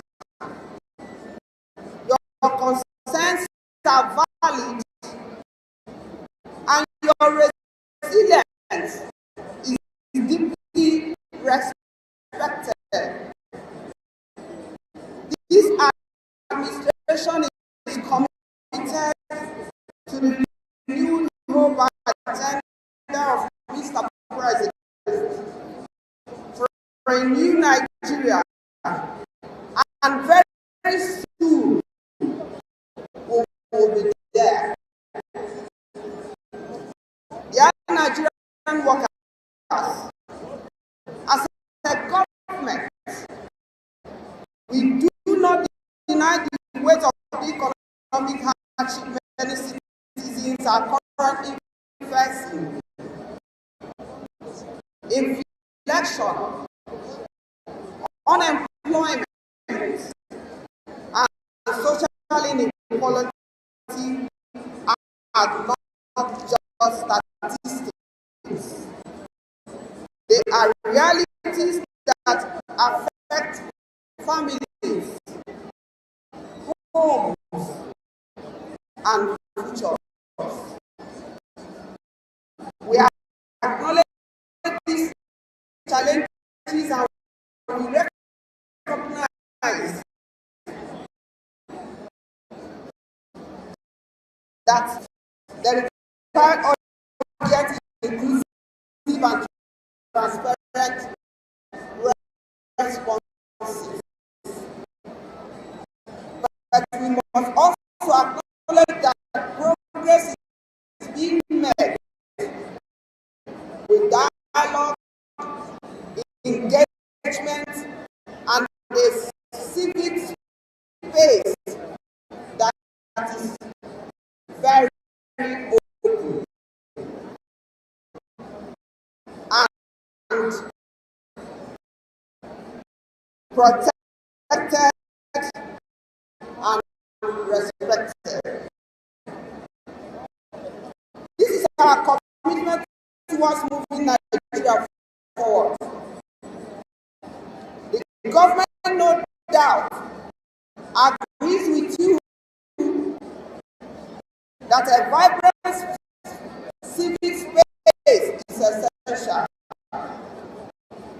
It is the oxygen of democracy and the catalyst to the renewed hope agenda. Nigerian workers, however, say they remain undeterred by the government's anti-workers policies. Instead, they withdraw inspiration from Karl Marx's words. The emancipation of the working class must be the act of the working class itself.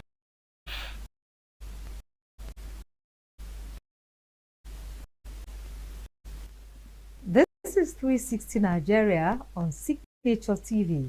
We'll be glad to have your feedback or reaction on any of the stories on this program.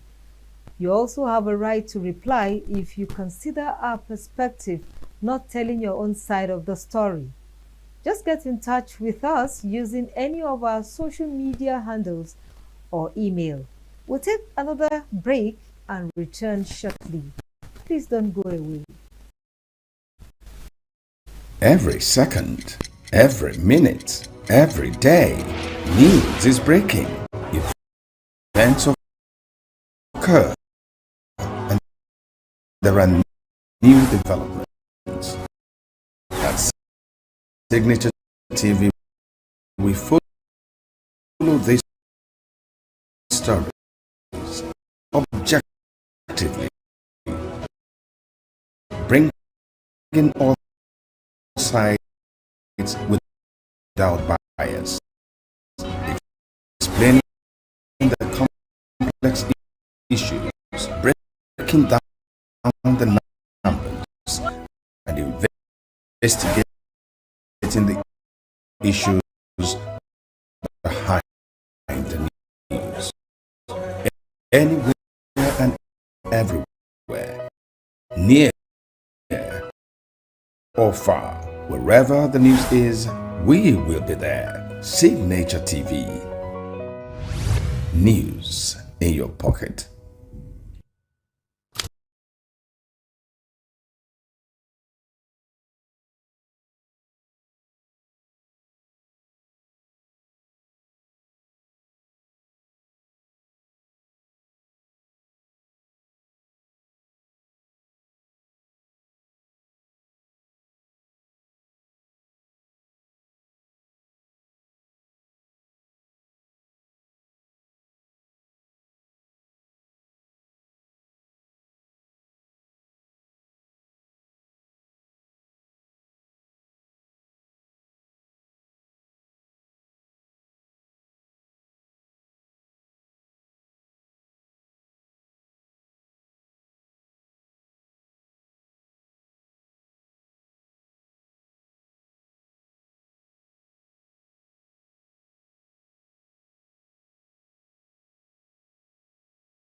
Arikumo Ado.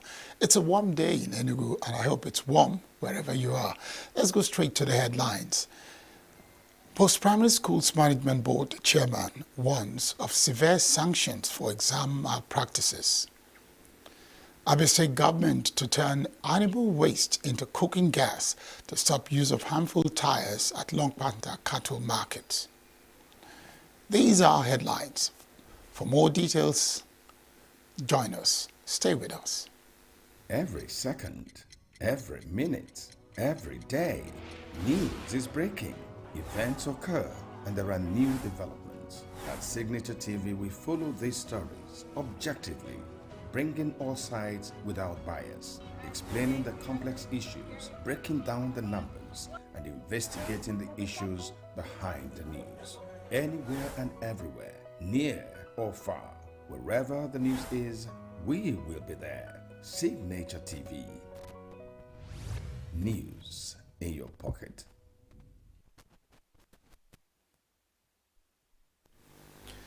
The ENUGU State Post-Primary Schools Management Board, PPSMB, says there is no room for examination malpractices in the state, warning that students have no other choice than to work hard for their exams. The chairman of the PPSMB, Reverend Father Hilary Mbodile, who issued the stern warning while monitoring the conduct of the ongoing Senior School Certificate Examination, SSCE, in ENUGU State, warned that students and supervisors caught engaging in sharp practices will face severe sanctions. Correspondent Ugona Owalo witnessed the examination monitoring for Signature TV. The PPSMB was created to address the unique challenges facing post-primary education in Enugu State. The board, under the leadership of Father Mbodile, has set for itself the task of quality assurance, staff development, and infrastructure development. The monitoring exercise took the team, led by Father Hilary Mbodile, to some schools in Ezagu local government area where it monitored the conduct of the ongoing Senior School Certificate Examination. The team checked for adherence to examination guidelines, cleanliness, and overall atmosphere in the examination halls. The PPSMB chairman, while addressing students at Community Secondary School and Model Secondary School in Olo, emphasized the importance of hard work and good reading habits to improve their academic performance and ensure a brighter future for themselves and their community. He also warned students against engaging in examination malpractices, which he said undermines the integrity of the education system. I want to warn you and to advise you. Begin now to cover your syllabus, begin now to read your books. It is no longer business as usual. It's not only in Model Olo. There will be nowhere to run into. If you go to private school, we are there. If you go to mission school, that's where we are based. If you go to public school, that is also our permanent settlement. So there will be nowhere to run to. The only shortest cut is to read your books, read your notes. For today, we found your students contributing to 2,000 naira in order to aid malpractice. And the truth is that we cannot smile. We are changing. The supervisor is going and facing panel in this board tomorrow morning. She's facing panel. She continues as a teacher. That's good for her. The person coming to contribute. So, and this indictment, we don't pretend about it. Principals were warned to remain in the hall. Your principal was not in the hall. He's also indicted. He's also coming to the board tomorrow morning. Father Mbodile encouraged teachers to provide necessary support and guidance to their students to enable them excel in their studies and grow into responsible citizens and leaders. My dear teachers, for those of you who are still making effort, I want to encourage you. Be diligent, teach the students, do your best. Avoid our trouble by coming to school. We have done it for 2 years, concentrating on punishing offenders. From June 2025, we are bringing a new page, rewarding the most diligent, school after school. That's what we are concentrating on. I'm not talking about 5,000 reward or 10,000 reward. We are going to establish an elaborate reward to reward those who are very diligent, those who have never missed work a whole term. school principals will give us their names. Those who are able to cover their syllables, school principals will give us their names. Such diligent people will come to the headquarters and be rewarded zone after zone, and it's going to be handsome reward. The exam monitoring exercise is a testimony to the commitment of the PPSMB to ensure improved standards of education in the state, as well as the integrity of the examination process. In ENUGU, Ugonne Owalo, reporting for Signature TV. That's one of the stories we are tracking. We move to Abia State, where the government has unveiled plans to convert cow dung generated at the Lokwanta Regional Cattle Market in Munochi local government area into biogas, ultimately phasing out the hazardous use of tires for the process. Peter Ekekwe, Deputy General Manager of the Abia State Environmental Protection Agency, ASEPA for Abia North, disclosed this during an inspection of the market's sanitary conditions and compliance with state directives.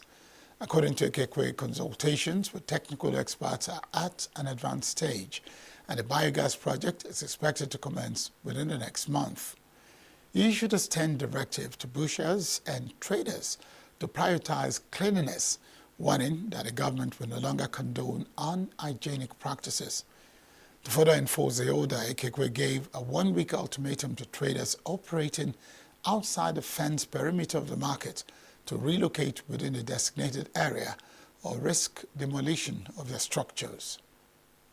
He explained that the perimeter fencing was implemented to enhance security, control access, and improve the overall appearance of the market. Still in Abia State, Governor Alex Otti has granted automatic employment to 19 best-performing graduates of a digital training program organized by Abia State government and its 17 local government areas. Otti announced automatic employment during the graduation ceremony of the Abia Tech Rise ICT training program held at Jack Building Secretariat, Umahia. He directed the State Head of Service, Benson O.J. Kerry, to prepare the necessary documents of the 19 best-performing graduates for necessary approval and ensure that they commence work on Monday, 12th May 2025. Governor Otti directed that another set of 850 trainees, representing 50 persons from each local government area of the state, be taken for second batch of the ICT training. Further instructed that the graduates take all the laptop computers bought for them for the training to enable them start business with the knowledge they have acquired. He also emphasized the need and benefits of tech knowledge. In his speech, Commissioner for Local Government and Chieftaincy Affairs, Prince Uzo Nwachukwu, while highlighting the essence of the training, described it as a transformative initiative that empowered Abia youth with practical digital skills just within 3 months. And now to Anambra State, where police authorities have successfully rearrested one of a fleeing suspect allegedly involved in a kidnapping and gruesome murder of Justice Azuka Assembly. He was reportedly kidnapped by gunmen on December 24, 2024, while returning home at Uguna-Pampa Road, Inland Town, Onitsha. In a statement on Tuesday in Onitsha, the spokesman of Anambra State Police Command, Tochukwu Ikenga, confirmed the suspect's rearrest. Ikenga said he was arrested on May 7 after he was tracked across multiple states in Nigeria and neighboring countries. Ikenga said the police command, in its continued commitment to transparency and accountability, has briefed relevant stakeholders, including the family of a late lawmaker and the leadership of the Anambra State House of Assembly. The Anambra State Police Command reiterates its unwavering resolve to bring all perpetrators to justice. From Anambra, we go back to Abia State, where the state government on Tuesday night held a special night of tribute in honor of a late Commissioner for Labor and Productivity, Sani Omuma, who passed on recently at the age of 62. Governor Alex Otti appreciated the interventions and the way Comrade Omuma approached issues from day one, their paths crossed, as well as his rib-cracking jokes. Otti, who regretted his demise, said he enjoyed working with him and stressed the need for all to be careful how to live their lives, saying that everyone should always ponder about what people would say of them when they are no more. East is awash with stories. Every day on Southeast News, we tell the peculiar story of the Southeast and her people. Our Southeast should be the Silicon Valley of Nigeria. Their successes, achievements, and daily challenges. Do you have a Southeast story to share? Community achievements and challenges, completed and uncompleted projects, bad roads, water scarcity, erosion, flooding, insecurity, or even disagreements? Bring it on to Southeast News. On Southeast News, no story is too big or too small. Southeast News. Let's tell our story. Showing on Signature TV every weekday at 4 p.m. WAT, 1600 hours GMT.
I told you about the story we are tracking. Why are we tracking that story?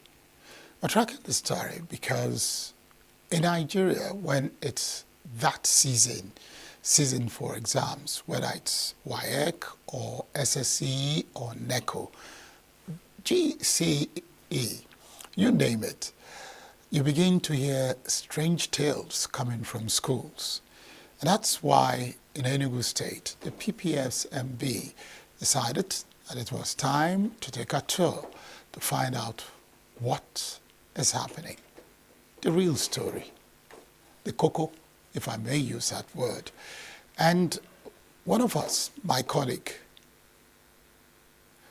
was part of that trip to some areas in Enugu State to find out what was happening.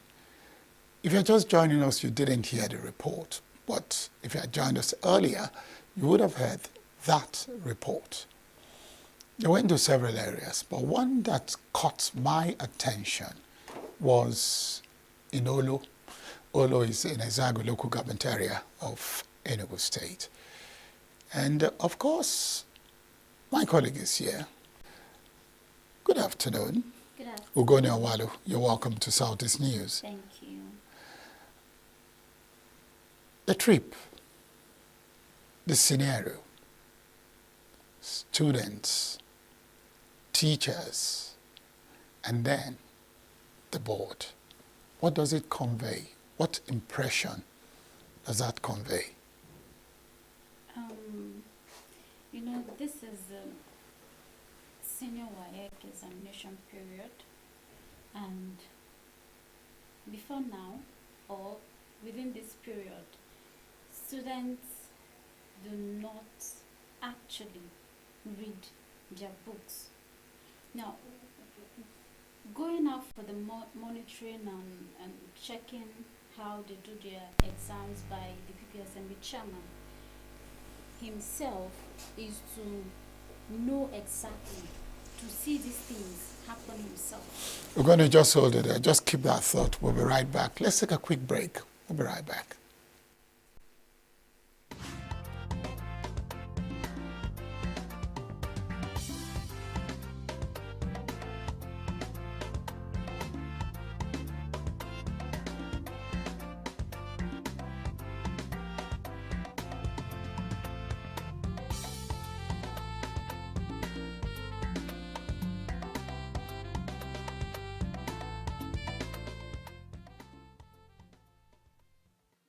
Every second, every minute, every day, news is breaking, events occur, and there are new developments. At Signature TV, we follow these stories objectively, bringing all sides without bias, explaining the complex issues, breaking down the numbers, and investigating the issues behind the news. Anywhere and everywhere, near or far, wherever the news is, we will be there. Signature TV. News in your pocket. All right. I just stopped Ugone there. Why did I do that? Because I was beginning to get too excited and I didn't want the story to end too soon. So Ugone, back to you. You were trying to remind me of why all the scenarios I painted should be happening because it's senior school certificate examinations. So No, go ahead. Okay, yes. So the PPSMB chairman actually went out to the schools, some of the schools in Ezagu local government, Olo to be precise, to monitor these exams himself to actually find out what is happening, how well the students read their books, how well they understand what has been taught, and how the teachers has put in more effort in preparing them for these exams. But getting there, it was so shocking that we went to two schools. We went to community secondary school, Ezem Olo. Then we went to model secondary school, Olo. They are both in Olo. So we found out that when we got there, the children, they had already finished writing theory. And chairman was like, oh really, you guys are done? Oh, let me see. He called their names and he picked their scripts and said, okay, you answered question number what again? Okay, read it. You wrote it yourself? They said yes. Okay, tell me what you answered in the script. And that was the beginning of the whole wahala. That happened in Model. They could not give him and the answer that they wrote. They claimed they wrote themselves. Just a few, let me say, a few minutes ago before you arrived. Exactly. Then Reverend Father was like, who wrote this for you? Who called them out for you? How much did you pay for this? And they couldn't answer. Then he had to have an interview, personal interview, one after the other, outside the hall, and found out that they paid 2,000 naira to the invigilator, or the supervisor rather. Then Father was like, the lady wearing gown, Father was like, really, you made these children pay 2,000. You extort from their mothers in this hardship. Do you know these children live in the rural areas? They find it difficult, their parents find it difficult to provide for them, and you had the mind to extort 2,000 naira from their parents. And the anger, chairman's anger was that the supervisor, the lady wearing a gown, was lying. She said, no, nobody gave me any money, this and that. And he was angry and said, where is this? The principal. The principal was even outside. Then he called him and said, where were you? Were you in the hall from the beginning of the examination till the time we came in? The supervisor was like, no. He said, okay, now you want to claim you don't know about the 2,000 naira. There's no problem. Then there was another man. The man is not his staff. And Father said that he has told that man to stop coming anywhere close to his school, because so long as he's still the PPSMB chairman, all the schools are his. So he should stop coming to his schools. And because the chairman refused, the man wearing check, crossing his hand, he refused, and he told the three of them to come to the board by 8 today to face the panel. And we got to community secondary school, Ezemolo, and Father himself searched the student. Lo and behold, one child was holding, he got like 6,000 naira from his pocket. Then he was like, wow, you're a big boy.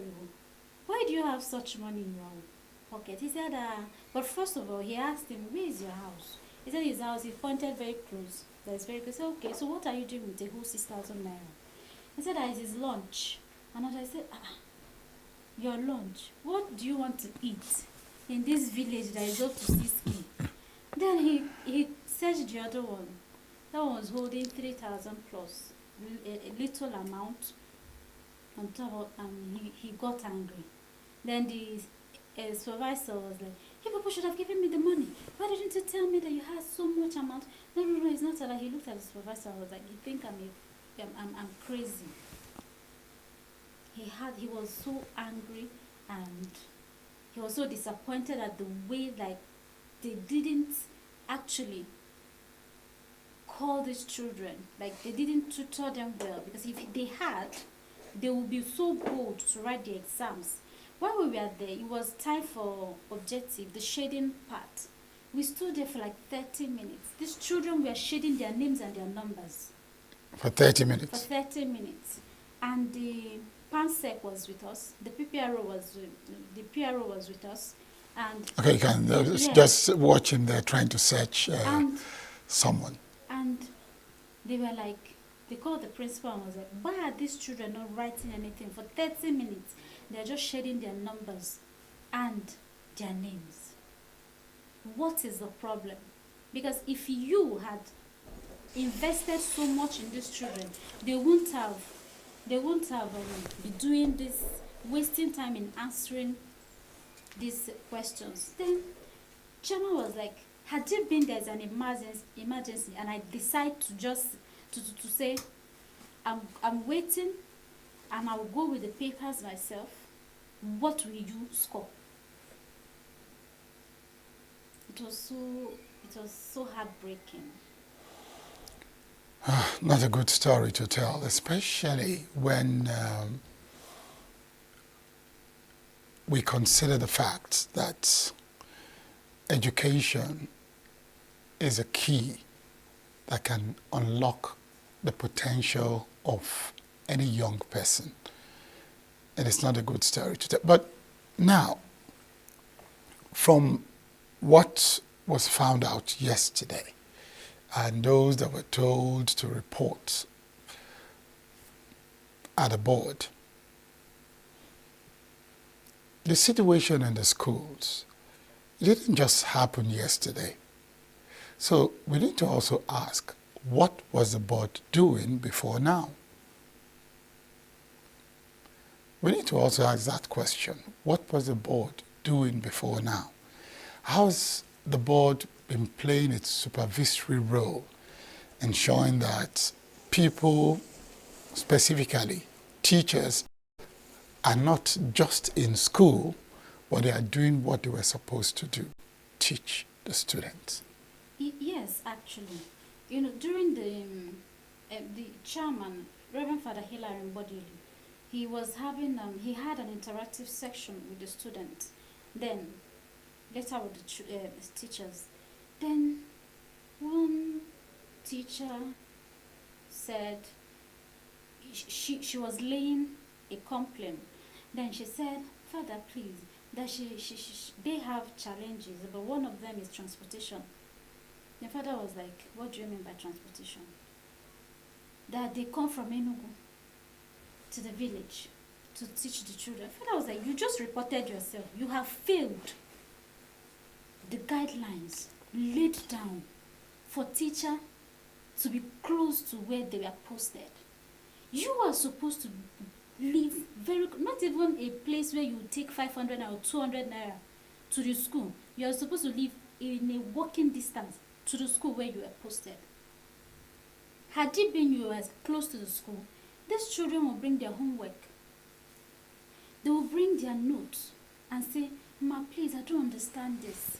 But when they look around and they don't see any mentor, anybody to teach them, what do you expect them to do?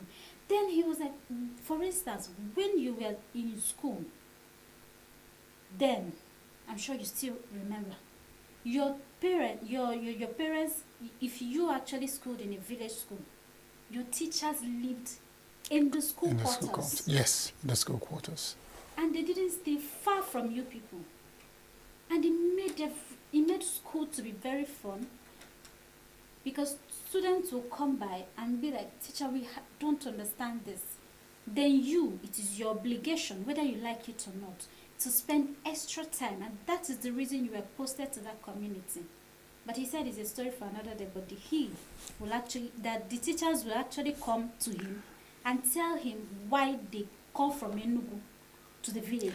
Because one, it will make them to arrive late. So, but yes, you'll still explain that, but let me quickly interject in this situation. What's the distance between ENUGU and Olu? It's because of bad road.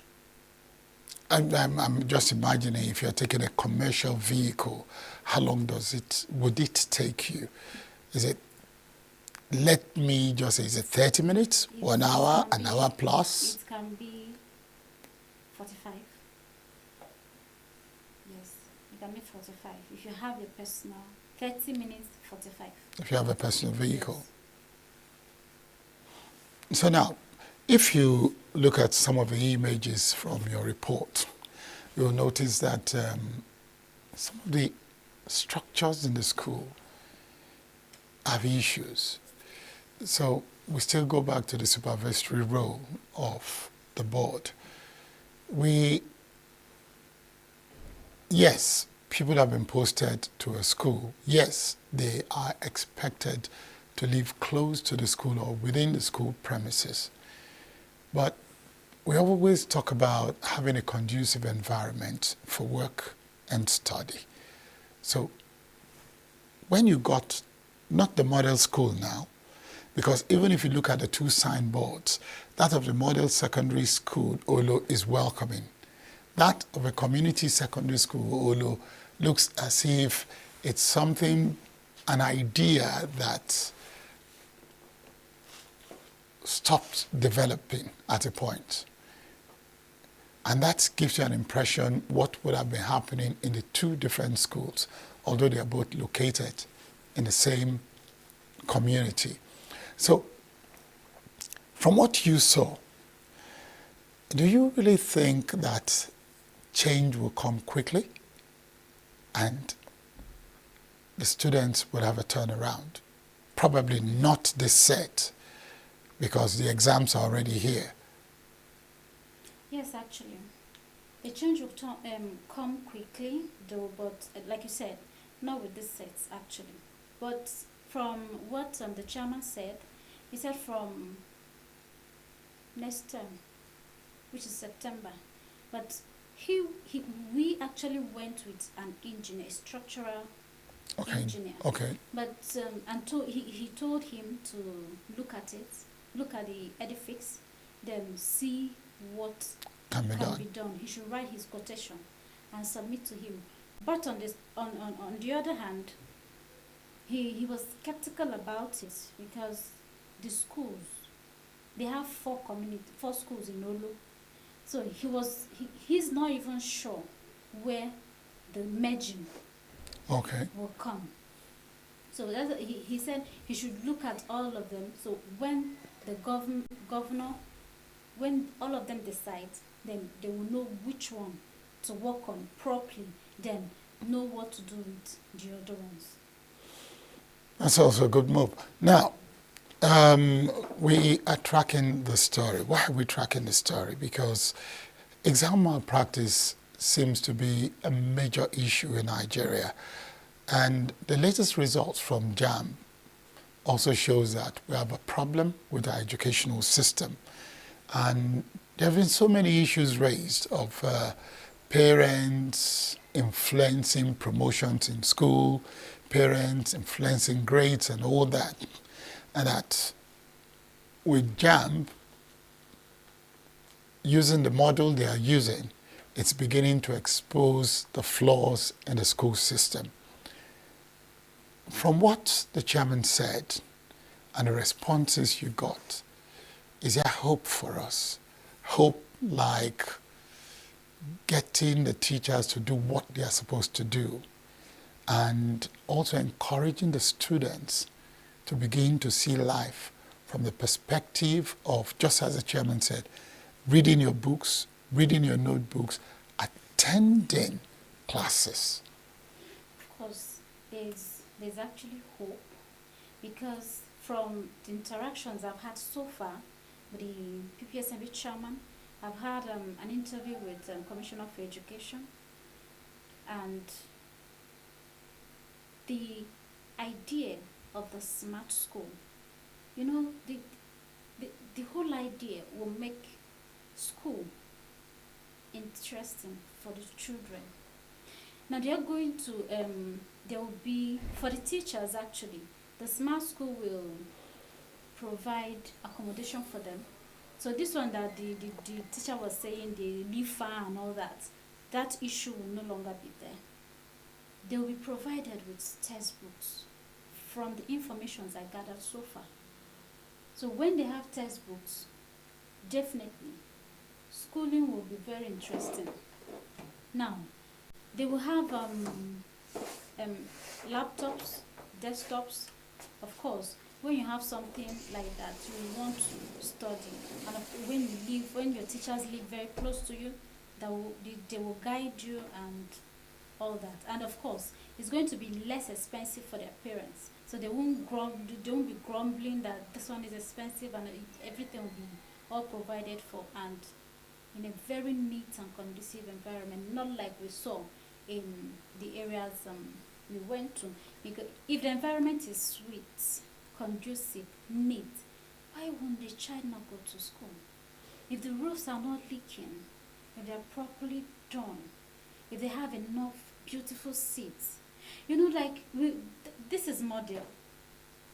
During the interactive section, a child from SS2 told the chairman, he said, "Father, please, we have a problem."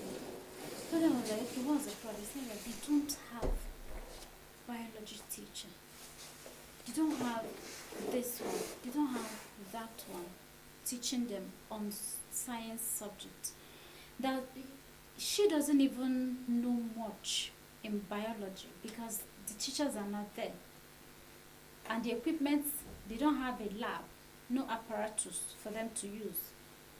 Okay, she said that if when she go to ENUGU for a holiday, during interactive session with them, like playing and gisting with other sets, that's when she understands that these things are necessary for her as a student. But it's so unfortunate that where she's schooling, she doesn't have those facilities.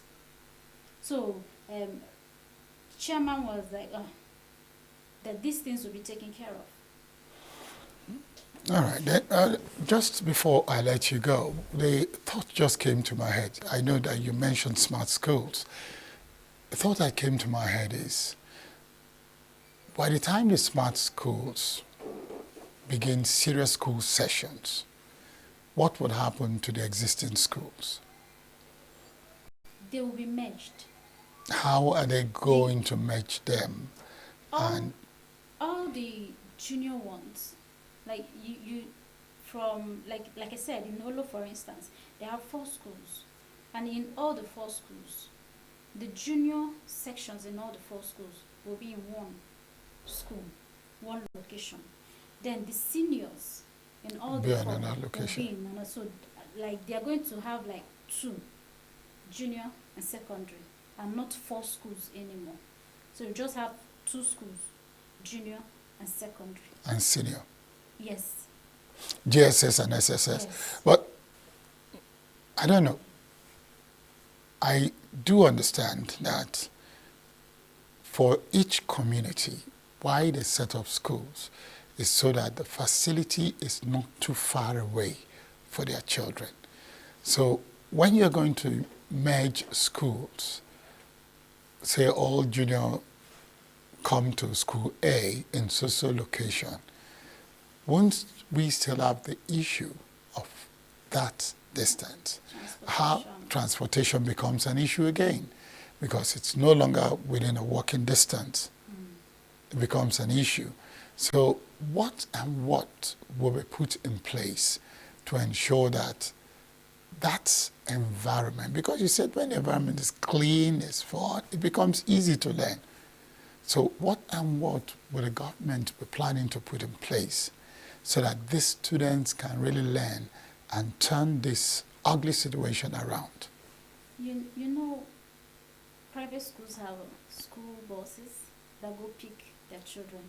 So government schools, you want government schools to provide school buses too? It's not. No. It's just a question. It's actually doable. It's doable. If one person can do it, then why can't the government do it? That has the money and can provide for it. So why not? We're beginning to imagine how many school buses will be provided, and except they are talking about solar-powered vehicles. I'm not thinking of electric vehicles because we are talking of rural areas. Solar-powered vehicles, you begin to think in terms of consumption of petrol, and that's huge. And the availability of fuel station in the local areas, right? That's also another problem. So in trying to solve one problem, you are creating a myriad of problems. Well, we'll take a quick break. When we return, I'll tell you what next.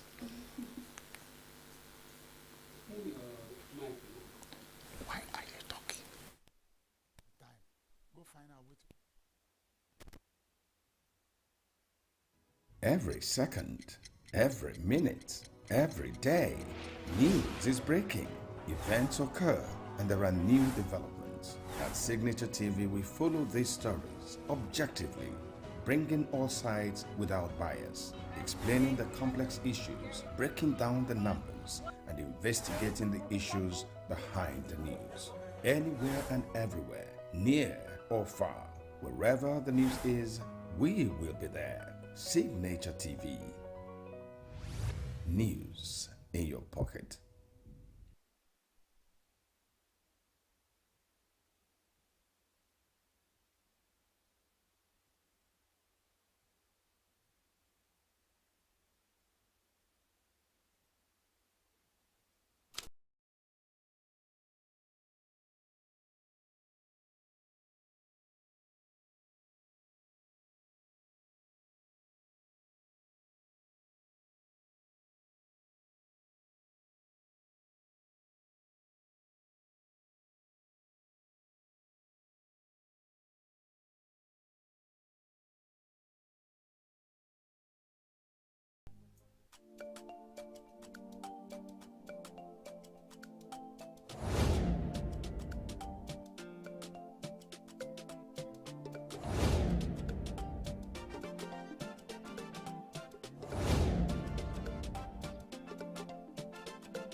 Now, the most difficult thing to do is not going back to the drawing board. But the most difficult thing to do appears to when you want to unlearn and relearn, to begin to understand how you can forge a better way of getting things done. Ugone, from our conversations, I've asked more than once, how do we turn this thing around? One of the prevalent issues in Nigeria is excellence centers and miracle centers. But there is another one where you stay in a particular school, you're okay with that school until it's time for you to sit for SSCE. And when it's time to register, you go to a different school altogether and you register. How does that help the educational system, especially in getting people in a particular school to up their grades? With the new system of education coming up in ENUGU State, you see, these miracle centers, this whole thing that principals in schools do, extorting money and making the children's brain to depreciate, is going to stop. Now, how? If, from what I observed, from the information I gathered, if you're in a school that you feel they will make you to read too much before writing WAEC, that the school is bent on your future academically, then because you can't roll with them, with that their plan, you decide to move out to a miracle center where everything is quick. Now, with the whole system, current system now, if you want to go to another school to write WAEC, for instance, you're in SS3 and you want to go to another school to write WAEC, you will have to go back to SS2. You will have to register with the school and start a new section in SS2, because before you write the WAEC, they are supposed to compile every student's data, then send to the board. At SS2? From SS2. Then send to the board and know that these people are eligible and these are their assessments. Okay, over the years, continuous assessment. Their continuous assessment over the years, and for them to know that yes, those schools can actually write the WAEC and all that, and they have equipped the students academically and mentally to sit in an exam hall alone and have the confidence of writing the exam and reading to comprehend what is written. So this idea of when you want to write WAEC, you run away. You jump schools. To where you like. It's going to end, because if you and that would be great news. Yes, if you try it, you are going back. So you see, going back to SS2 to start all over again. You could stay and learn and read, because like Chama said, it is no longer business as usual. He told them that if you think this year is tough, next year will be tougher. So he's not here to play with anybody. That if you try anything, if you try to be smart, then it's going to bundle you. And even the governor will not help you from his hands. So you better cool down and forget every pressing of phones and you don't have anything that will distract you at this stage. The only distraction you should have is eat food, be a good child to your parents, go and read your books, study, rest and study. Well, I think that appears to be a tall order if you are looking at children from the rural areas going to school. Why did I say that? is because primarily in the rural areas, the same people who are going to schools are the same people assisting their parents in the farms. So how do we combine study, farming, and passing exams? You know, that's the main reason why he said there is a laid down rules for the teachers posted to the rural areas. If you are posted to a rural area, please and please, you are not supposed to stay outside the rural area. You are supposed to rent a room, a walkable distance to the school. You as a teacher, you're in a better position to know your students and their family, their parents. Now, once in a while, you go to them and tell them, we are not saying the children should not help you out in the farm, but also understand that the future of this child lies in this book. If you explain these things to them, because they post teachers that are from there, from that locality, so they can speak the language that the parents that are not educated can understand. So if you explain to them like that, they will actually understand and see that thing they were not seeing in the education side, and then allow the child. You know, it's not like the child will not go to farm, but the child will go to farm and be like, do fast though. Remember you read your books. Have you done your assignment? Oh yeah, leave that one, I'll do it for you. So the teachers posted to the rural areas actually have a lot, apart from teaching the children. They have sensitization on the children's parents. And also be like counselors to assist. Yes. Thank you very much, Ugone Owalo, for coming on to Southeast News. Thank you for having me. It's been my pleasure. And we know the exams are not over. We'll keep monitoring it. Yes, of course we will. So thank you for staying with us. And Barik Mwado remains my name. We'll be here again tomorrow.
Can you imagine a world where your workplace, campus, or your very home is not a sanctuary, but a potential battleground?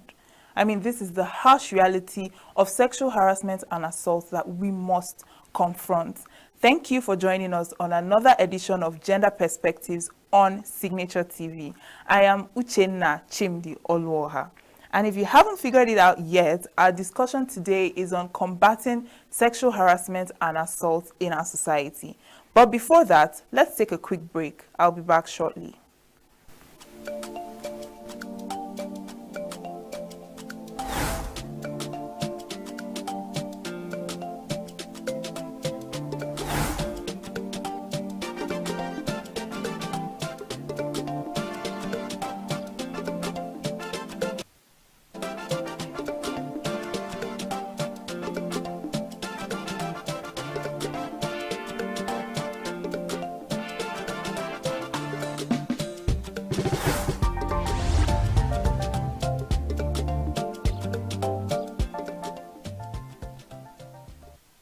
Welcome back to Gender Perspectives on Signature TV. Well, earlier on, I mentioned that our topic of the day is on combating sexual harassment and assault.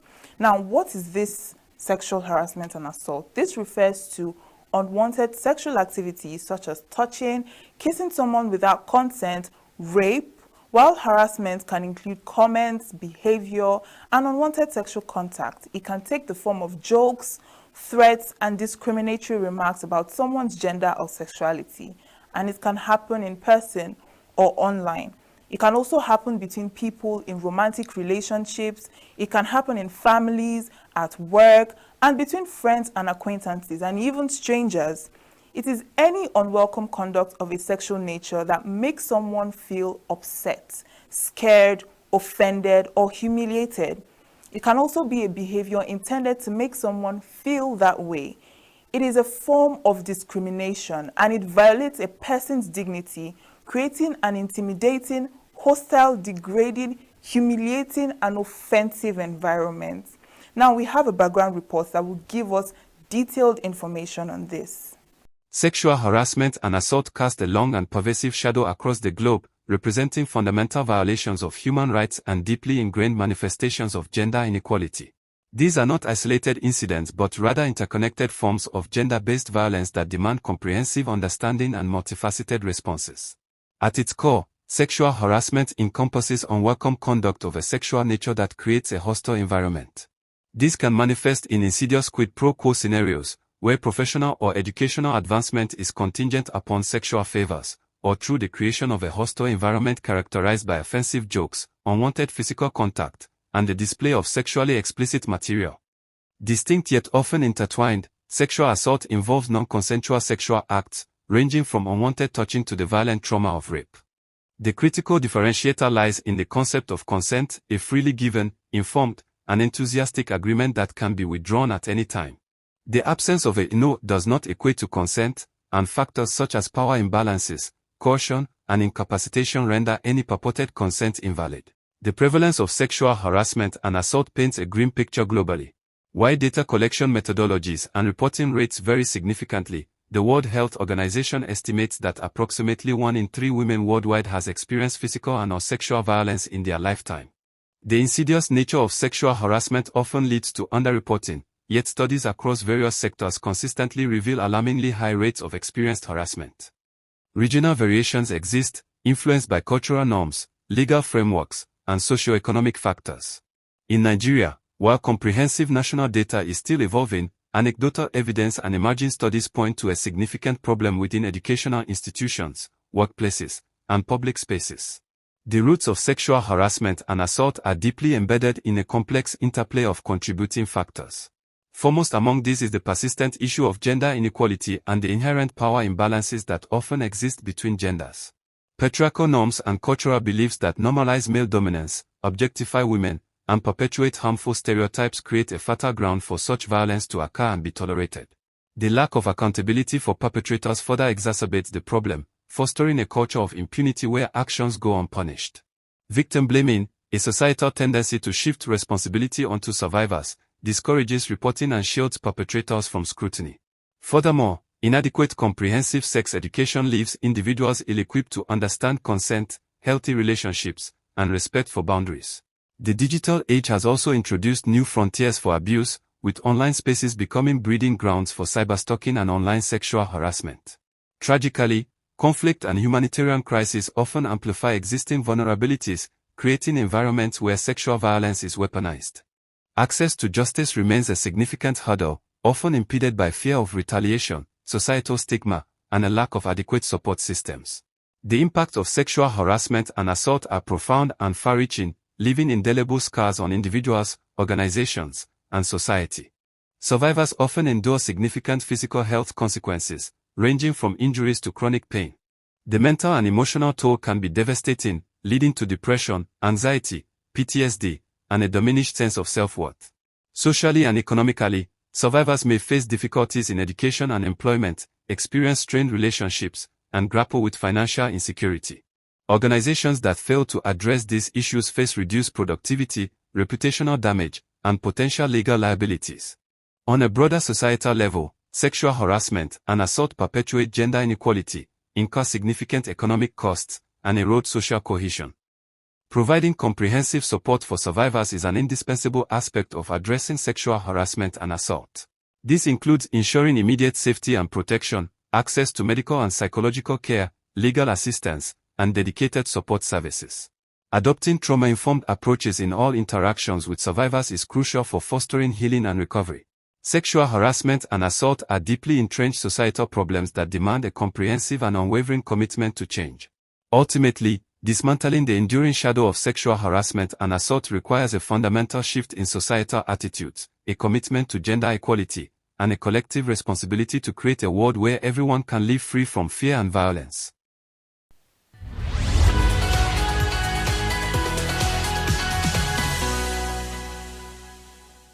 Like the report said, consent is the cornerstone in distinguishing between acceptable and unacceptable sexual behavior. And valid consent is freely and actively given. It's a voluntary yes, not the absence of a no. Silence or passivity does not equal to consent, and individuals must understand what they are consenting to. Now, consent to one type of sexual activity does not imply consent to others, and it can be withdrawn at any time. It is also not given under duress or incapacitation. Consent is given under, or rather, consent given under pressure, threats, or when someone is incapacitated by alcohol or drugs is not valid. Now, sexual harassment often involves an imbalance of power, where the harasser may have authority or influence over the victim, for instance, employer and employee, or teacher and student dynamic. And this power imbalance can make it difficult for the victim to speak out or resist. Now, there are so many things surrounding sexual harassment and assault, but before we go further, we had an interview with Mrs. Grace Opani. She is an educator and a counselor, and Pastor Chukwuemeka Emasoba. He is also an educator and a pastor. So let's take a listen.